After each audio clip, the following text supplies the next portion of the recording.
Naruto groaned as he opened his eyes, but closed them just as quickly. This couldn't be, he couldn't possibly be where he thought he was. Again, he opened his eyes and looked around. Indeed, he was laying in his bed, in his apartment.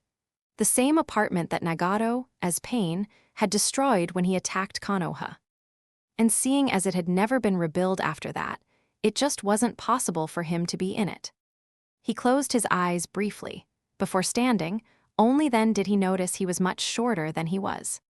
With a small yell, he rushed to the mirror, which was still standing in the same place even though his apartment couldn't possibly be standing.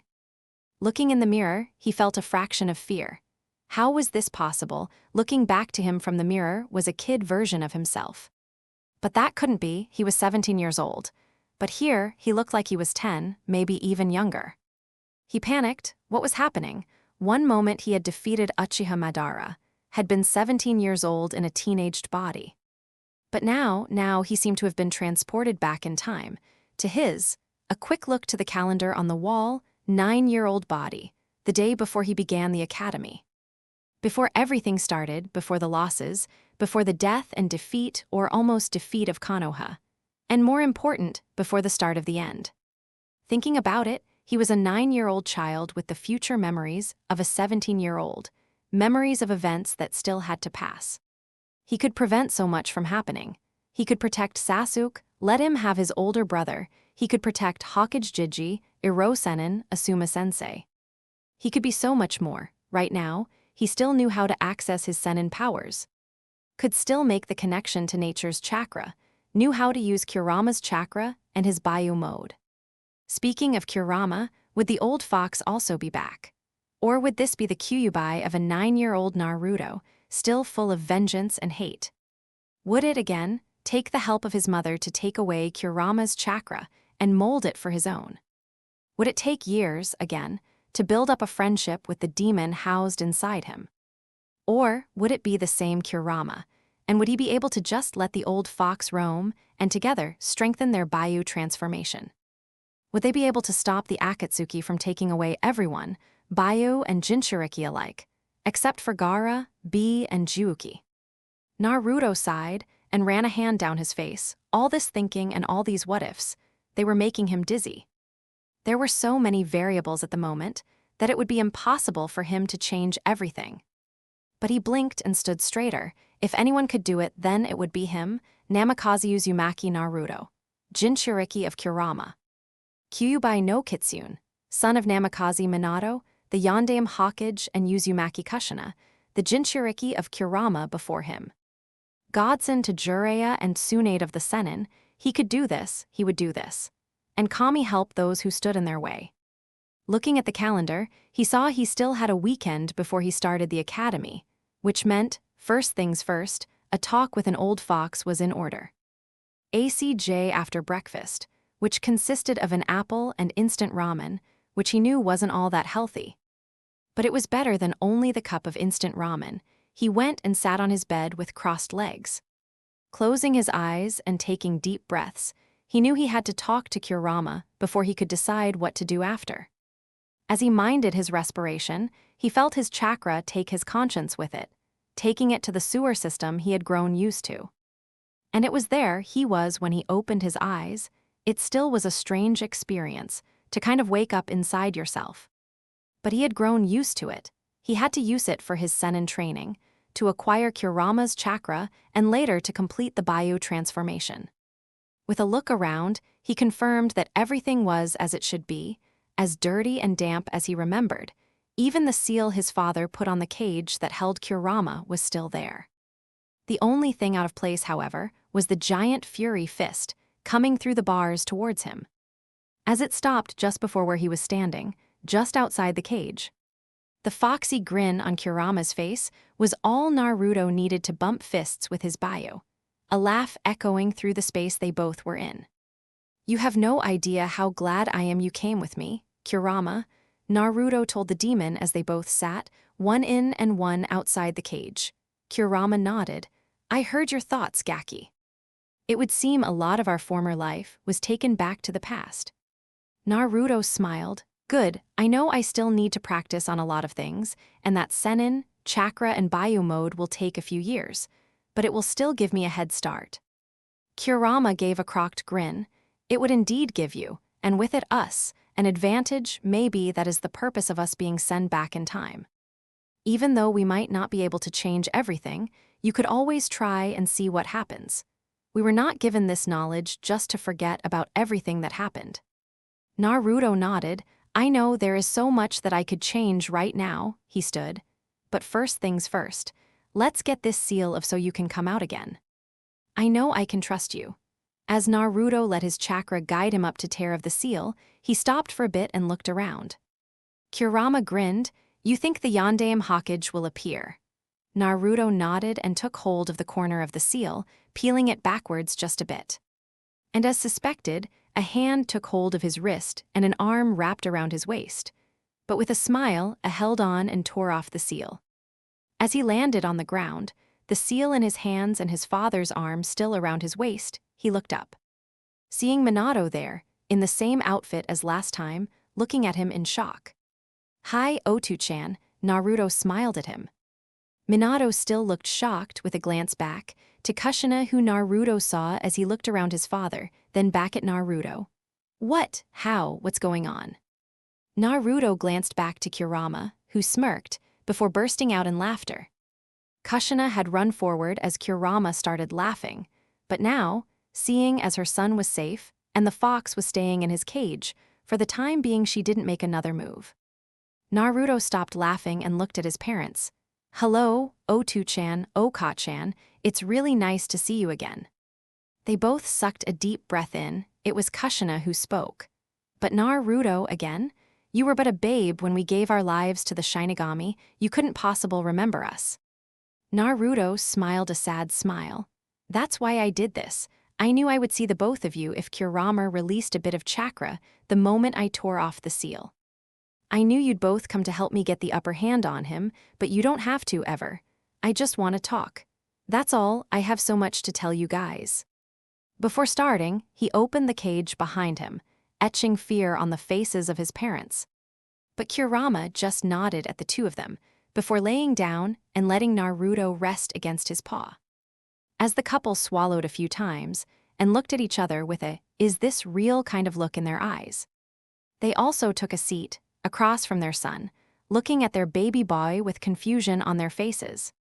It took Naruto the better part of 3 hours to tell his parents everything that had happened. How he traveled from the future, how he was actually their 17-year-old son in the body of their 9-year-old son. How the village treated him, but as he grew older, how they respected him and how they even eventually saw him as their hero and a worthy ninja of Konoha. He even told them of his plans to change certain events, to do his best to stop certain deaths from happening. Minato had a rough time when Naruto told him Jiraiya would die, at the hands of one of his old students. He also told them about Tobai, or Abaido, the man with the mask who had striked at his birth, and was the reason he had lost both of his parents that night. This is particular made Minato look about wide-eyed.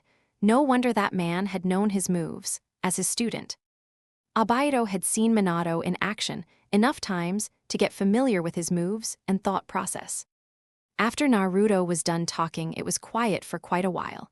Looking up, he saw his parents thinking and giving him or each other a look from the corner of their eyes. Minato was the first to speak. That was a lot to take in, but some of it does make sense.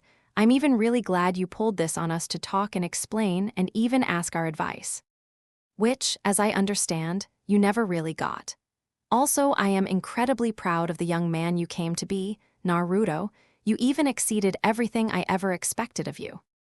And, as Yondaime Hokage speaking, if I had been alive to name a successor, it would, without a doubt, have been you. Naruto had tears in his eyes and jumped to his feet and rushed over to hug his father. Hearing that, both as his father and the Yondaime Hokage, it was everything he ever wanted. When a second set of arms joined their hug, he was even happier. Nothing could exceed this experience. Kushina spoke up, we don't have a lot of time left. But I think we can both give you a basic understanding of our abilities, and in Minato's case, a rundown of his flying Thunder God technique. Naruto nodded, and took his former seat, as both his parents gave him a rundown in seals. A teleportation technique that gave his father the nickname Yellow Flash and Chakra Chain Bands. All of them were extremely favorable to have, or so Kurama said, because it was a combination of those techniques or abilities that took him down. Naruto nodded at that. He had been disappointed when Jiraiya told him he couldn't teach him his father's teleportation technique, because the secret had followed Minato into the grave. But here, he was learning it from the man himself. As he got a hold of it all and promised to practice as much as possible, he gave both his parents a hug as they were beginning to fade. Kushina pressed a feather-light kiss to his forehead.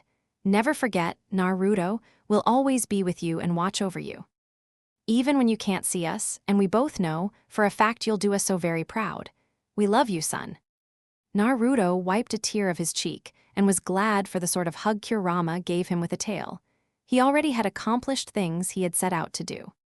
All he had to do now was train, think, train, and most importantly, use his knowledge of the future to help Konoha and the other shinobi nations to a golden age. Also, he nodded, he needed to get in contact with the other Jinchuriki.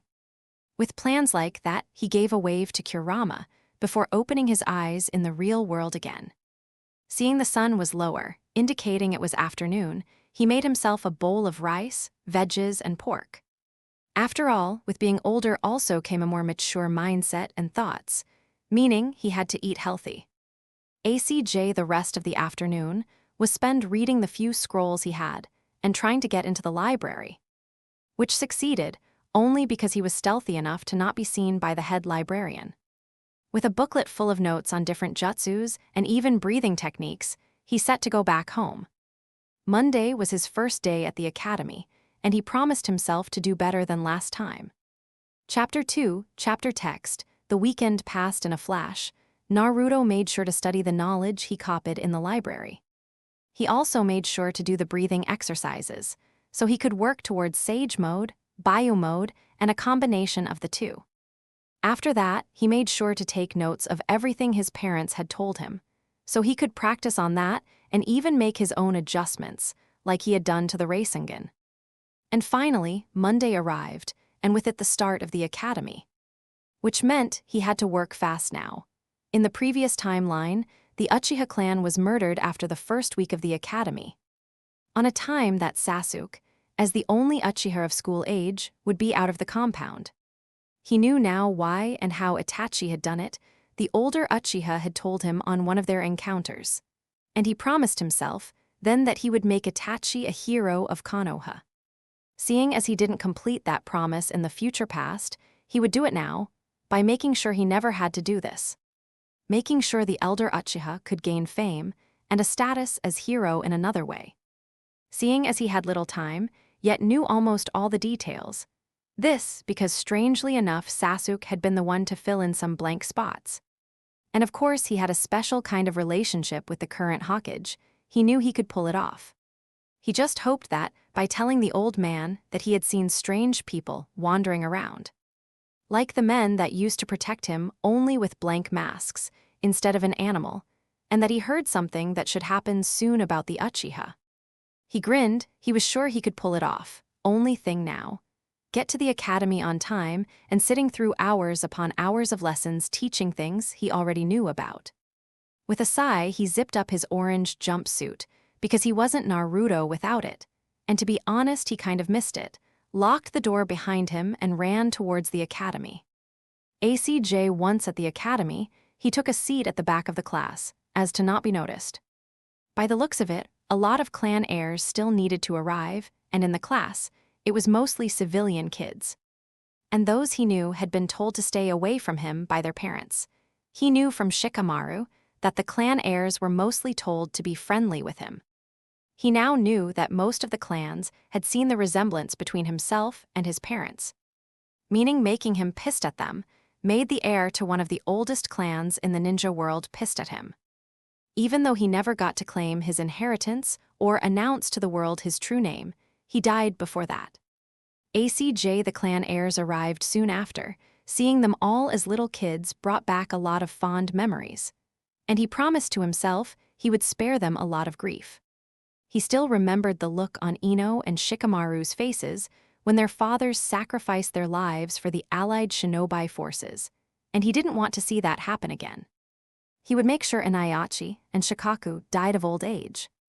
Seeing Uruka-sensei again was another kind of experience that almost brought tears back to his eyes.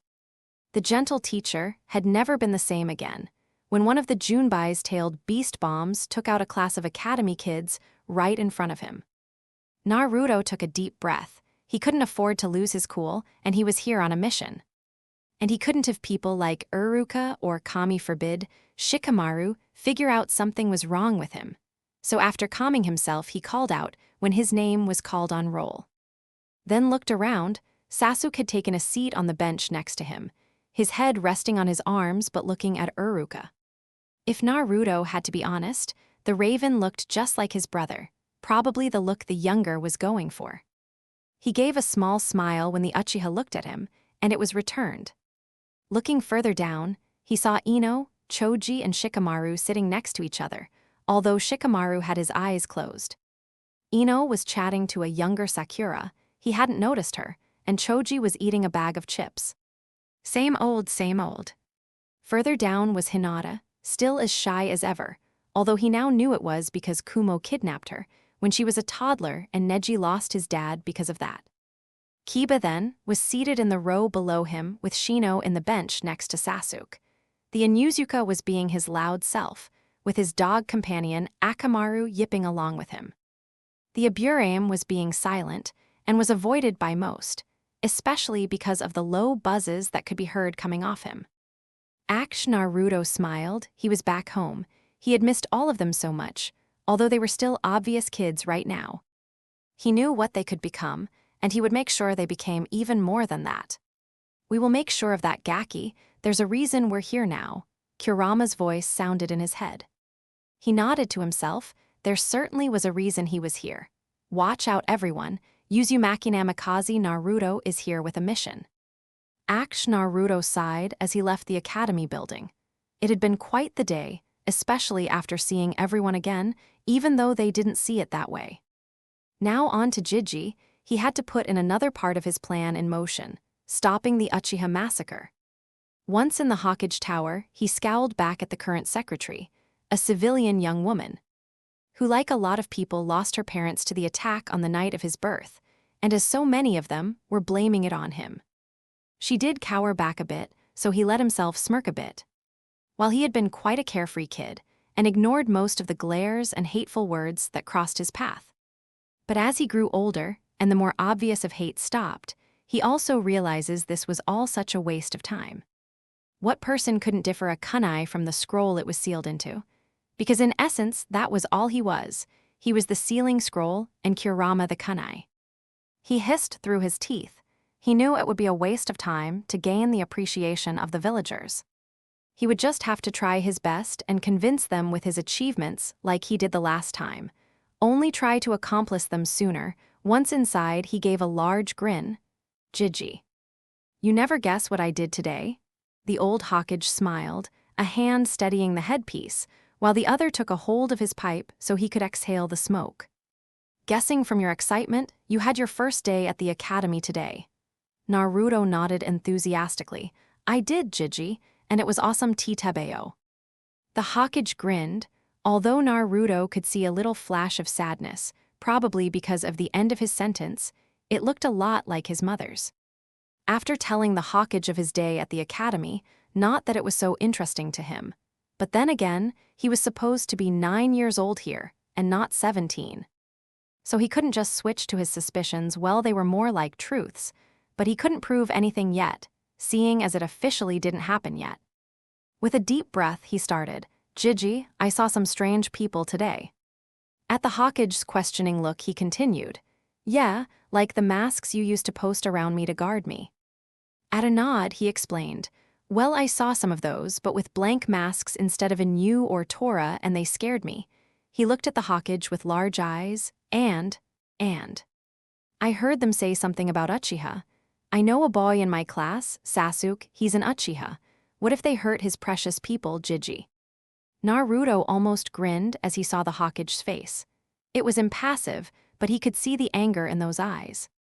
As soon as he described the root Anbu, he knew the Hokkage knew the culprit and the Uchiha would be safe. Even more so, Naruto stretched out his chakra senses, which he had retained, and indeed, it would seem Itachi had Hokage guarding duty today. Meaning that the Uchiha heir had heard everything and would never go with Danzo's plan, especially after seeing the Hokage this pissed.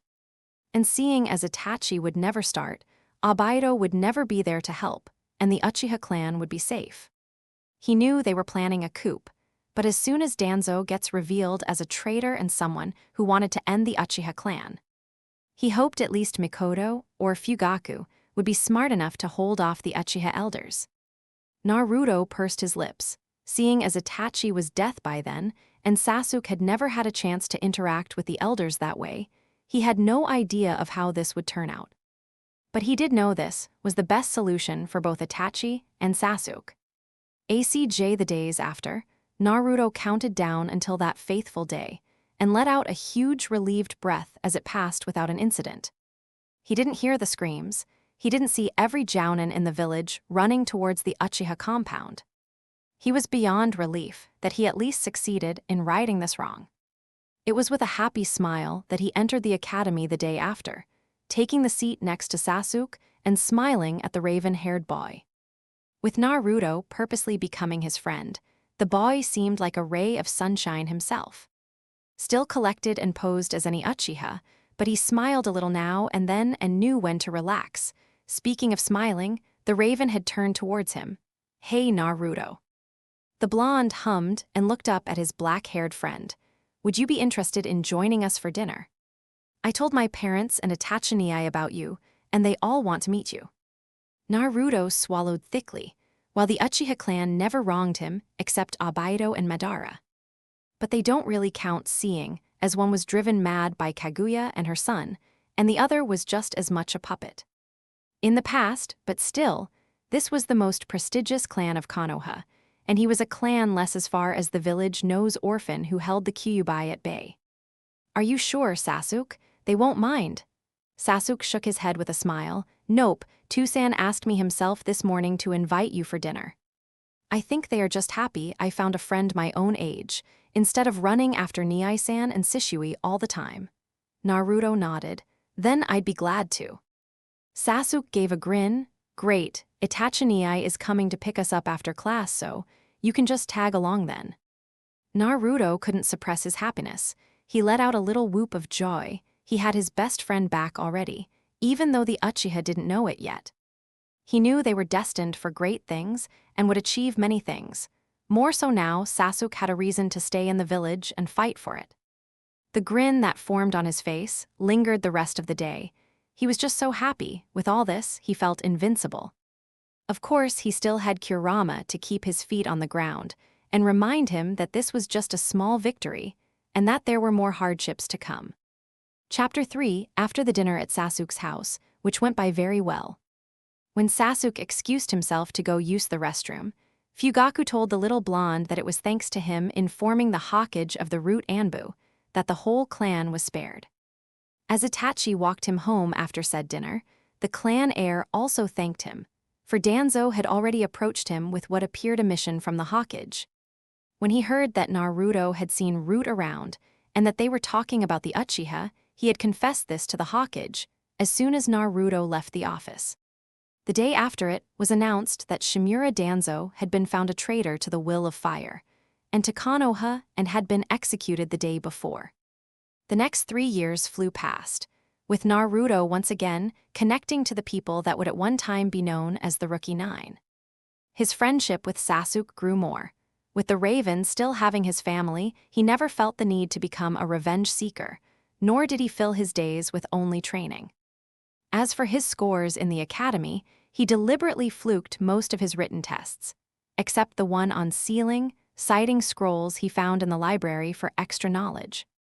Practical test like Taijutsu, the standard jutsu test he passed just barely.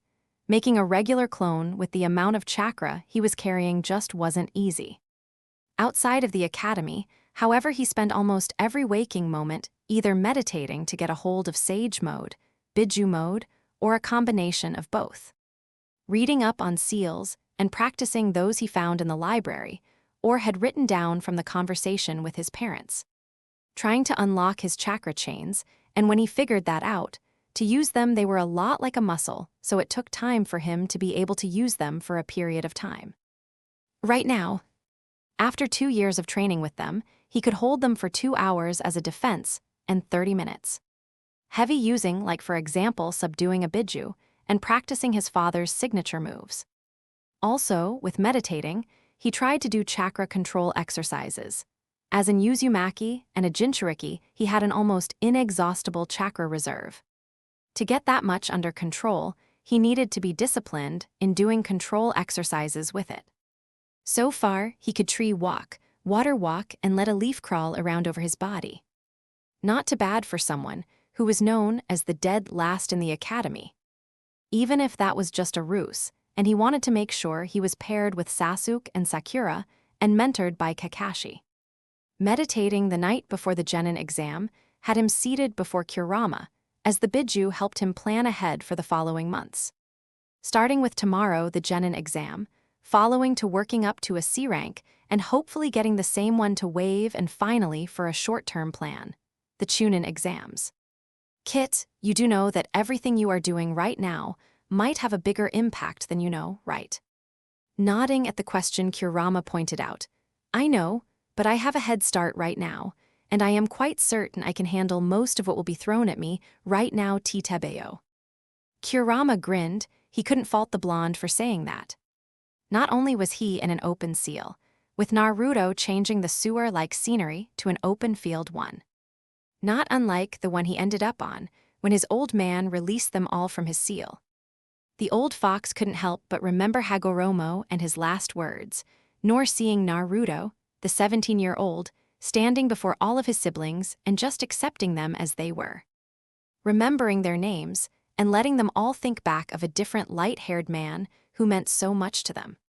Learning that Naruto had ended up inheriting the yin part of Hagoromo's powers and his almost all-round natured chakra, made his proud of how far the youngster had come. When they found out on accident that it still rang true, with an accidental display of Mokyuden, had been an interesting day to say the least. Especially when Naruto had been escorted to the Hokage's office, and the old man couldn't disguise the awe he felt at having a natural Mokyuden user in the village again. Although he did agree to keep it a secret, so Naruto could safely practice before using it. Beyond that, the only noticeable highlight of the last years was of Naruto feeling bad that he couldn't let Kurama partially out of the seal, as with Biju mode. So, in true Naruto fashion, he modified the Kage Bunshin to adapt to Kurama's chakra instead of his own, letting him roam free for a limited period of time and at the size of a big dog. It touched Kurama's heart to know his partner, and Jinchuriki went through the trouble of modifying an already difficult Kenjutsu because the blonde felt guilty that Kurama couldn't feel, see, or experience the outside world like he could. As he felt Naruto disappear from their mindscape, most likely to actually meditate before he went to bed. Kurama poked around with his chakra and was relieved to find 8 other poked back. With the limited connection they all had, he tried to convey that they were in danger, to protect their Jinchuriki and to let them know none of them were alone. Especially not now, when he knew how special their bond actually was, something he had forgotten but that Naruto reminded him of. The day of the Genin exams dawned rather early for Naruto, as was his habit, at least from the time he traveled back in time. He's wake up at 6 a.m., make myself a healthy and large breakfast. Especially now he knew why most civilians didn't like having him in their stores. He just used a henge and did his shopping in the visage of a total stranger. After breakfast, he'd make himself a lunch packet filled with onigiri, left over from his dinner before there were any, and at least 2 pieces of fruits. Packing that up, he left his apartment to walk around the village, taking the long way to the academy, which was on the other side of the village, then where his apartment was located. It still made him one of the first to arrive, mostly closely followed by Sakura, who, as her parents had a bakery, was used to getting out of bed early. He used this time in a relatively quiet classroom to ask Uruka-sensei some questions, and the teacher, hoping to inspire Naruto to do his utmost best, was glad to answer all the questions the blonde might have. This morning, however, he went down to meet with Uruka and asked him if it was allowed to use another kind of bunshin, seeing as he had trouble with a regular one. Uruka, while looking at him, strangely assured him it was no problem. Some of the clan children regularly used bunshin jutsu they were more comfortable with. Giving his sunshine smile, the blonde thanked the teacher, before making his way towards one of the middle seats, sitting down next to Sasuke, who it seemed had just arrived. Ready to begin your journey as an actual shinobi? The raven nodded, still a man of little words, but the excited look in his eyes said it all. Naruto smiled again. The Uchiha had been the only one who knows his real capabilities, having found him practicing his Mokyuten one afternoon. Having asked the raven to keep it a secret because he was new to it, and there wasn't really anyone around to ask for some pointers, the Uchiha agreed. Even more so when Naruto explained he was intentionally fluking most academy tests to make sure he'd be placed on the same team as Sasuke. Before focusing on the teachers in the front, they both waved at Kiba, Shikamaru, Choji, Ino, and Sakura. Those last two had been a bit of a surprise, but then again, with Sasuke not being the only Uchiha left, he didn't have that big of a fan base.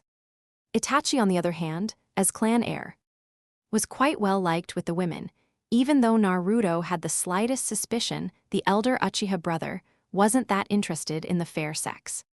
Focusing on what was to come, everyone turned towards the papers on their desks, eager in most cases to start their career as a shinobi. In the 2 hours they had to finish the exam, Naruto made sure to answer the questions about Fuinjutsu, Ninjutsu, and Kinjutsu first, as he did show promise in those fields. Some of the questions he did know about Taijutsu, history of Konoha, and general shinobi rules he left open, while others he did fill in. He was quite happy with that. He knew that he's easily scored a passing grade, even if it wasn't that high. For the next part, he waited for his name to be called so he could demonstrate his bunshin, Kawarami, and Henge. When it did finally happen, as one of the last ones still in the classroom, he made his way down the stairs and stood before the teachers, performing his Kawarami with Sasuke, as the Uchiha had done for his exam. They had agreed upon it that morning. Molding a henge in the form of Kiba, before crossing his fingers in his signature jutsu and making 2 shadow clones pop up. Uruka, while obviously surprised that a non-genin could pull of the Kage Bunshin no jutsu, Stull smiled at him as he was handed a headband and told to meet at the academy again in 2 days for genin team assignments. Almost skipping outside, he was welcomed by Sasuke and Itachi, who had both been obviously waiting for him. He smiled all the brighter when they invited him, as had become a habit 2 to 3 times a week, to have lunch with them and their parents at the compound.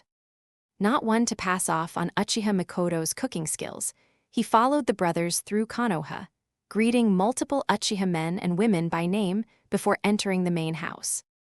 Both the Uchiha parents were seated at the low dinner table, food already set out, and he was touched to see it was a mix of his and Sasuke's favorites. Thanking them for the food, he waited for them to dig in before joining them in enjoying the great meal. After the late lunch, he excused himself, telling them he had an appointment with the Hawkage to discuss something. Not giving anything else away, but thanking them again for the lovely meal, he said his goodbyes to Itachi and Sasuke. Telling the latter he looked forward to team placements the day after tomorrow. Making the short walk back towards the Hawkage's office, he smiled politely at the secretary, a young Hyuga this time, who smiled back slightly before nodding and letting him enter the Hawkage's office. Sarutobi Hiruzen was seated behind his desk, seemingly very busy with paperwork. The older man looked up at the closing of the door, smiling at Naruto. "Ah, Naruto-kun, I see you passed then." Naruto nodded. "Yeah, just like I told you I would Titebeo."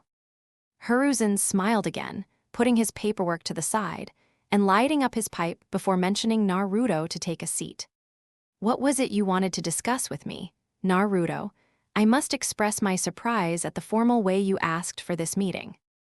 Naruto scratched his chin. Kurama had helped him compose the missive, as Naruto still wasn't that interested in much formal etiquette. But he needed to be taken serious about this, and he wanted it discussed now rather than later. "I was wondering, Gi-chan, if a person is the subject of a S or SS rank secret, if they choose to share that secret, are they still at fault?" This had Hiruzen pausing, looking Naruto straight in the eye before asking, "And what secret would this be then?" Obviously, the man was trying to find out just what Naruto knew to be asking this. "That I am the third Jinchuriki of the Kyuubi, no Kitsune, and that on the day of my birth. My parents Uzumaki Kushina and Namikaze Minato gave their lives to seal him into me and protect Konoha." Chapter 4, Chapter Text. Hiruzen did not know how to respond to this. He suspected someone had let it slip that Naruto was the Jinchuriki of the Kyuubi. But to have the normally loudmouthed youngster actually schedule an appointment only to drop this bomb on his. He rubbed a hand over his face. He really was getting too old for this. Not for the first time, he glanced towards the picture of his successor mourning, the loss of not only such a strong shinobi, but also a great Hokage. He looked at the little blonde in front of him, so much like his parents that it hurt to look at his sometimes. While he had his father's coloring, he was undoubtedly his mother's son in character and mannerisms. "How is it you know all this, Naruto?" Naruto smiled sheepishly. "I might not be the sharpest kunai jiji, but I am not blind. The Yondaime Hokage and his wife perish in the attack of the Kyuubi, which as a tailed beast can't be killed, only sealed away. This all happens on the same day I was born as a blue-eyes, blonde-haired Uzumaki, who, let's not forget, has a huge seal on his stomach." Hiruzen sighed. He should have known that underneath all that blonde hair was a combination of Minato and Kushina's brain. There was a reason the Yondaime and his wife were feared by their opponents. Both were Fuinjutsu masters in their own right, a terror when it came to taijutsu and ninjutsu, and of course their own signature jutsu or Kekai Genkai. "You have kept us quite in the dark then, Naruto." Naruto shrugged his shoulders. "Kinda had to. If I did too well in the academy, teachers would sabotage my work. I could only get away with most of the practical exercises, because that's more difficult to sabotage, and in the written department sealing. Because no offense, Jijin Konoha sucks at sealing." Hiruzen looked at him in contemplation. "And how is it that you know so much about sealing, Naruto?" Naruto looked around, feeling some chakra signatures nearby. "Can I tell you this in total confidence, Hokage-sama?" Seeing the change in the young blonde, Hiruzen nodded and sent away his Anbu guard.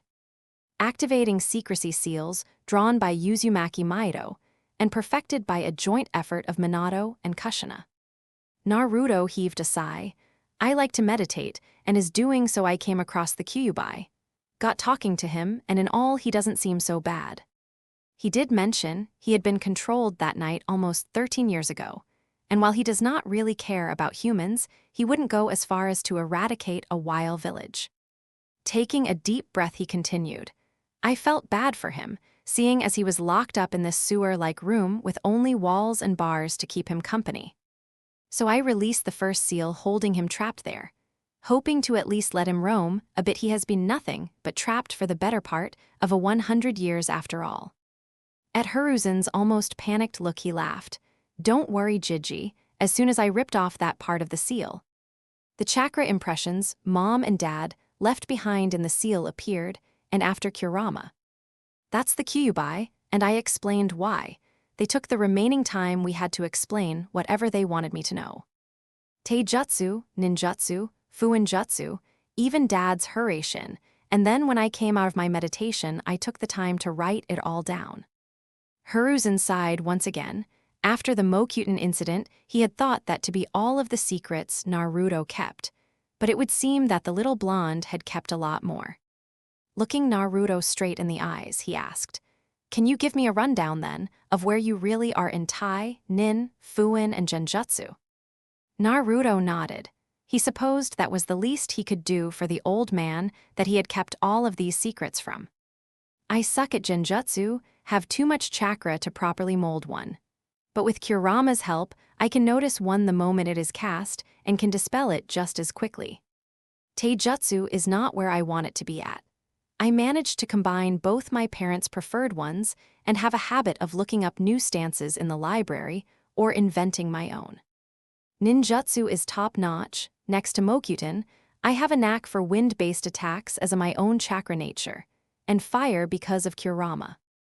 I also learned the Kage Bunshin no Jutsu, and it helps me tremendously with both chakra control and learning new jutsu. I can also perform Dad's Rasengan. Fuinjutsu is by far my best skill. Kurama once told me my skills lie on par with Uzumaki Maido's, so I think it's great. The only Fuinjutsu I still struggle with is Dad's technique. Hiruzen couldn't quite believe what he was hearing. Here was a 12-year-old, who was known as the last in his year. To hear him tell all this in terms of his skills, it was unbelievable. Can you show me the Rasengan? And maybe some sealing. Looking at Naruto, he continued. I want to believe your word alone, Naruto-kun, but you have to understand that anyone can tell me things, but therefore it is not always true. Naruto nodded. He totally understood that. Summoning a Kage Bunshin, he made a smallish Rasengan which fit in his palm before releasing his hold on it to let it dispense again. Digging out some sealing paper out of his backpack, he drew a storage seal in record time, sealing some random pens and pencils in it before releasing those. Then, just to be a little shit, he released 2 chakra chains, which he used to pick up everything still on the ground using chakra control to make it stick to the chain before dropping it in his backpack. Releasing his Kekai Genkai, he saw Hiruzen for once speechless, and he couldn't fault the man. It was one thing to know a Kekai Genkai, once held by the Shadium Hokage, was back in your village. But to know the son of your successor not only knew of his heritage and tenet, but also had contact with said successor and his wife, and took the time to learn their signature techniques and moves. Hiruzen dropped his head in his hands, once again thinking about how much he not only failed Minato and Kushina, but how much he failed Naruto too. He had never had the time to check up on the boy more than once or twice every month. He took him his allowance and any present Jiraiya had sent to give to him. He even forbid his father's last student to have any contact with the boy, except as Anbu guard, just to protect him from all the enemies his parents had. But in doing so, he had also robbed an already lonely boy of any family he could have had, feared by the people of the village he wanted to protect. Who his father wanted to protect by sealing the Biju in him, he feared just what would happen if it got out that the future clan head of the Uzumaki clan and scion of Namikaze Minato had been here all along, but treated by an unwanted guest by all the civilians.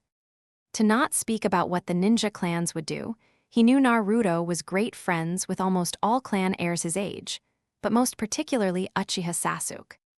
If Mikoto ever got to know he was Kushina's son, the village would be razed to the ground. He raised his eyes again, meeting blue eyes once more before sighing. He could not in good fate let this just go. Naruto, I ask you permission to let your Jounin sensei know what it is you told me. He will protect those secrets with his life. Naruto nodded. Can I know who that'll be? Hiruzen nodded on his turn. It will be Hade Kakashi, who will be familiar with the techniques you use, as well with the Sharingan, seeing as Sasuke will be on your Genin team too. I would also ask you if you'd be fine with announcing your heritage after the Chunin exams. Naruto looked elated.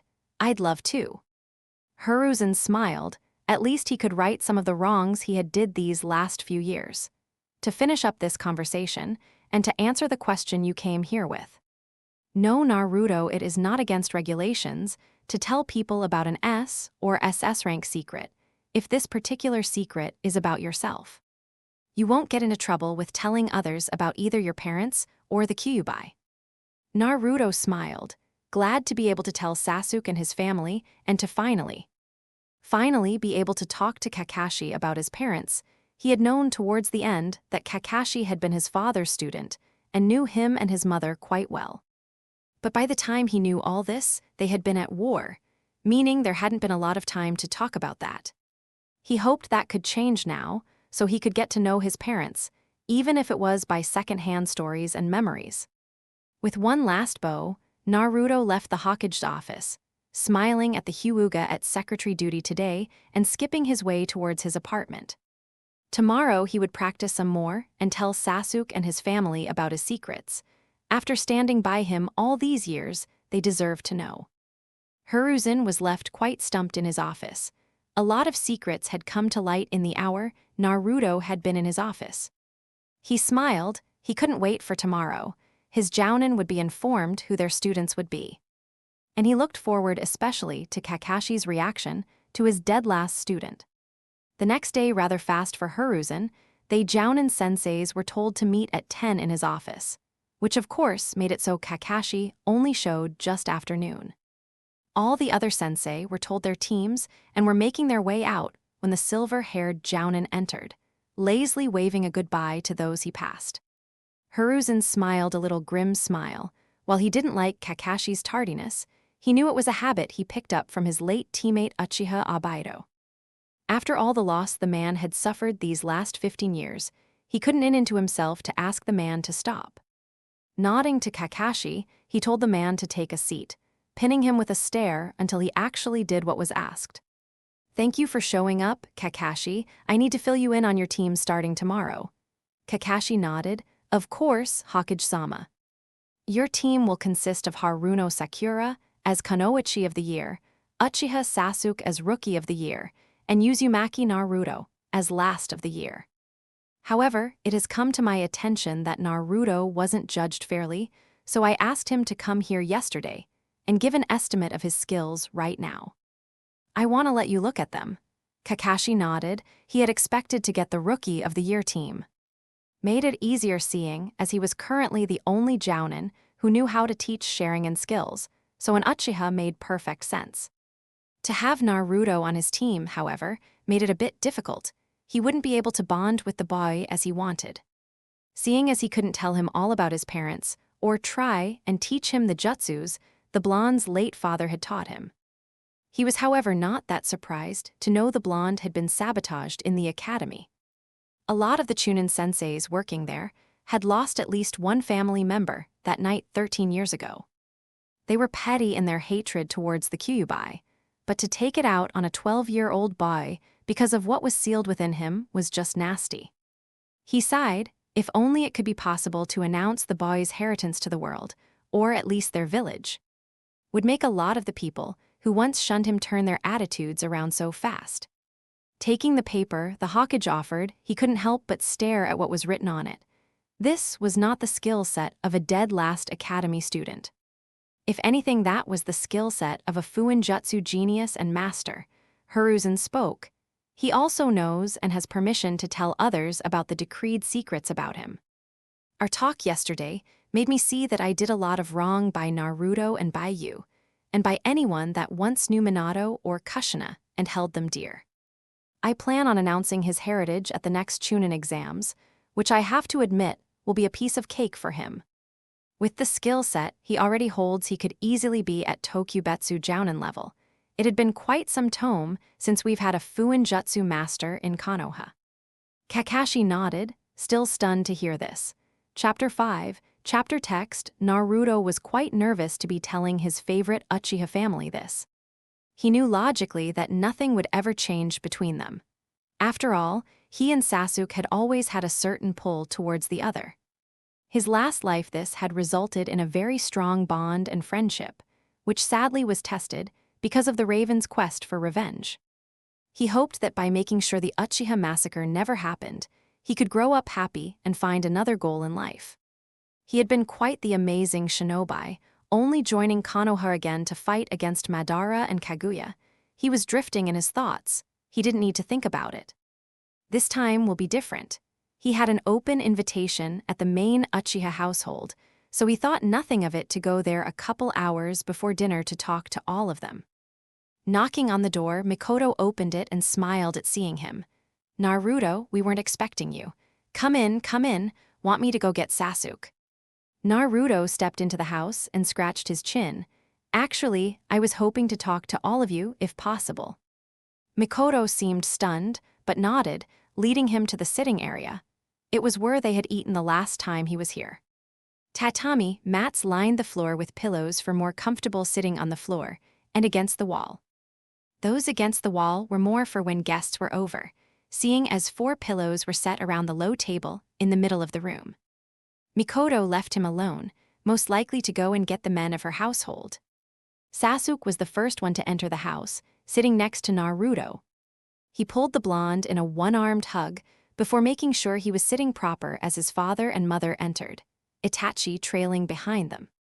Seeing the eldest brother yawning and looking quite ruffled, Naruto felt sorry for him.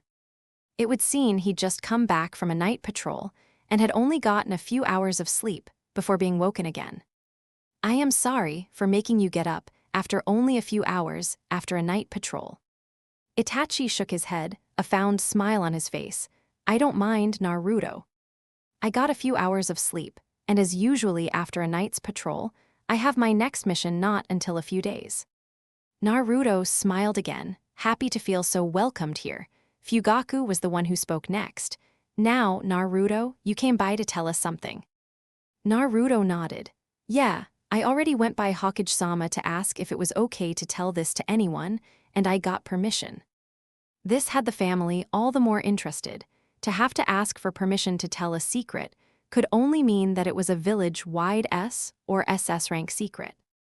I wanted to be able to tell you that my parents were Uzumaki Kushina and Namikaze Minato, and that I am the current Jinchuriki of the Kyuubi no Kitsune.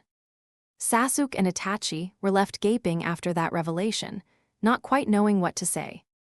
Mikoto, on the other hand, left out a large ha and turned to Fugaku. You owe me 100 ryo, honey. I told you he was their son. Fugaku grumbled, but handed over a crumpled note of 100 ryo.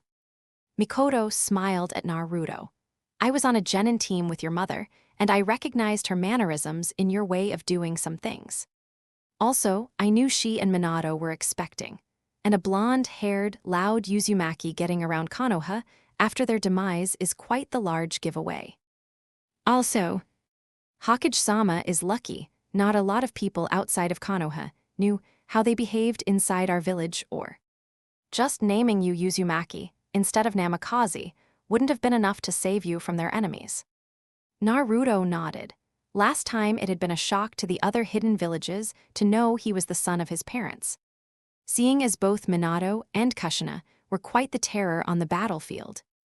Both quick with a seal, dedicated and calculated in their actions, and often silent until they were right in front of you.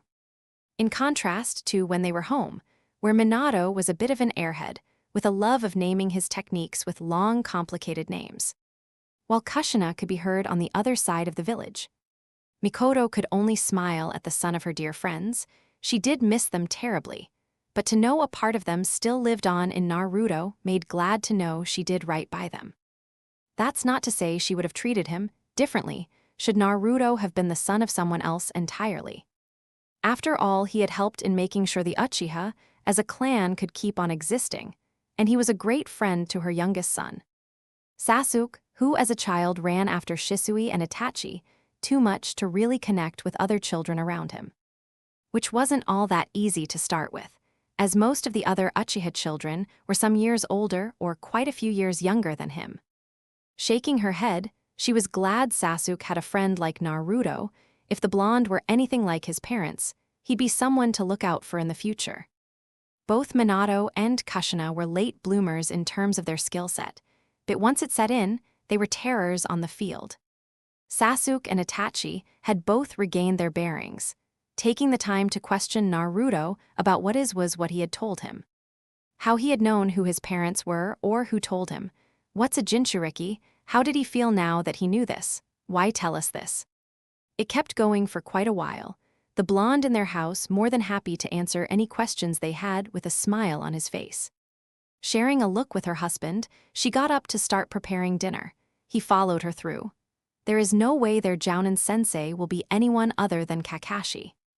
Mikoto nodded, while when the headache first came back with a Sharingan implanted as his eye there had been tensions in the Uchiha clan. Mikoto and Fugaku had supported the young man, mostly in honor of their fallen cousin Abaido.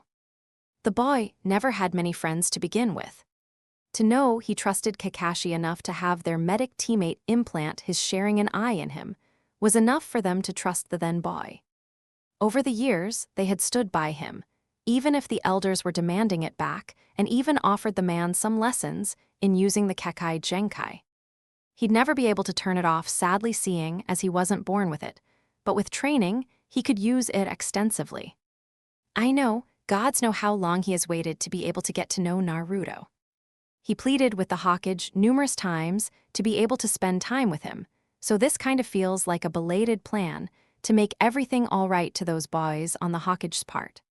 Fugaku sighed, but nodded, not to mention the reaction of the other clan heads. I know Hyuga was in a team with Minato, and the wife of Inoichi was in it as well. They'll feel slighted to know a part of him survived, but no one knew about it. They might have recognized Minato or Kushina in the boy, but it would still be far-fetched to make the connection he was indeed their son. Mikoto grinned. I hope that Hokage-sama makes an announcement soon about Naruto's heritage. I can't wait to see some faces when they find out just who has been in their midst. Fugaku grinned. He couldn't wait either. Taking the rice cooker with her, Mikoto set in on the table, while Fugaku followed with the pot of miso soup and the vegetables and chicken in teriyaki sauce. Itachi getting up to get the plates and cutlery to set on the table.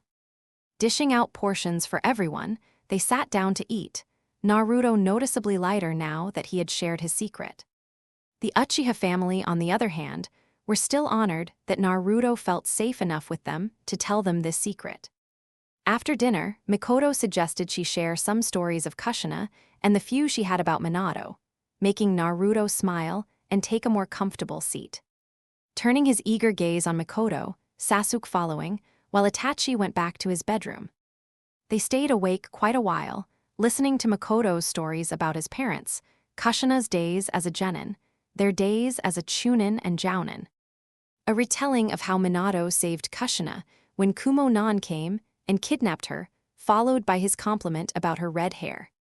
Subsequent followed by Kushina's crush, starting on the blonde.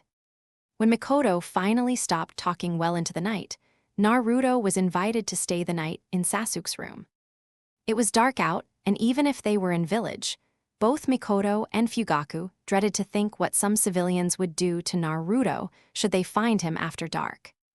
Not seeing anything wrong with it, Naruto helped Sasuke roll out the futon they kept under Sasuke's bed just for those kinds of sleepovers.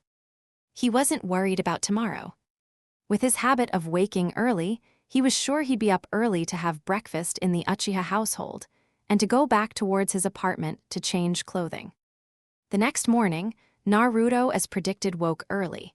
Getting up, he and Sasuke left the room to join the rest of the family at the table. Eating breakfast in a faster tempo, Naruto again thanked Mikoto for the stories yesterday, said his goodbyes to Fugaku and Itachi, and made his way to his apartment with Sasuke on his heels. Once at his apartment, he changed, seeing his promotion to genin as a new start, and those needed new clothes. Ditching the jumpsuit had been hard, seeing as he got it from Jiraiya given to him by the Hokage, but he had grown out of it next to finding all orange a bit too noticeable. Now he donned a dark blue pair of pants, taped at his ankles, a black mesh shirt under a dark blue shirtless shirt, all adorned with the Uzumaki spiral in a dark orange thread. When he made Chunin, he would change his clothing again, hoping to be able to resemble his parents more by then. Sasuke nodded at seeing his new outfit. The dark-haired boy had more than once told him to change out of the all-orange outfit, only stopping to say so after Naruto told him it had been a gift of his godfather, who didn't get to see often or actually not. Because Jiraiya, like Kakashi, had been told to stay away from Naruto, to not make his relation to Minato all that obvious. Together they made their way to the academy, Naruto for once not the victim of glares by most of the civilian side of Konoha, must be the absence of the orange jumpsuit. Once at the academy, they took their usual seats in the middle of the class, at the side with the window. Most of the genin already there had to look twice when they saw what Naruto was wearing, almost looking over him now that he was not outfitted in orange. The last seat on their bench was filled when Sakura entered together with Ino, The blonde girl took a seat next to Choji. No doubt, already knowing they'd most likely would be paired together in teams, like their fathers had been. Uruka entered soon after the last couple of people entered. Some civilian kids who, as Naruto remembered, never made it past their Jounin's test. Taking out a notebook, Uruka called for attention, going through Team 1 to 6 rather quickly as those were all civilian kids. Their Jounin sensei came to collect them almost as soon as their names were called, taking them away. Seeing Uruka look after them, he probably knew they weren't meant for shinobi life and would either enroll back into the academy for another year or go back to living life as a regular civilian. He continued on, Team 7. Uchiha Sasuke, Haruno Sakura, and Uzumaki Naruto your sensei will be Hadate Kakashi. Team 8. Inuzuka Kiba, Hyuga Hinata, and Aburame Shino your sensei will be Yuyuhi Kurenai. Team 9 is still in circulation from last year. Team 10. Nara Shikamaru, Akimichi Choji, and Yamanaka Ino your sensei will be Saru Tobai Asuma. I expect them here any moment now. While they waited for the Jounin to show up, Naruto looked at his teammates. Sasuke smiled back, happy to be in the same team as his best friend. They had agreed last night to help their female teammate. As coming from a civilian background could put you on a disadvantage, especially when your other teammates had the advantage of getting training from their shinobi families. Naruto did wonder how much Sakura had changed from the Sakura he had known before. Gone was the long hair and eye-catching red. Instead, this Sakura had her hair at a shoulder length with dark red shorts and a black kimono top over a fishnet armor. On her hip was a larger-than-normal bag.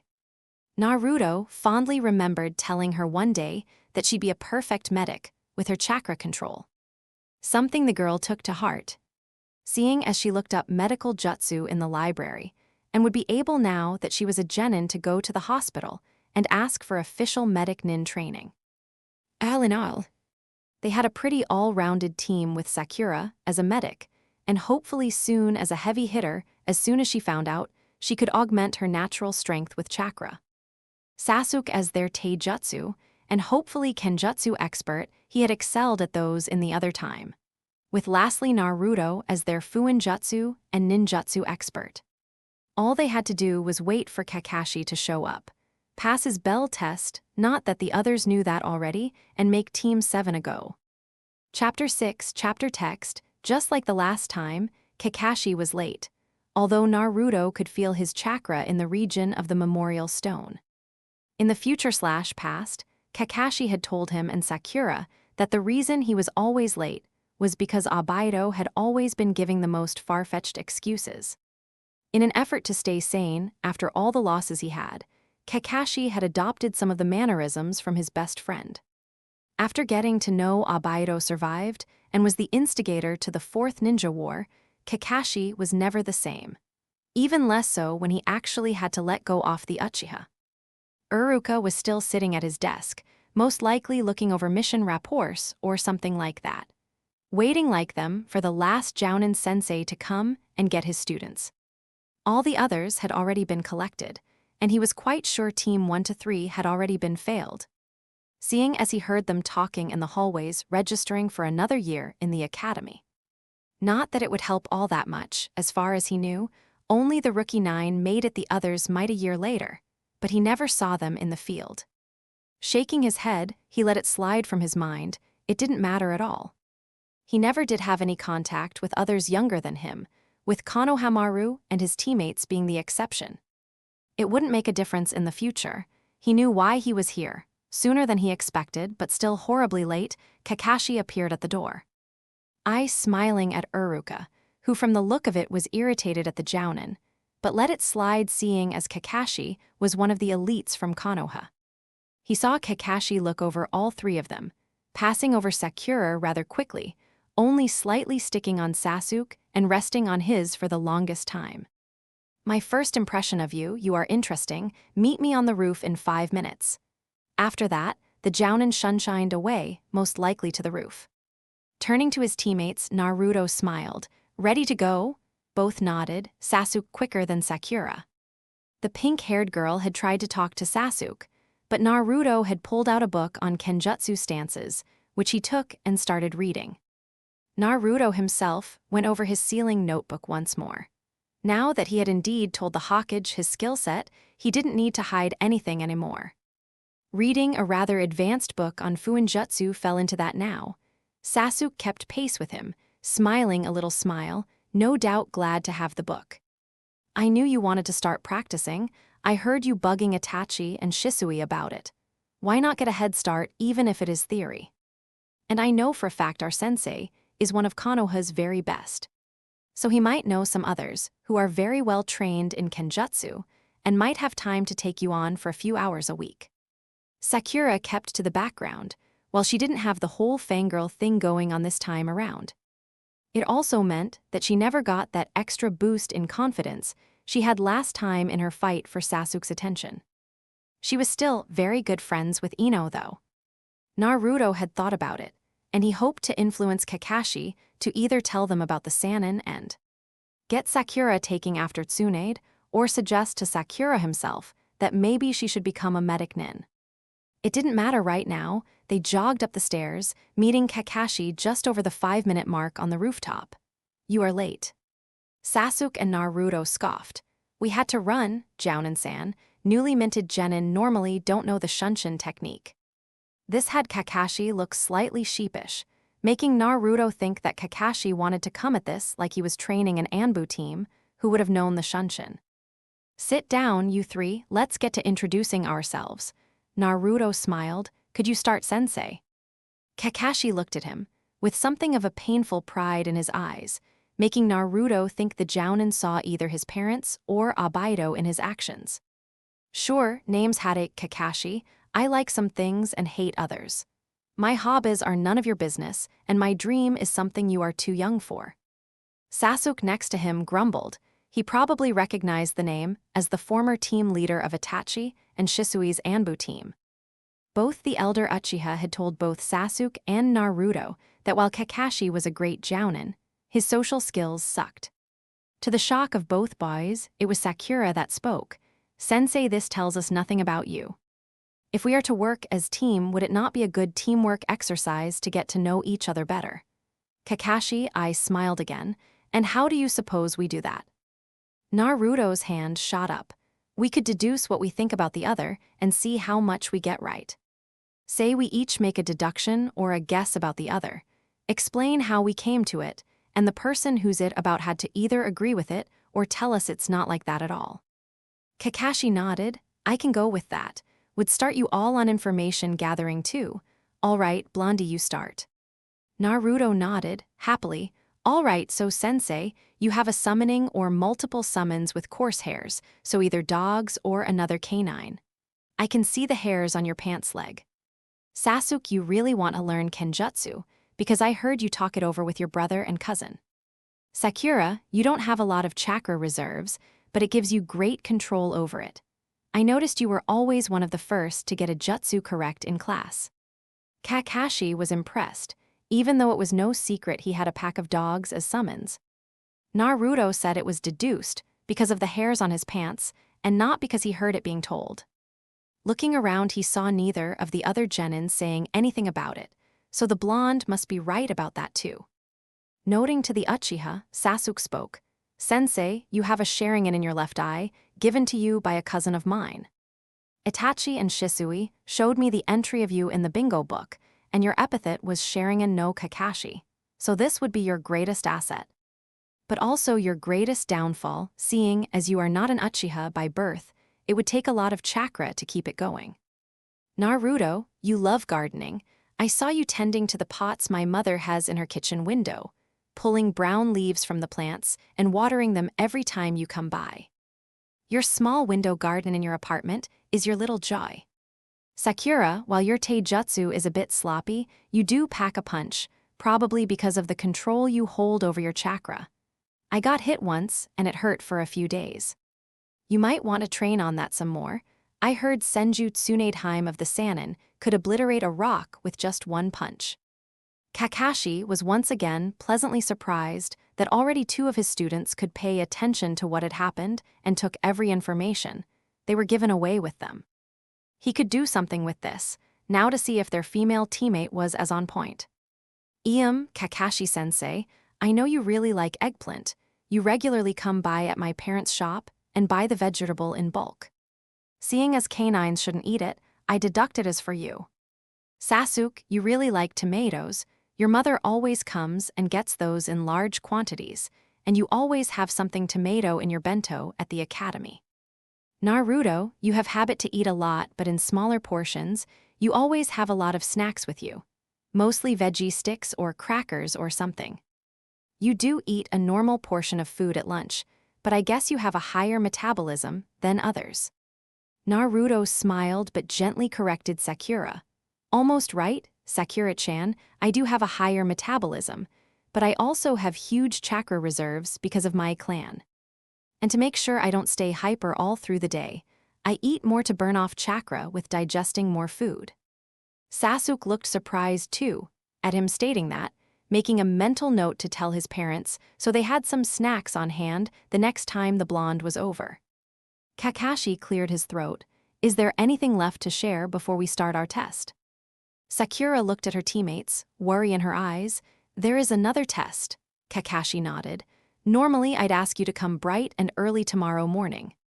But you have already, all three of you, shown pieces of what I want to see in my team. So, I figured why not do it now? Sasuke and Naruto looked at each other before turning to Kakashi. Is it the bell test thing? Kakashi blanched, not expecting that question. He sighed. Who told you? My parents, Sasuke's parents. Kakashi should have known that as soon as Naruto got the okay for telling others about, he'd tell the parents of his best friend.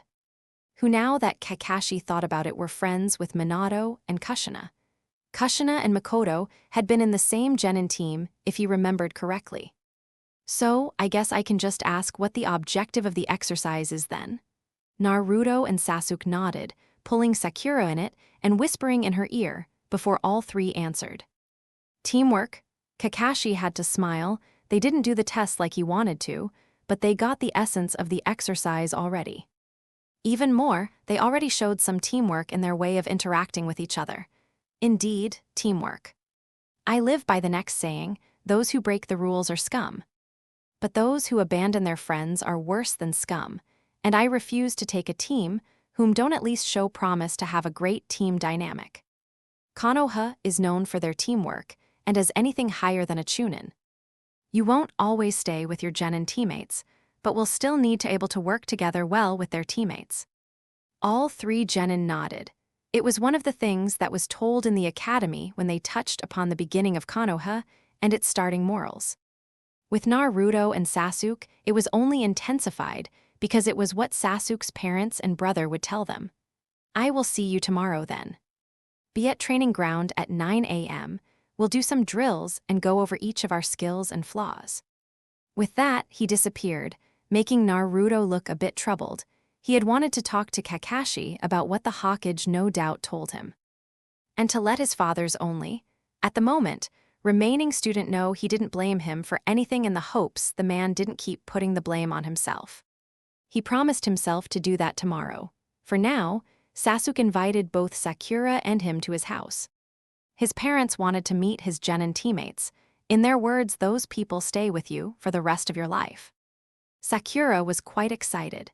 Besides Ino's house, she hadn't really been into a shinobi household, and she had to admit her own was rather boring and quiet. Especially now that she was actually a shinobi. Her mother had hoped she'd settle down with a nice young man and take over the store her parents had. Times were a bit tense lately, reaching an all-time high yesterday when she came home with a headband. So, for her to not go home was more than fine. Naruto just nodded. He already went by the Uchiha compound more than he was at his own apartment. Now they could rub in into Shisui's face that they were right, and that he and Sasuke were on the same team. Smiling a slight smile, Sasuke took the lead in going to his house. While he didn't know Sakura all that well, he was glad he was on the same team as Naruto. He really liked the bubbly blonde. The times to come would be very interesting. He even looked forward to tomorrow, the start of their own shinobi career. Chapter 7, as Sakura walked home after dinner at the Uchiha household, She couldn't help but think fondly about her teammates. She had been so shocked when Kakashi-sensei told them there would be another test. Honestly, she didn't think she would make it. She was more of a theoretical learner, not all that practical. She always scored rather average on practical tests, mostly because outside of the academy, she didn't have time to practice. Her parents didn't want her to actually become a kunoichi. They only let her go in the hopes of meeting a potential husband in a shinobi. It was a known fact with civilians that shinobi made more money than they ever could. However, they also died rather young while doing so, meaning that the spouse and family could continue living in a higher class without actually having to work. Sakura scoffed. Her parents didn't understand that she wanted to become a kunoichi because she didn't want to be stuck working in their ship and marrying just to pop out babies and basically become a stay-at-home mom. That life wasn't reserved for her. She shook her head. When she came home yesterday with the headband, her mother had started screeching she had to take it off. But she didn't. She tried to explain that by Konoha law she was now an adult, and she wanted this life for herself. Meeting her team this morning did give her some troubles. It was a known fact that Sasuke and Naruto were indeed powerhouses in their own right. To see Naruto reading such an advanced book on Fuinjutsu had her stumped. Especially when the blonde knew Sasuke wanted to advance in Kenjutsu. So both her teammates knew what they wanted to specialize in, while she didn't have any idea. She made a promise to herself to do to the Shinobi library and look up specializations that might be something she could try. If not, Sasuke already said she could work on her strength and punches. He even named another Kunoichi Senjutsuneid. We would do the same. One of the Sannin was a good goal to model herself after, she thought. Sasuke smiled as he waved his goodbye to Naruto. The blonde had stayed well past the setting of sun, talking things over with Sasuke and their third teammate, Sakura. He had to confess he didn't know the pink-haired girl all that much. She wasn't a clan child, so was never there when the other clans would gather and let their children play together. He remembered times when his parents would hold talks with the Hyuga clan or the Nara. Yamanaka and Akimichi clans, after what he now knows, was an operation to eradicate the Uchiha. In an effort to appear friendly, the children, or at least the clan heirs, would come along, and they would socialize. He was on very friendly terms with Shikamaru and Choji, less so with Ino and Hinata. Ino because she was quite bossy, and he just didn't do well with that. Not that the blonde seemed to mind. Even now she was content bossing Shikamaru and Choji around, as she already did when they were children. He does know Ino and Sakura were great friends, after the blonde stood up to some bullies for Sakura at the start of the academy. Hinata was just shy. Even now she still didn't say a lot. It had been even less so as a child. It was kind of sad. He heard from his parents that her mother had died in childbirth of Hinata's younger sister, when the heiress was 3 or 4. Not long after that, a Kumo diplomat had tried to kidnap the heiress, when said diplomat was in Konoha on a peacekeeping journey. That of course didn't end well, and left a young Hinata with issues she couldn't overcome by herself. Kind of sad too, is he was honest. She was the heiress of one of the greatest clans on Konoha. To be reduced to this shy girl, instead of the terrifying Kunoichi she could probably be. He shook his head.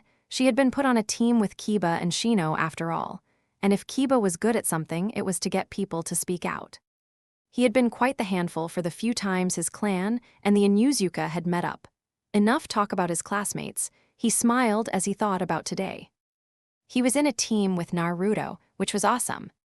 His other teammate could pull her own weight. Even if she did have quite the way to go before becoming the kunoichi he knew she could be, even their sensei could see something in them. Wasn't that shocker? His brother and Shisui had told him that his sensei would most likely be Hade Kakashi, because of the Sharingan eye he held. And after Naruto's confession yesterday, his parents told him this morning that Kakashi did know both of Naruto's parents and as such would be the best bet in keeping an eye on the blonde as he learned and perfected those jutsus. With those thoughts he went to bed. He looked forward to tomorrow. Naruto was whistling as he walked home, quite pleased with himself. He was on the same team as he was last time. Sasuke actually cared, and was his best friend already without him proving anything to the raven-haired boy. Sakura wasn't anything close to a fangirl. If anything, the pink-haired Kunoichi was quite shy. He would help her with that, he promised himself.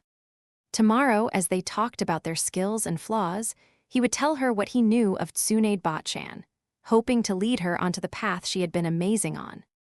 Honestly, he didn't think Sakura could do anything better than being a medic nin, before she had surpassed Botchan while still a teen. If he could help her get onto that path sooner, she would be on par with him and Sasuke in their respectable fields. Kakashi also surprised him. For one, the Jounin wasn't terrible late to the team meeting. He knew last time that even Uruka had given up on waiting on the silver-haired Jounin and had left to go and do his shift at the mission desk. Now he had come and gotten them only 2 hours late and had made an effort to listen and use Naruto's idea to get to know them better. He knew things he shouldn't know that gave him an advantage, but he knew Sasuke had a brilliant memory and retained information told to him much better than even Shikamaru. Sakura was book smart, and he had honestly forgotten her parents had a grocery store, but she too stood her own with helping name their favorite foods. But it did prove to Kakashi that they had what it took. Even better when both Sasuke and he already knew what kind of test the Jounin had wanted to give them. It helped that they passed without actually doing the bell test. He had not been looking forward to that. Finally arriving to his apartment, he stopped short before entering. He could feel Kakashi's signature in it. Opening the door, he was met with the Jounin sitting at his rather old dining table on an even older chair. Kakashi was rather shocked he had passed a team, and one without letting them do the bell test at that. It had been tradition for Team 7 senseis to have their potential teams do the bell test. He shook his head. He should have known that both Sasuke and Naruto would know what to expect. Sasuke no doubt heard it from Itachi and Shisui, while Naruto had shown to be as smart as his father had been. The blonde must have figured it out and looked up the test his father had given Kakashi himself. He gave a small smile. He did have a great team now that he thought about it. Sasuke had proven himself to be more than capable in fire jutsus already.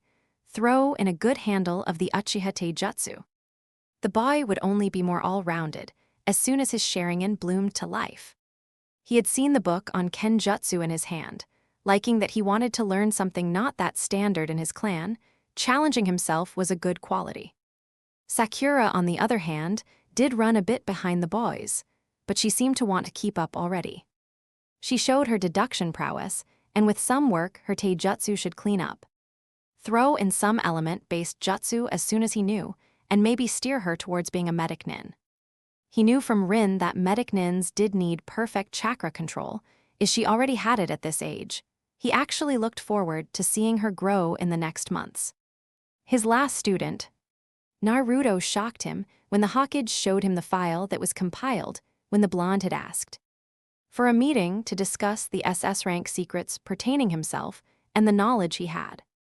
Now that he thought about it, he had some of Minato and Kushina old journals laying back at home. There was more sealed away, but the ones he had dated from the time Minato had still been his sensei, and Kushina had tagged along with her boyfriend in the early days. Now that he remembered, maybe he could bring those to Naruto already. If these past few days have proven anything, it's that Naruto can indeed make great bonds in skill level by the right motivation. Nodding to himself, Kakashi made his way towards his apartment. Digging out the journals from Naruto's parents from a faraway drawer, and at opening one of them, he found a picture of them. The picture showed Minato and Kushina at the training ground Kakashi's team 7 met all the time. Rin had taken the picture because, according to her, their sensei and his girlfriend had looked so in love. It would be a great picture to use for when they married or to give to each other when they went on a long-term mission. Kakashi smiled, feeling quite nostalgic. He was glad he found this picture again, sure of it the blonde of his team would love to have it. On his way to Naruto's apartment, he stopped at a store to buy a frame for it. Putting the picture in it before putting it together with the journals and some scrolls he also had in a bag to give to the blonde. After some consideration, he also put the Hurei-jin kunai Minato had given him once upon a time in it, It belonged to Naruto now. And who knows, maybe the blonde can figure out the technique that made his father so famous. Arriving at the apartment, he let himself in, grimacing at how easy it was to open the door. He hoped with the Sandaime promising to inform Konoha of just who Naruto was, and their mission starting tomorrow, the blonde could afford a better apartment soon. It took quite some time for the blonde to return to his apartment, most likely being at Sasuke's. Them being best friend had surprised Kakashi at first, but seeing them together just made it clear they had a very strong bond going for years. He was glad Naruto had people to go to if it didn't go all that well. He knew Makoto had been Kushina's genin teammate, and the Uchiha matriarch would do anything for the son of her best friend. In fact, Kakashi was sure the woman was beyond happy to know a part of her friend had survived that awful night. With a grin, he couldn't help but think about the time, soon to arrive, where Konoha would know just who Naruto was and who had stood by his side this whole time. As Naruto entered his apartment, he didn't seem so shocked at seeing Kakashi. "Yo-sensei." Kakashi nodded. "I was close by and wanted to give you something of your parents I still had." At the mention of his parents, Naruto beamed, making him look so much like Minato. Kakashi grinned before giving the blonde the bag he had in his hand. "I had this from my beginnings on the Team 7 of Minato-sensei. They're some of the first journals and scrolls both your mother and father made. I was borrowing them when..." Kakashi stopped speaking, thinking back about the people he lost. Naruto finished the sentence, "When they died sealing the Kyuubi in me?" Kakashi nodded, looking at the blonde with a sad smile. "I am really sorry I wasn't there for you before now, Naruto-kun." Naruto shook his head. "I know Hokage-sama decreed everyone close to my parents to keep their distance. Mikoto Botchan said the same thing when I told her everything. She had always believed I was their son, especially since my name had already been chosen for quite a while before I was born." Kakashi nodded. "They got it from one of your godfather's books. Minato-sensei wanted to name you Naruto the moment he knew Kushina Nichan was pregnant with you." Naruto looked at the man whom, if things turned out differently, would have been a big brother figure. Do you think you could tell me about them?" Kakashi nodded, another sad smile on his face. "I would love to, but if it's all right for you, not tonight." Naruto smiled. "That's all right, sensei. Thanks for all of these. See you tomorrow." Kakashi nodded back, ruffling Naruto's hair before taking his leave. Chapter 8, Chapter Text. The next day started bright and early for Team 7. They had all enjoyed the day before and were looking forward to meeting their teammates and started their official shinobi careers. For Sakura, the day started like it had the last few days. She got up, got dressed into bright colors her parents insisted she wore. Maybe she should ask her teammates to go shopping with her for more kunoichi-appropriate clothing. Keeping that in mind, she went downstairs to eat breakfast, which consisted on an apple. Her mother had this crazy idea that eating a lot would make her heavy. Even when she knew shinobi as a whole ate a lot more to deal with all the chakra they burned. Like Naruto said yesterday, the more chakra you had or used on a regular basis, the more she had to eat. Eating the apple with a grimace on her face, she promised herself to stop at the bakery on the way to the training ground. She needed to eat more than an apple to keep up with her teammates. As she finished, she got up to leave when her father glared at her. Once again, backed by her mother also looking like Sakura, had done something unforgivable. "And just where do you think you are going, Sakura?" Sakura sighed. "To training with my genin team." Her father shook his head. "I don't think so. We let you attend the academy to put an end to your whining. We never even suspected you'd graduate. But to actually want to become a soldier of this village, I think not. Someone has to look after the shop now that we're getting older in age. You should be looking around to marry a nice boy and help around the shop." Sakura was fuming. Was all they cared about their stupid shop? "Then employ someone to help in the shop. I became a shinobi of Konoha yesterday, and I won't let you take that away from me." Standing, she turned on her heel and left for the front door, when her father yelled at her. "If you leave now, don't expect to come back here again." Even if she could hear her mother trying to change his mind, she knew her father's mind was made up. He wanted a pretty doll daughter, who'd marry rich and leave them in luxury. Not a Kunoichi daughter who might not make it beyond a Chunin rank. With that in mind, she turned and went back to her room, packing all the essentials which were a stuffed toy from her childhood. Some books, scrolls Ino had once given her, and a change of clothing. With that packed, she stormed back downstairs, seeing the look on her father's face change from satisfied to downright disbelief as the bag on her back. I became an adult yesterday, and if you didn't know that you never read the pamphlets I gave you about the academy. I would rather risk my life for a village and teammates that at least want to know me for who I am instead of selfish. Greedy and downright horrible parents who want a doll-faced daughter. Goodbye. With that she opened the door, slammed it behind her with a satisfying smack, and left that house for good. Her parents never had the best thing in mind for her. They wanted to get prestige in a shinobi village while they themselves were no shinobi. Looking down on the driving force of income for the village and the reason it was founded in the first place. With a sigh, she wiped tears from her face and set towards the bakery for her pastry, meaning to go to the training ground directly after. Sasuke woke quite energetic. He really looked forward to learning more. He had spent some time before bed last night reading the Kenjutsu book Naruto had given him. It tackled some basic stances, but also different kind of swords and basic sword maintenance. He got up and got dressed in the clothes he had been wearing since the academy, and did think on maybe switching his white pants for another color. They were quite obvious after all. Good for in-village assignments, but for missions out of the village, he'd go and get some dark blue shorts to match his blue shirt. Getting downstairs, he sat down, seeing his whole family present, even if Itachi Nii was almost done eating and geared up for mission. Will you be gone long, Nii-san? Itachi shook his head. Just a day or two at the most, Atauro. It's just a standard recon mission. With that the elder siblings stood, kissing their mother on her cheek, bumping shoulders with their father, and messed up his hair. I'll see you soon. As he left, Sasuke finished his own breakfast consisting of a bowl of rice and an egg omelet with tomato in it. Before he left, however, he followed his mother into the kitchen. Ka-chan, Naruto told us yesterday that he eats a lot more than a regular shinobi because of his reserves. I just wanted to let you know so that we too can have some snacks waiting on him the next time he is over. If that is okay with you and Tusen, of course. Mikoto nodded. She knew Kushina had a habit of eating more at one sitting than regular shinobi. But it seemed her son had a habit of eating more throughout the day, instead of just eating larger portions at the normal mealtimes.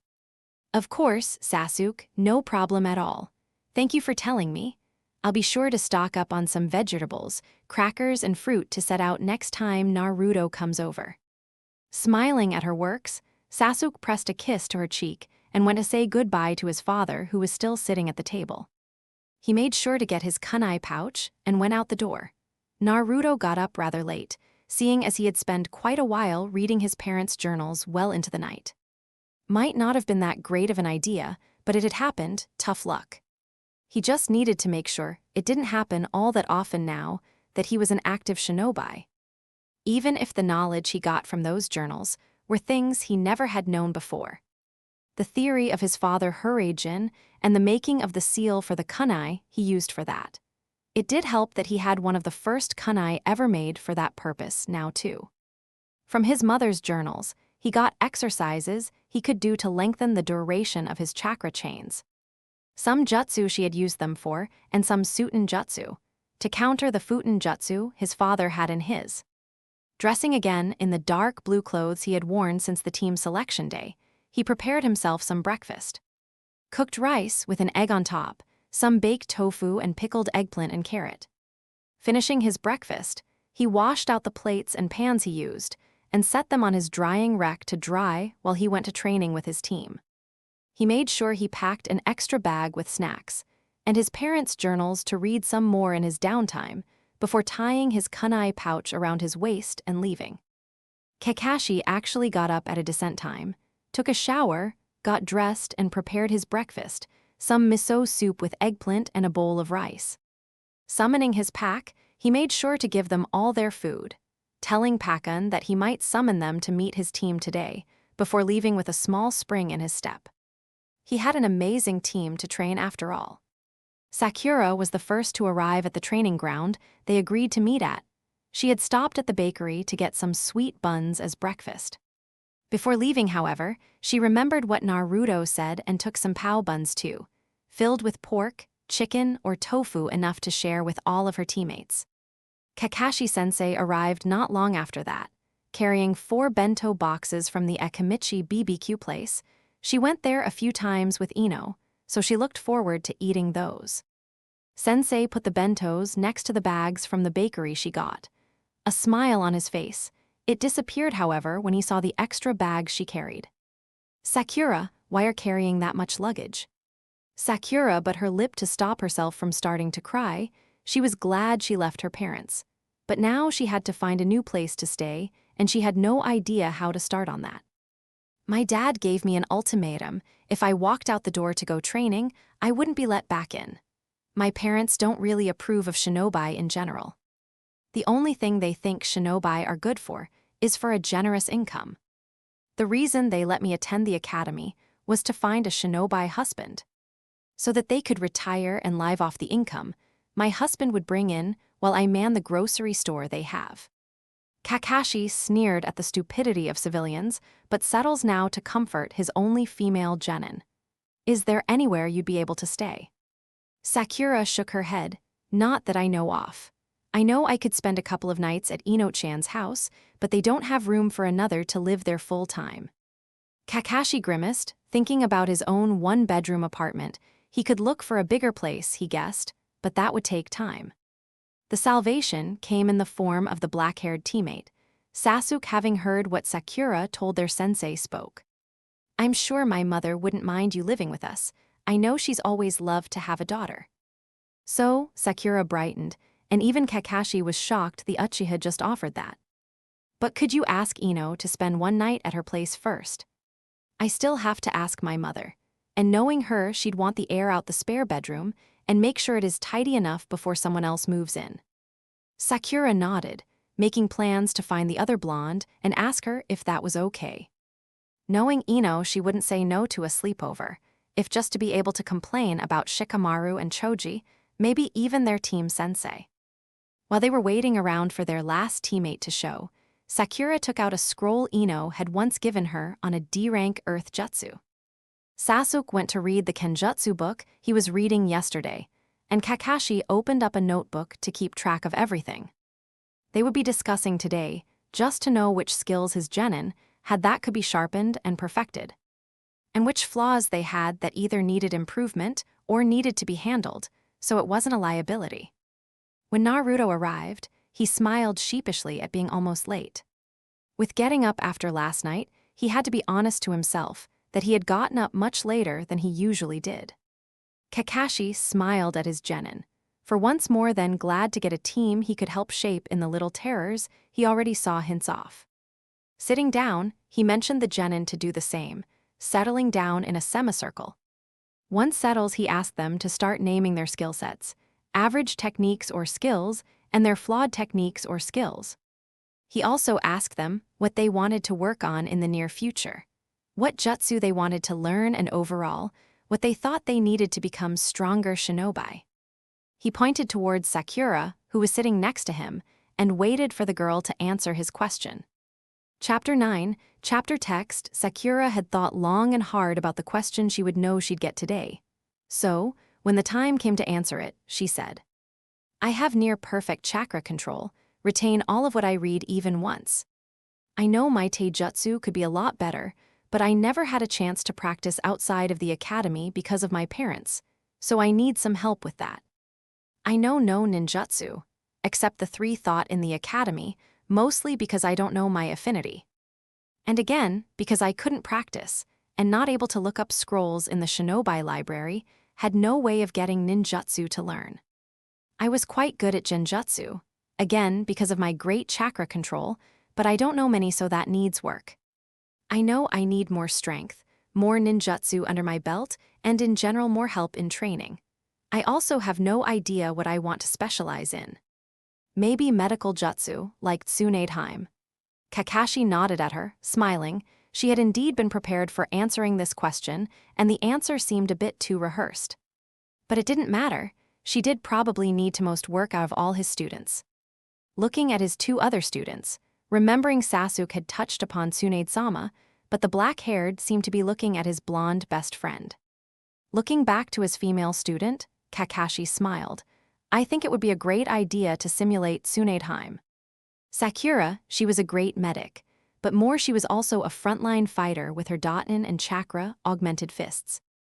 I'm sure the library has some books on her, other than that you can go to the hospital after training and ask them to teach you.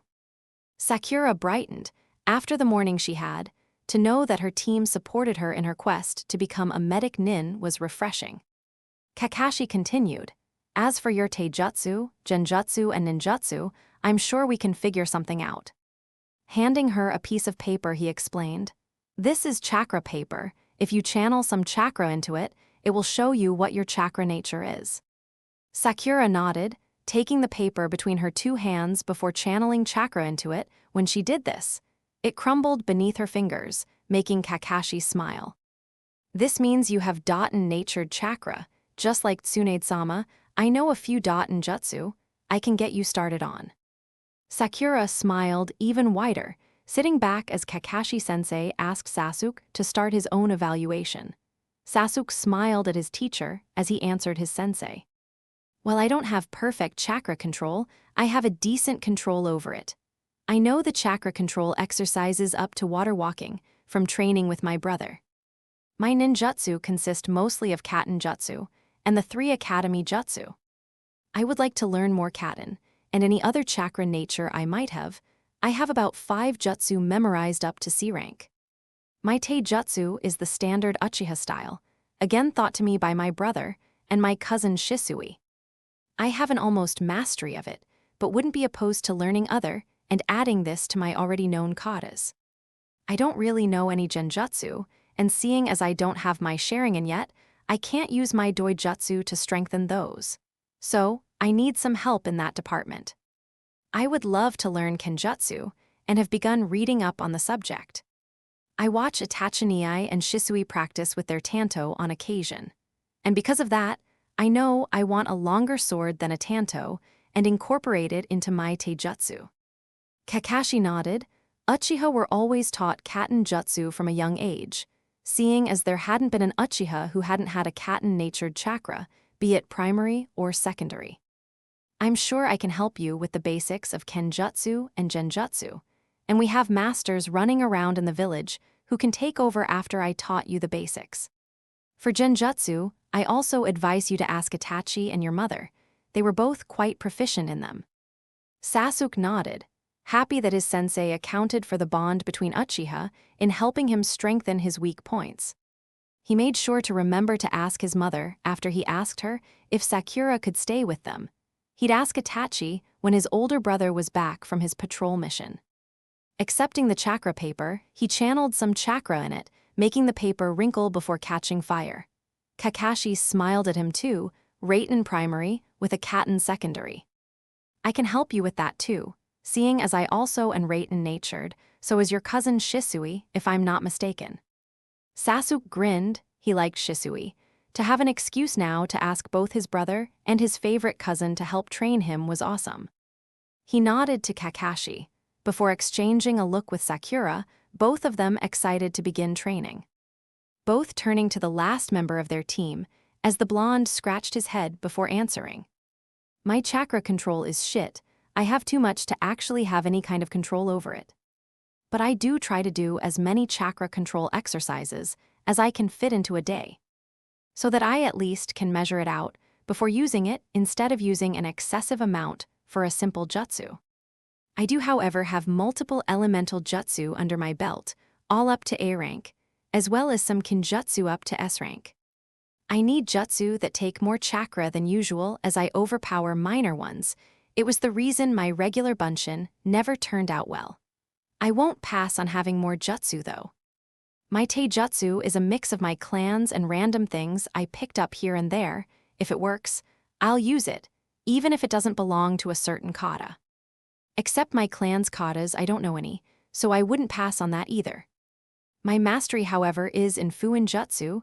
I need to find a master or someone with a higher mastery to test me, but I think I is almost at those levels anyway. Must be in my blood. He smiled at this, Kakashi and Sasuke smiling too, knowing what the blonde was talking about. I suck at genjutsu though, will probably never be able to use it. I can do a solid illusion with the henge, though, as well as dispel a genjutsu the moment it is cast. Sakura was the one who spoke, before Kakashi could even reply. But a henge is an illusion, how can it be that yours is solid? Naruto worried his lip between his teeth, looking first at Sasuke and after at Kakashi, both who nodded at him and confirmed what he was thinking. She was his teammate after all. With a flourish, Naruto get a paper out of his pocket, a seal written on it, as he slapped in onto the ground. A field set up around them, about 6 meters in diameter. It flashed once, before reducing to an outline around them. Looking at Sakura, Naruto looked at her. I set up a barrier no one can hear or see through. What I will tell you now, as your teammate, is a S-class and SS-class secret. I am telling you this as my teammate, and because these secrets pertain me, I am allowed to tell them. But if you tell someone about this before the end of Chunin exams, you'd get killed for treason. Sakura paled, before looking at her the other 2 men in the clearing. Sasuke and Sensei already know. Naruto nodded. Then I'd like to know too. Naruto sighed. The reason my henge is solid is because it is a kitsune trait to disguise themselves with a solid illusion. When I was born, the Kyuubi attacked Konoha. He had been released from the bounds of his former Jinchuriki. Essentially, his jailer or his partner depends on how the Jinchuriki goes about it, who was my mother. In an attempt to save the village, my father knew he had to seal Kura the Kyuubi in me, as my mom was dying because of the extraction. The reason I can cast a solid solution, as well as dispel a genjutsu the moment it is cast, is because I have the Kyuubi sealed inside me. Sakura sat shocked for a moment, until her mind began working. Answering questions as to why so many civilian-born, her included, were told to stay away from the blonde. Which is total bullshit. A paper does not become a kunai if you seal it in there. That was one of the lessons taught in the rather short Fuinjutsu course at the academy. That is until she processed the rest. Naruto said, my father sealed, but the Yondaime Hawkage vanquished the Kyuubis. This had Naruto, Sasuke, and Kakashi nodded. The later pushing Naruto's hair to the front, making his bangs hang in front of his headband, making her gasp. Like that, Naruto looked almost identical to the Yondaime. My father was the Yondaime Hawkage, Namikaze Minato, while my mother was Uzumaki Kushina. The Sandaime has said that I will be able to take my father's name, or at least add it to my mother's after the Chunin exams. Sakura nodded, somewhat dazed. So the clan you speak of. Naruto grinned, the Uzumaki clan, originally from Uzushio, to the east of here at the ocean. They were known for their long lively, Fuinjutsu and in some bloodlines, chakra chains. It is their taijutsu I have been using. Kakashi frowned. For all that Naruto should have a natural infinity with Fuinjutsu, he shouldn't know the Uzumaki taijutsu. At seeing the frown on their sensei's face, Naruto looked at him. Promise you won't attack? Totally taken aback, Kakashi nodded, Sasuke and Sakura following soon after. Biting his finger, he slapped a hand on the ground before saying, Kuchios no Jutsu, Kyuubi. As the smoke parted, there was a fox with 4 tails on the place Naruto had slapped his hand. The blonde now scratching the back of his head, a nervous grin on his face. I've been able to talk to him for most of my life. In doing so, he taught me what he remembered Mairo-sama and Mom practicing. When I just entered the academy, we came to a truce, and as I went to open the seal that locked him, the failsafe my parents built in the seal activated. This meant after I explained what was happening, that I had some time with them. Or at least a chakra imprint of them, and Mom taught me what she could on that short time, same as Dad did. As he looked up, Kurama had curled his tails around him. Sakura had slapped a hand over her mouth, her eyes surprisingly watery. Sasuke had looked shocked, mostly by the fox now sitting next to Naruto, but also touched by what Naruto had told them about his parents. He knew how much his parents meant to him, saw it in the longing looks the blonde gave his parents every time he was over. To know he had a chance to meet them. Kakashi, however, didn't know how to react. He had suspected the blonde knew more than he let on after the talk they had yesterday. But to know he had actually met his parents, even if it was just an impression, it probably meant more than the world to the blonde. He gave a grim smile, locking eyes with the fox sitting next to his student. You should stop that train of thought, Headache. Naruto never blamed you. He knew you couldn't go against a decree of the Sandaime. He met his parents, loved meeting them, and would now like to get to know people who had known then, when they were alive. Beginning with you as a student of Minato and the Uchiha matriarch Ad Kushina's best friend. Kakashi blinked, the Kyuubi could talk.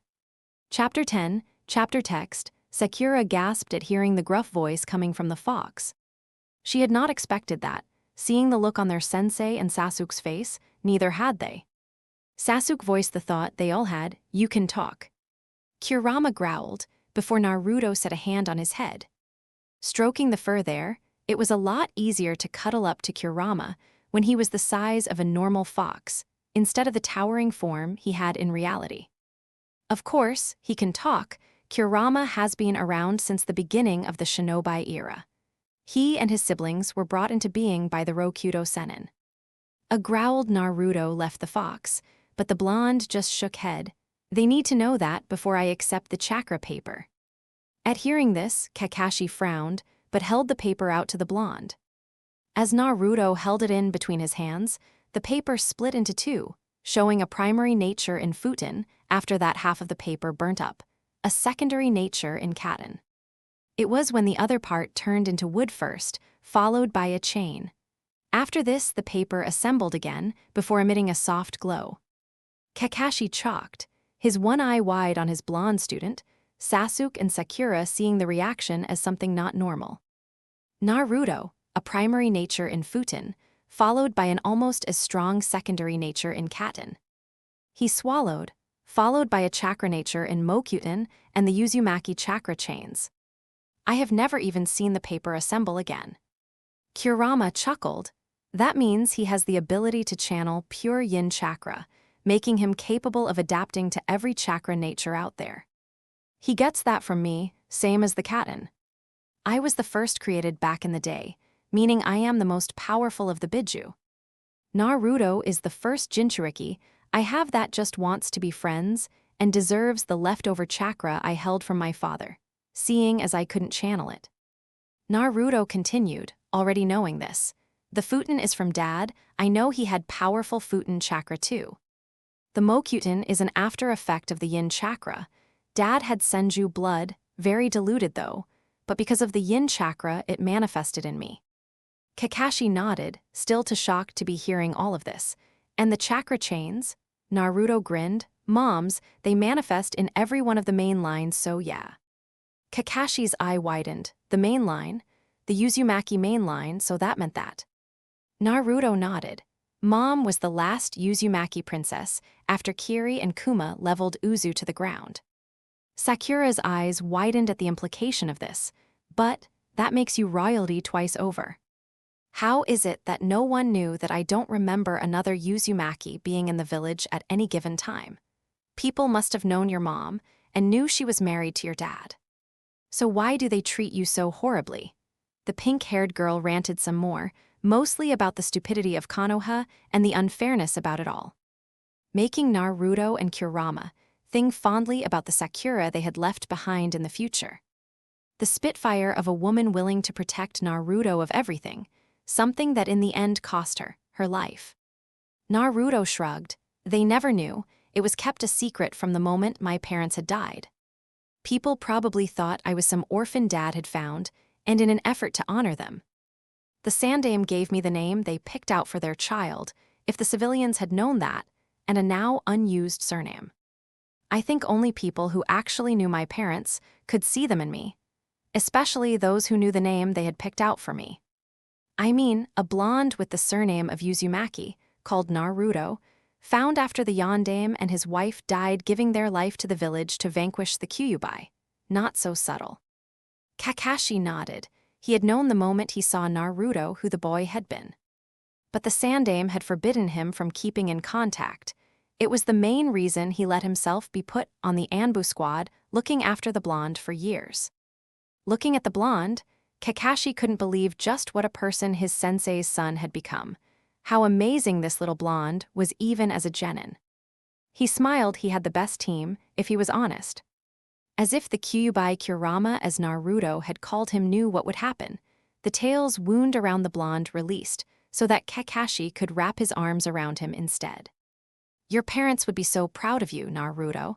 I know I am, and I really look forward to leading and training the new Team 7. Naruto wrapped his arms around Kakashi in turn, tightening them as Kakashi spoke, and if the Jounin felt some tears soak trough at his neck, he kept silent. Patting the blonde on his head, he opened his arms to his other students, Sakura diving right in at Naruto's back. Wrapping her arms around his midsection, while Sasuke leaned against Naruto's side, not hugging, but welcoming the arms of their sensei. They could all finally understand what Uruka, and in Sasuke's case his family, meant by your genin team stays with you for the rest of your career. Kakashi could only smile. This Team 7 wouldn't turn out as his, nor as the Sannin. The foundations had already been set. He also had two monsters who just needed some fine-tuning, and a soon-to-be little monster who needed some guidance after what her parents pulled on her. He could work with that. He would work with this team. He looked forward to the reactions of other teams and even other shinobi of Konoha. He smirked. Even Reidu, Genma, and Awashi would be baffled when they finally did meet Naruto. As they were hugging, Kurama had dispelled himself. It wasn't like the fox could reverse summon himself back to the seal if he never fully left it. Looking around, he saw Naruto's inner world blossoming, a grin on his face at the joy his Jinchuriki felt at being accepted by his team. He sent some positivity down their connection before settling down for a nap.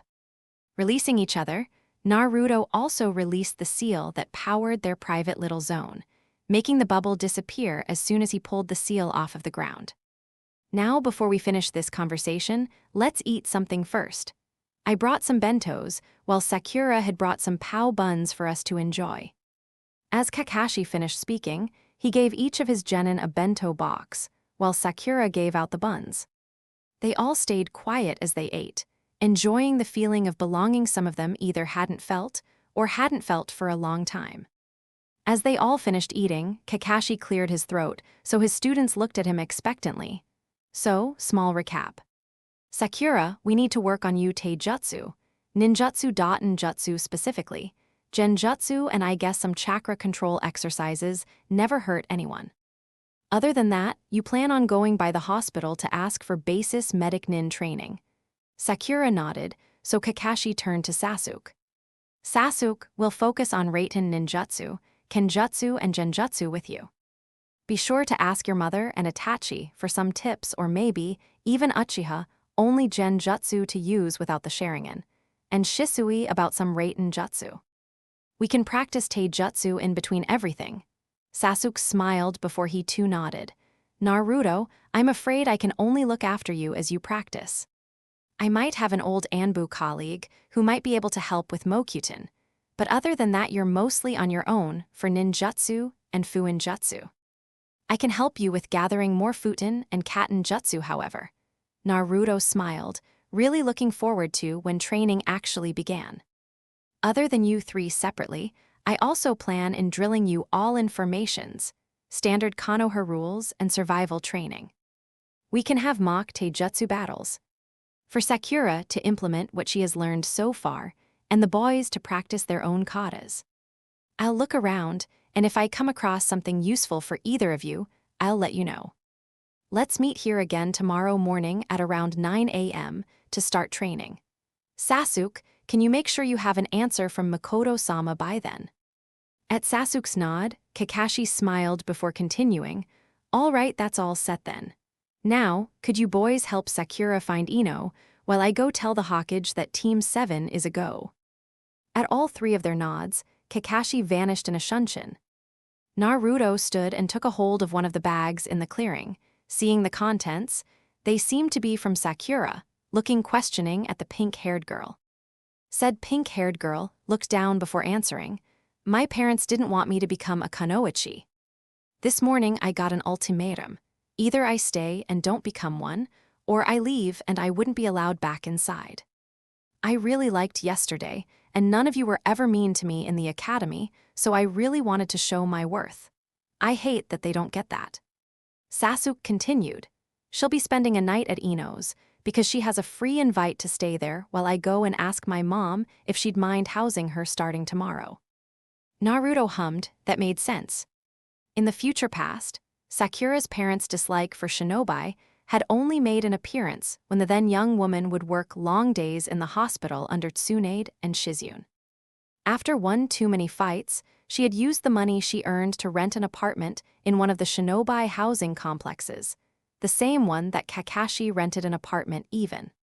To know that now her parents essentially kicked her out even younger than that hurt his heart, but he knew she'd overcome it.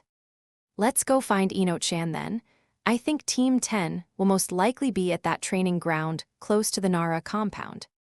Their sensei should also be ready with his test, and probably went to the meeting with Hawkage too.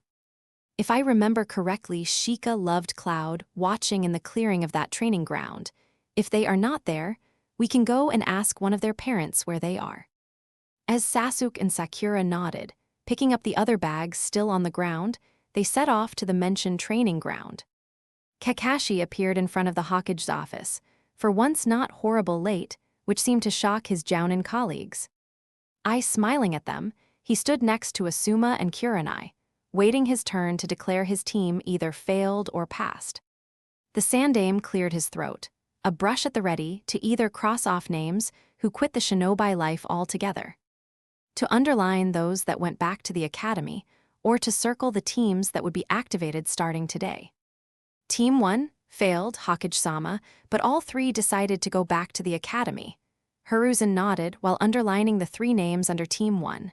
Team 2 failed Hokage-sama, all the quit and told me they were going to work in their parents' stores, a candle store, a weapons smith, and a carpenter. The Hokage crossed off the three names under Team 2. Team 3 failed, 2 will go back to the academy, but the only girl will join her mother's tea house. Team 4 failed, all three of them will join the academy again. Team 5 failed, got a scare too, and decided to return to their parents and join the local farmers. Hiruzen nodded, crossing off and underlining where necessary. Team 6 failed Hokage-sama, they were not for the shinobi life, so I persuaded them against going back to the academy. I have no idea what they'll do now. The Hokage side, he should have expected this. Now came the team he dreaded. Team 7 passed Hokage-sama, they all showed exceptional teamwork and personal skill. The other Jounin looked at Kakashi, as if the man had grown an extra head, not that surprising. Seeing as the Headache had never passed a team before, nor had he a habit of complimenting them. Hiruzen nodded, a smile on his face at the notion that Team 7 was once again a go. Team 8, Kurenai nodded, passed Hokage-sama. Team 9 is still in circulation from last year. So Team 10, Asuma spoke, they passed even if they still need some work.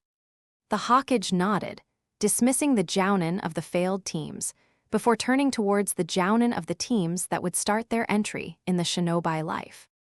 Chapter 11, Chapter Text, the Hokage looked at his Jounin, who, all three, had accepted a team to train for the better of Konoha.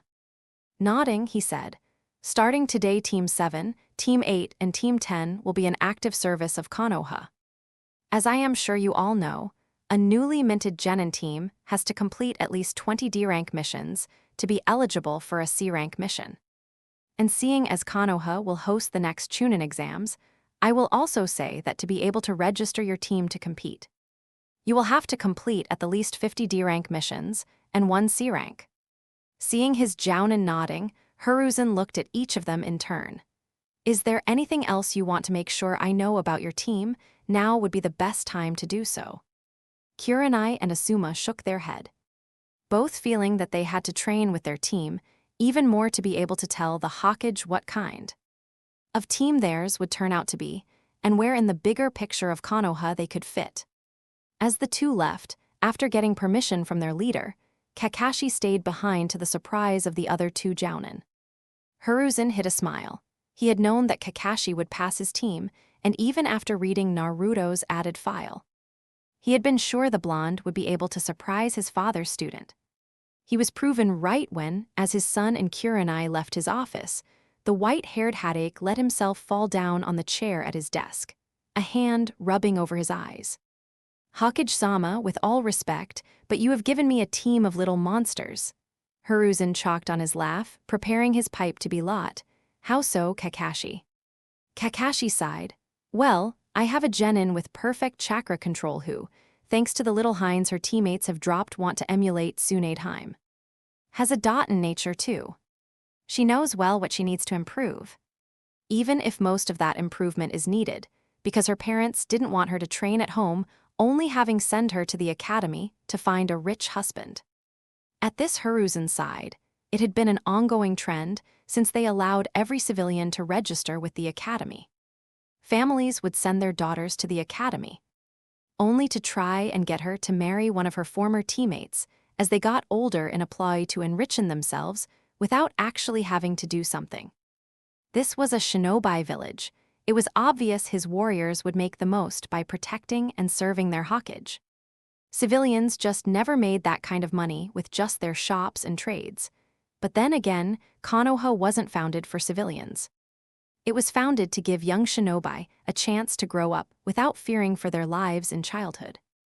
To learn how to protect their village, clan, and teammates, strengthening Konoha's forces as they had to go to battle.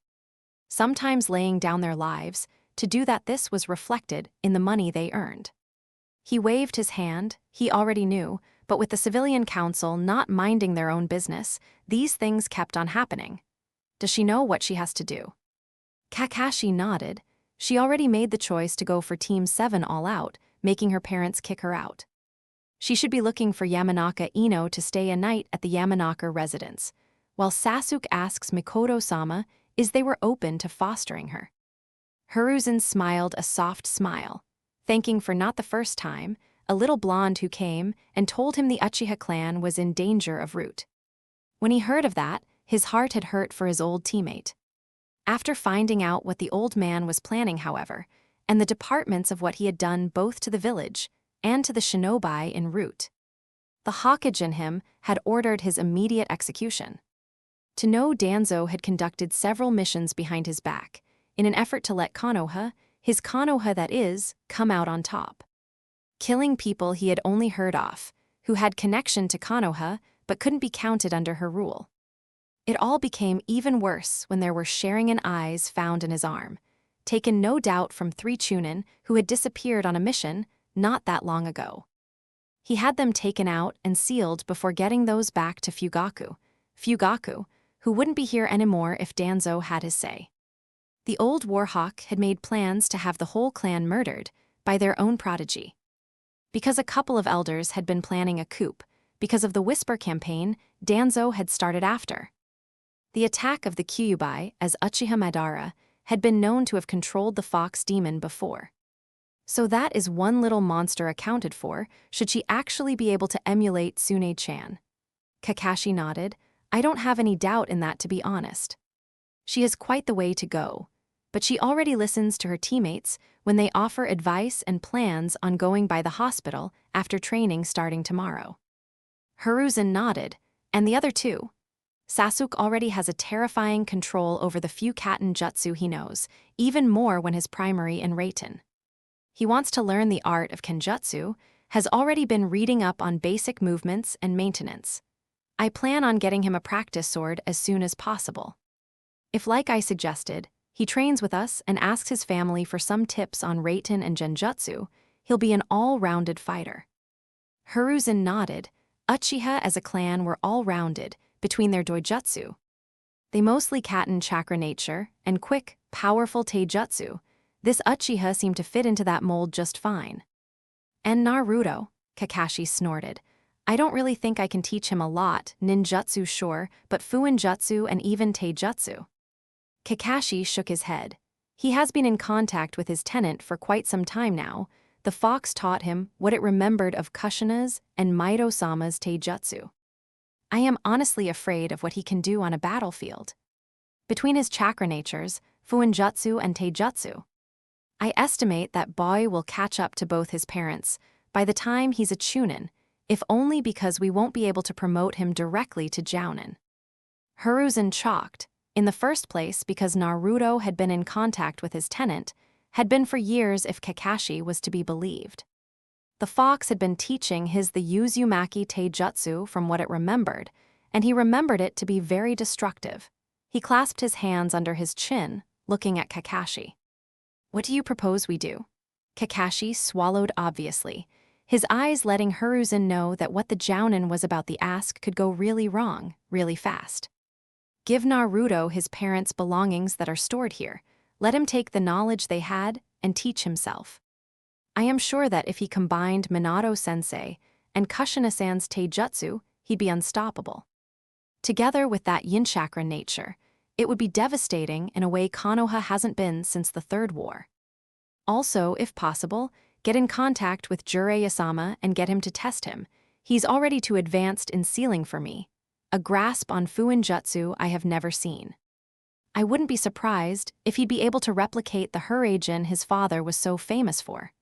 Hiruzen looked at Kakashi with narrowed eyes. You really think? Kakashi nodded. If he had those notes, Konoha will have a second coming of the yellow flash walking around. Hiruzen sighed. I'll send for Jiraiya, but I don't know when he will show up.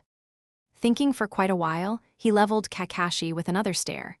If, and this is a big if, I release those notes, no word is to be uttered to anyone about this.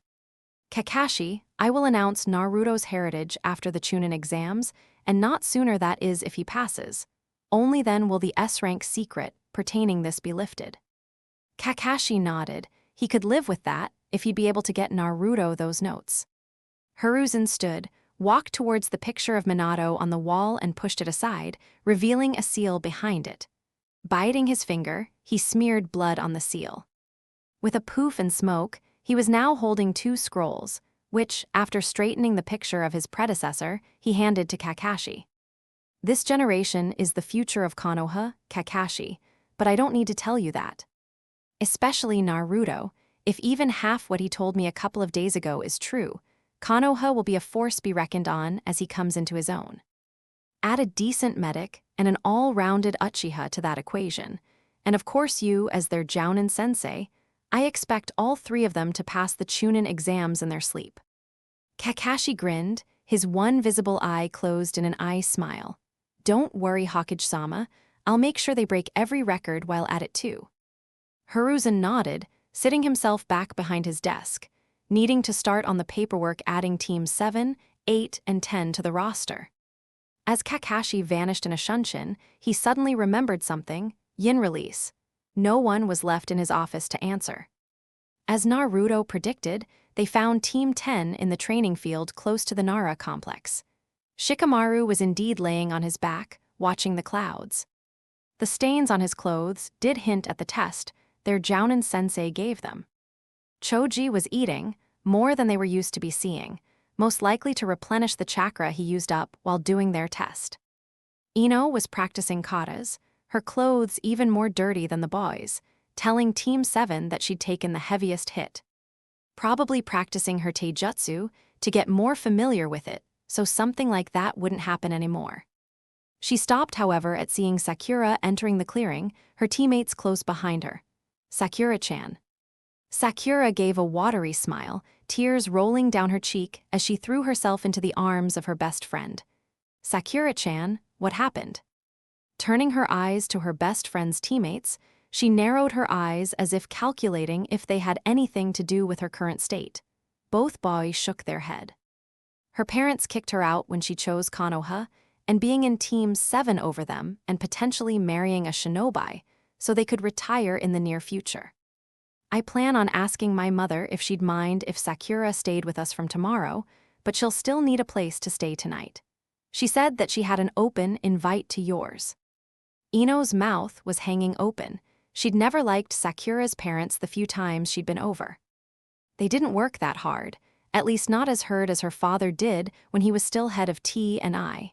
Yet they seemed to expect to be one of the biggest earners in Konoha. She scoffed. Konoha's foundation was built on shinobis, so of course those would be compensated accordingly.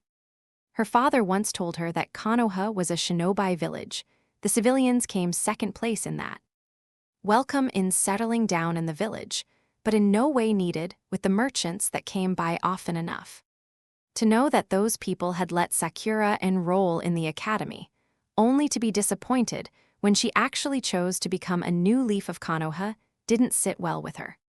She frowned, but tightened her arms around her still sobbing best friend, before nodding to the boys on her team and Sakura's.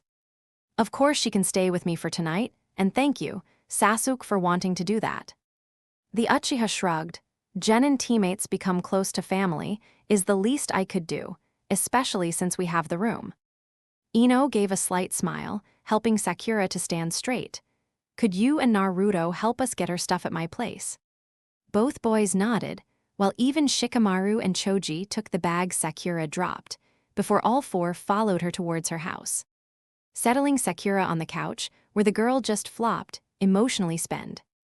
She turned towards the boys and asked Choji and Shika to lead Naruto and Sasuke to her room to set Sakura's stuff down. Chapter 12. As they entered Ino's bedroom, Naruto and Sasuke followed Shikamaru and Choji's example to put down their teammates' stuff on the foot of the bed. Bending down, Shikamaru pulled out a folded-up futon, rolling it out next to the bed they assumed is Ino's. All four of the boys stayed standing in the blonde girl's bedroom, a frown on most of their faces. I can't believe Sakura-chan's parents would do something like that. Shikamaru shook his head at what the blonde genin was saying. It's happening a lot if I have to believe my dad. Since the Yondaime fell and the Sandaime came to power again, the Civilian Council has gotten a lot more leeway in decisions that pertain the shinobi side of Konoha. They seem to think that they have an equal input in this village when it is anything but. Most of the clan heads can't see why the Sandaime doesn't just kick them out. After all, this is still a shinobi village, civilians are welcome, but in no way needed. Naruto and Sasuke nodded, totally agreeing with what the Nara said. Anyone an idea how to get the Civilians' Council out of shinobi matters? At the Uchiha's question, Naruto nodded slightly uncertain. Well, Sandaime-sama told me more than once he felt too old to be doing this. All his predecessors and even his successor died before they passed middle age. He is old, ancient in shinobi terms, yet he doesn't have anyone in the village right now he could pass the head to. At this, everyone looked at the blonde shocked, except Sasuke. He knew just what kind of brain the blonde hid under those blonde tresses. And who would you put as Godam then? Asked the Nara. Senju Tsunadeheim. This time, even Sasuke looked at his teammate with wide eyes. Naruto shrugged his shoulders. What? She's a direct descendant of the Shodan. Not only that, she is a revolutionary medic nin, and from what I have read, a great team leader. If we could contact her and ask her to come back to Konoha to take the hat, we would have a younger Hawkage at power, one who would go back to the roots of Konoha. Only problem with that is that she left Konoha because all her precious people either died for the village or left it too.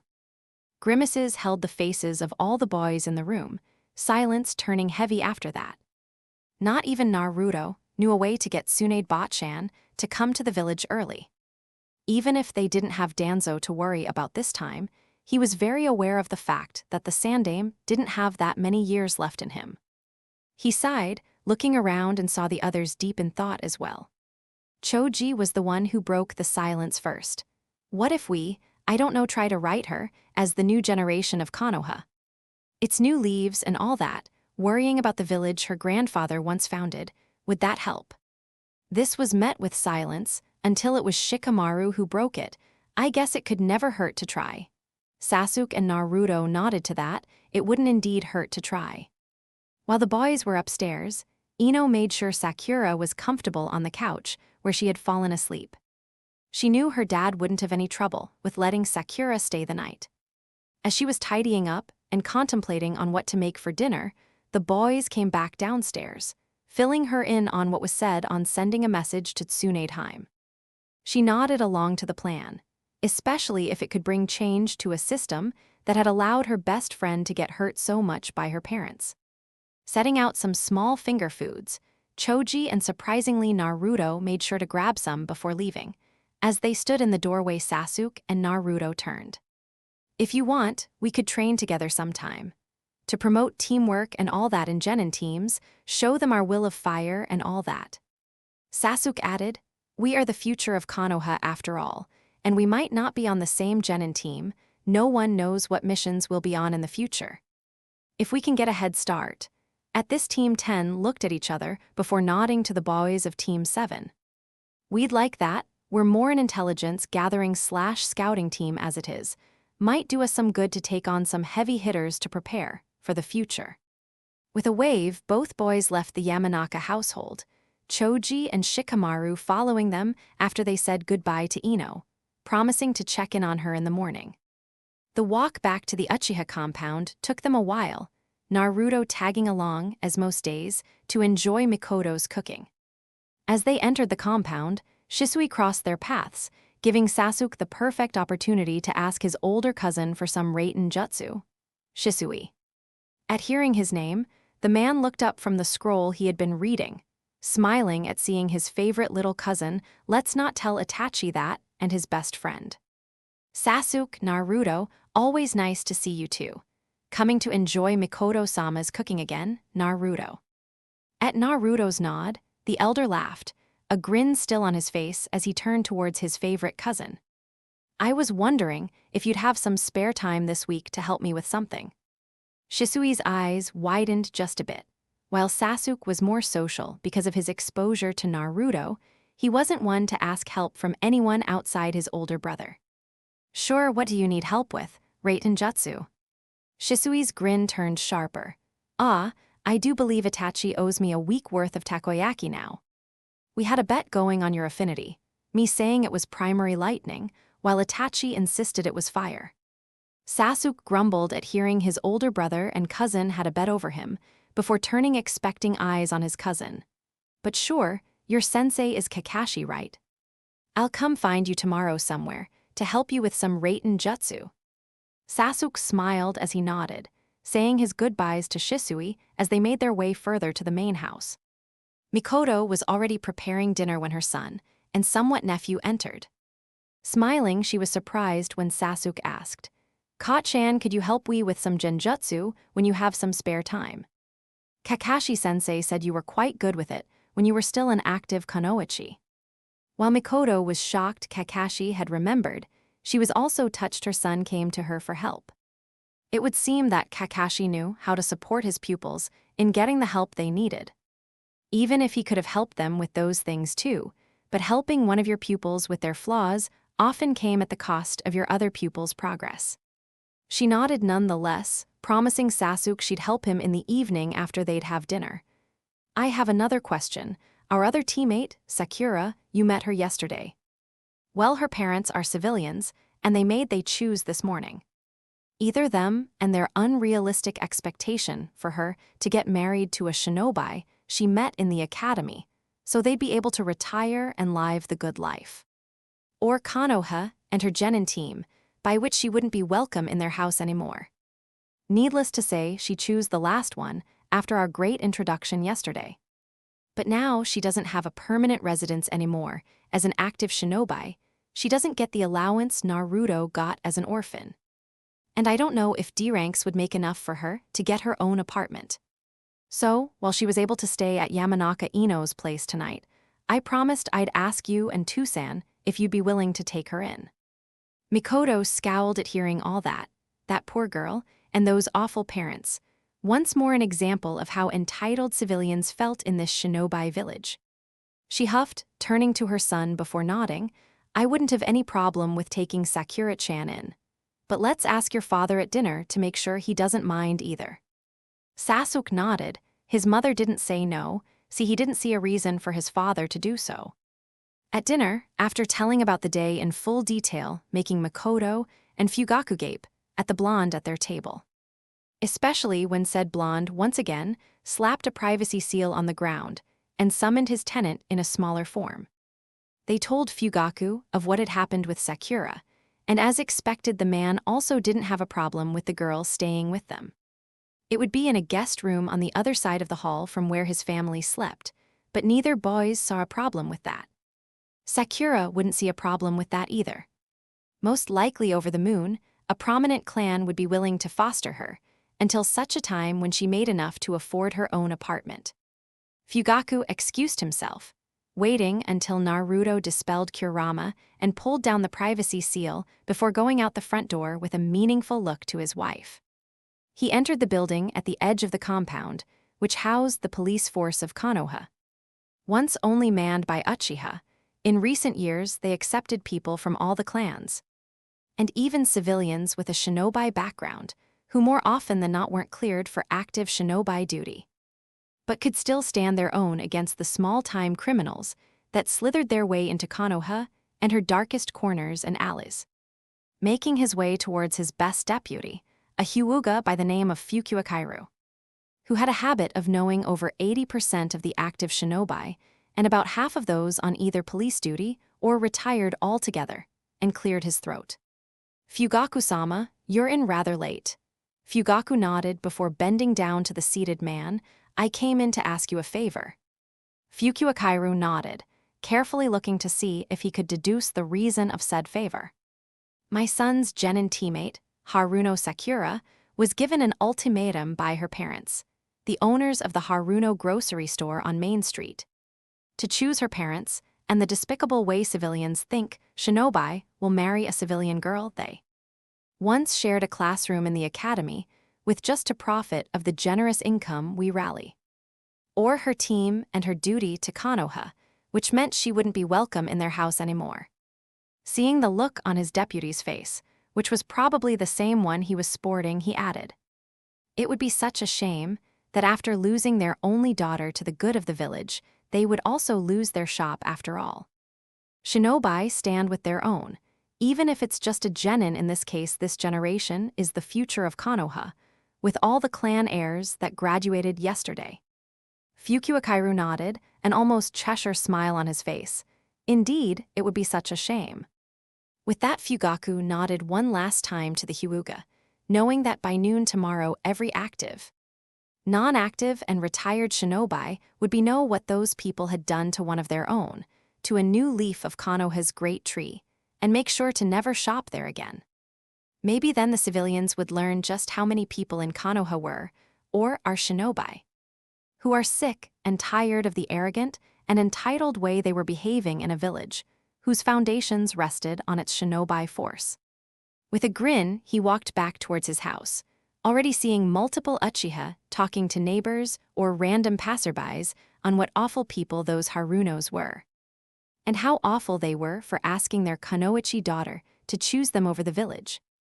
It was time the shinobi force would remind those civilians where they stood in the food chain and make it clear they didn't have any say in this.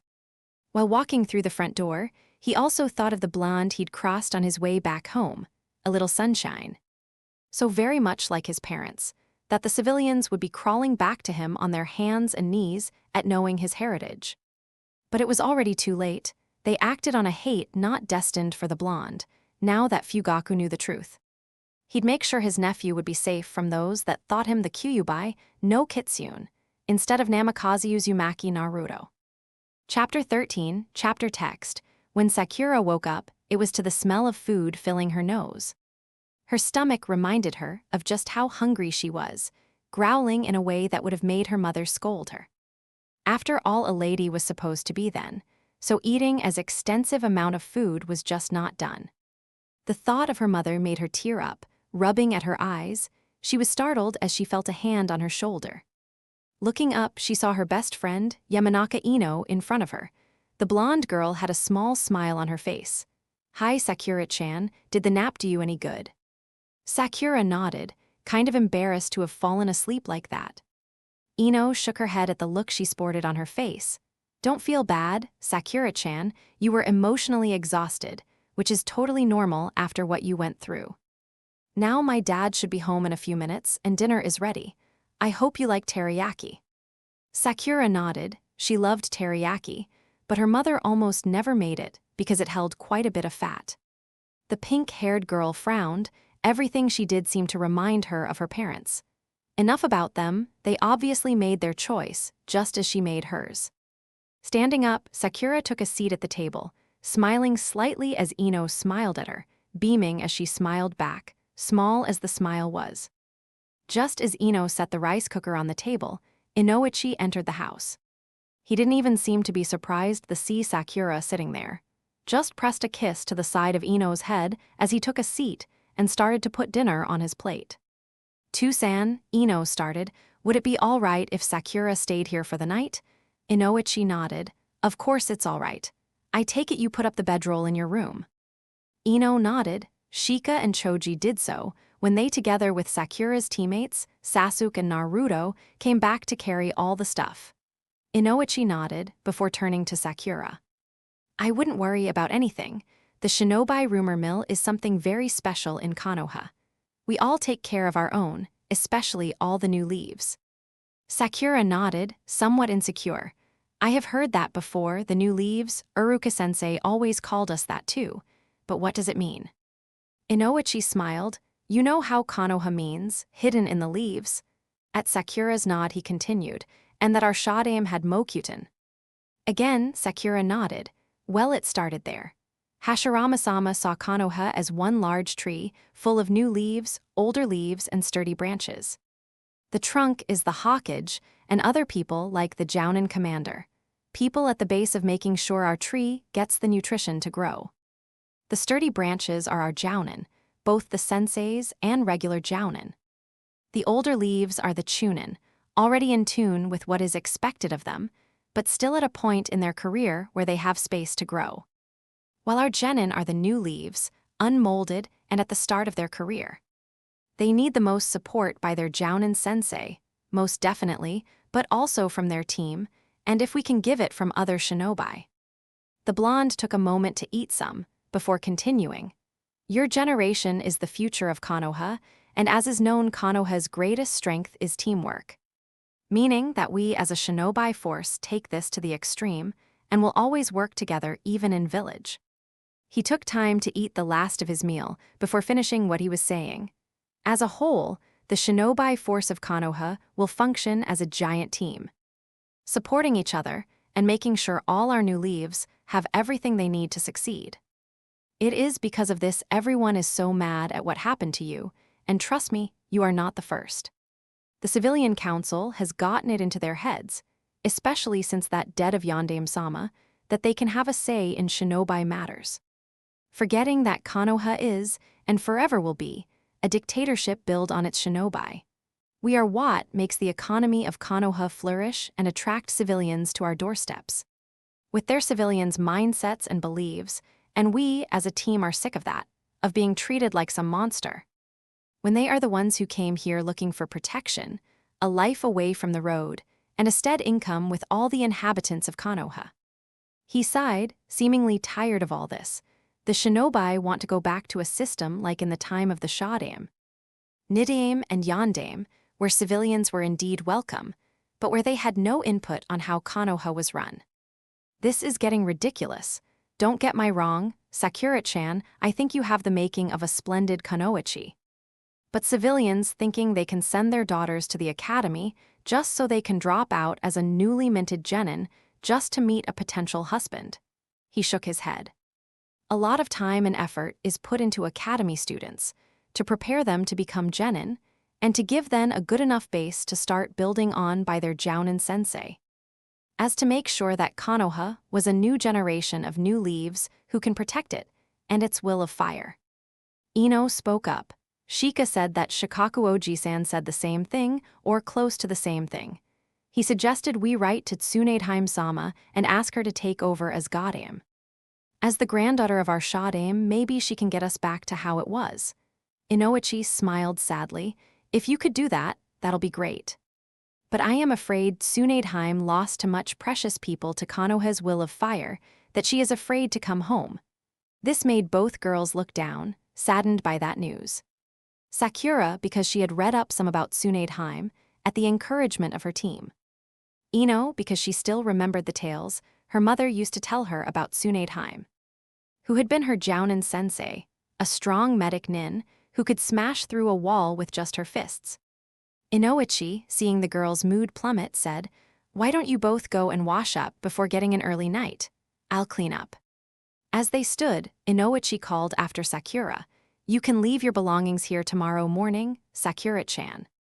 I have it on good authority that Mikoto-san plans on sending some of the Uchiha to come and collect them."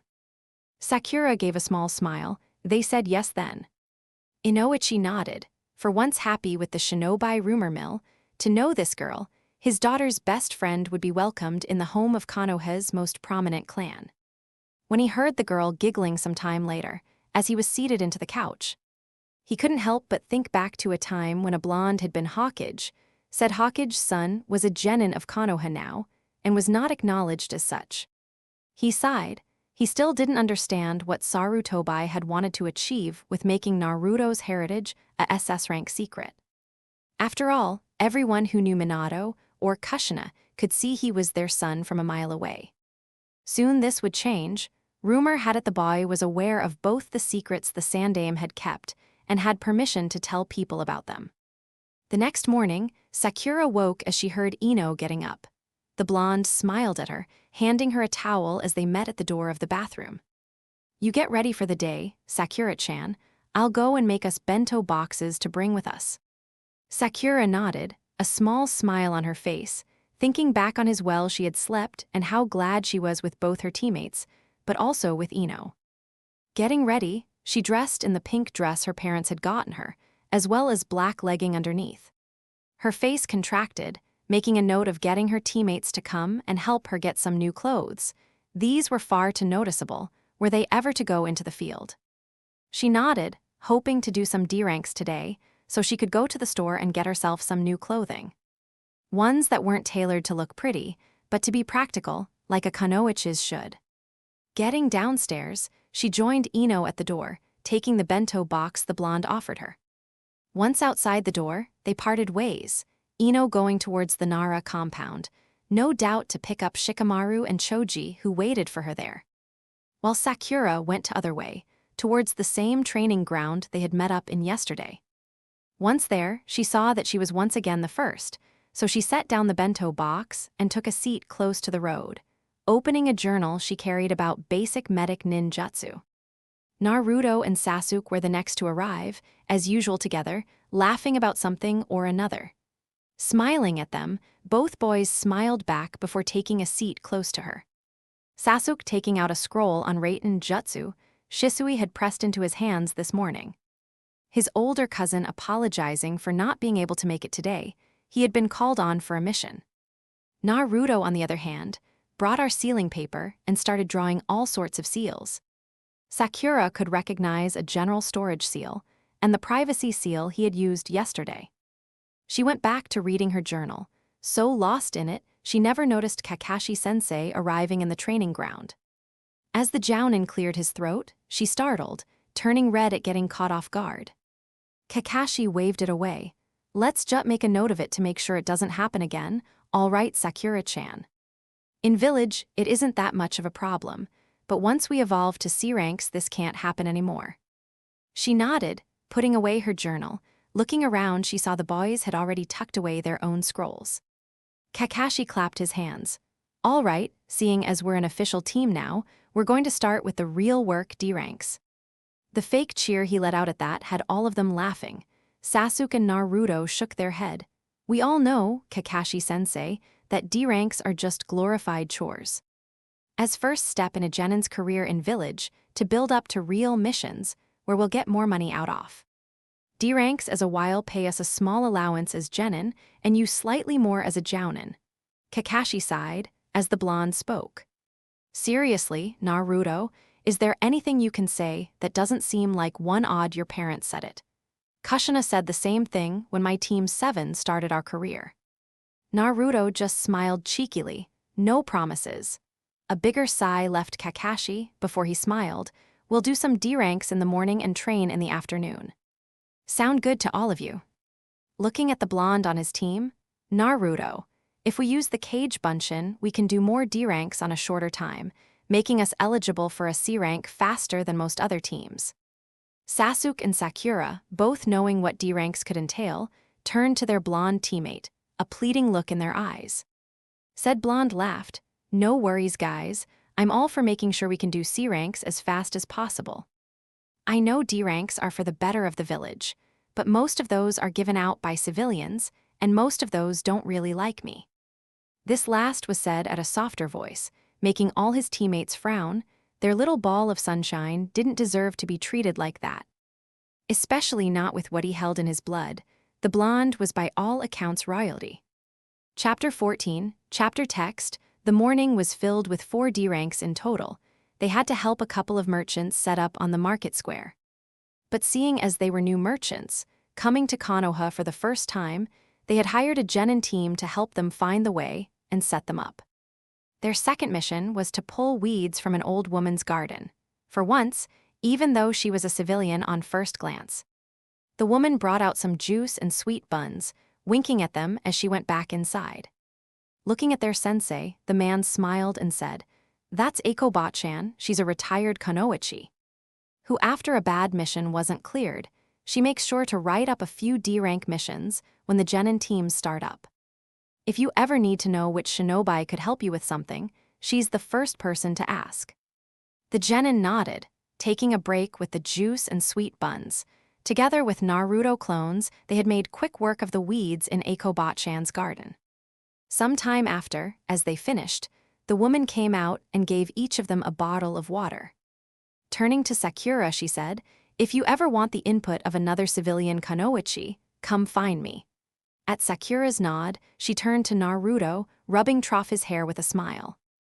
"You look just like your parents, Gaki. Seeing you now, I am sure you'll do them proud." Looking at the older woman in shock, Naruto shook out of it and gave a small smile. "I plan to do just that, Bot-chan." At that, she nodded and waved as they left her garden. Their third mission had been to walk with the Inuzuka dogs, of those either not capable to do so themselves, like the ones in hospital or those in the first year of the academy. They nodded at Inuzuka Hana, Kiba's older sister, who let them into the clan compound and showed them which dogs needed a walk. Again, with Naruto's clones, they could just take one long walk, making sure all the dogs could come and they didn't need to go by the compound to switch out. Their last mission was to paint the walls in one of the academy's new classrooms. This time they didn't need clones, as Naruto drew a seal on the wall, putting the paint bucket on the seal and letting it absorb into the wall. He then drew seals on all the walls that needed paint and activated the main seal. It even surprised Uruka to see paint creep out of the seals on each wall until they were evenly coated. An underpowered Futen Jutsu from Naruto dried it faster too. With 4 side-off D-ranks, they collected their share of the pay at the finance desk on the ground floor of the administration building. All of them pocketing it, hoping to save up some or use it to buy some new ninja gear. Making their way to the training ground they started their day in, everyone took a seat and took out their bento boxes. Sasuke handing one to Naruto, who took it with a thankful look in his eyes. Sakura, seeing the look, asked about it. Naruto winced. "The store that sells general groceries really don't like me. They always sell me rotten fruits or spoiled meats. Or if I'm lucky, things that are almost rotten but not totally." Sakura gasped, knowing that it was the store her parents ran. "I am so sorry, Naruto." Naruto shook his head. "Is not your fault. It theirs for thinking I am a demon and whatever they believe." Sakura still shook her head, "Still does not make it right." Kakashi intervened and said, "It does indeed not make it right, but if you hadn't noticed. One of the merchants we helped this morning was one with general grocery stores. Maybe you can buy from him now, Naruto." Naruto nodded, carefully, looking at Sasuke before turning to Kakashi again. "Sensei, that merchant, is this in any way related to the shinobi gossip that shinobi, both active and retired, shouldn't do their shopping at Haruno's anymore?" Sakura gasped, thinking back to what Inoichi had said, because the tree takes care of its new leaves. Kakashi nodded. "Those people insulted more than one person in their career here, Sakura. kicking you out, and the way they treated Naruto was just the drop. When Naruto was still an academy student, we couldn't officially do anything. But now that he is a genin, he belongs with us now, and we do protect our new leaves. Especially those of your parents' generation, and older. They grew up with or saw their children grow up with Minato and Kushina. For all that Sandaime-sama wanted to keep Naruto's parentage a secret, no one believes that he's just a random Uzumaki. For one, most Uzumakis are red-haired, and it was no secret that Kushina and Minato-sensei were married and expecting before they died. All the genin gave a small smile before starting to eat. All of them thinking about how nice it was to have a village-wide team behind them who would support them as new leaves of the tree. The afternoon was filled with exercises.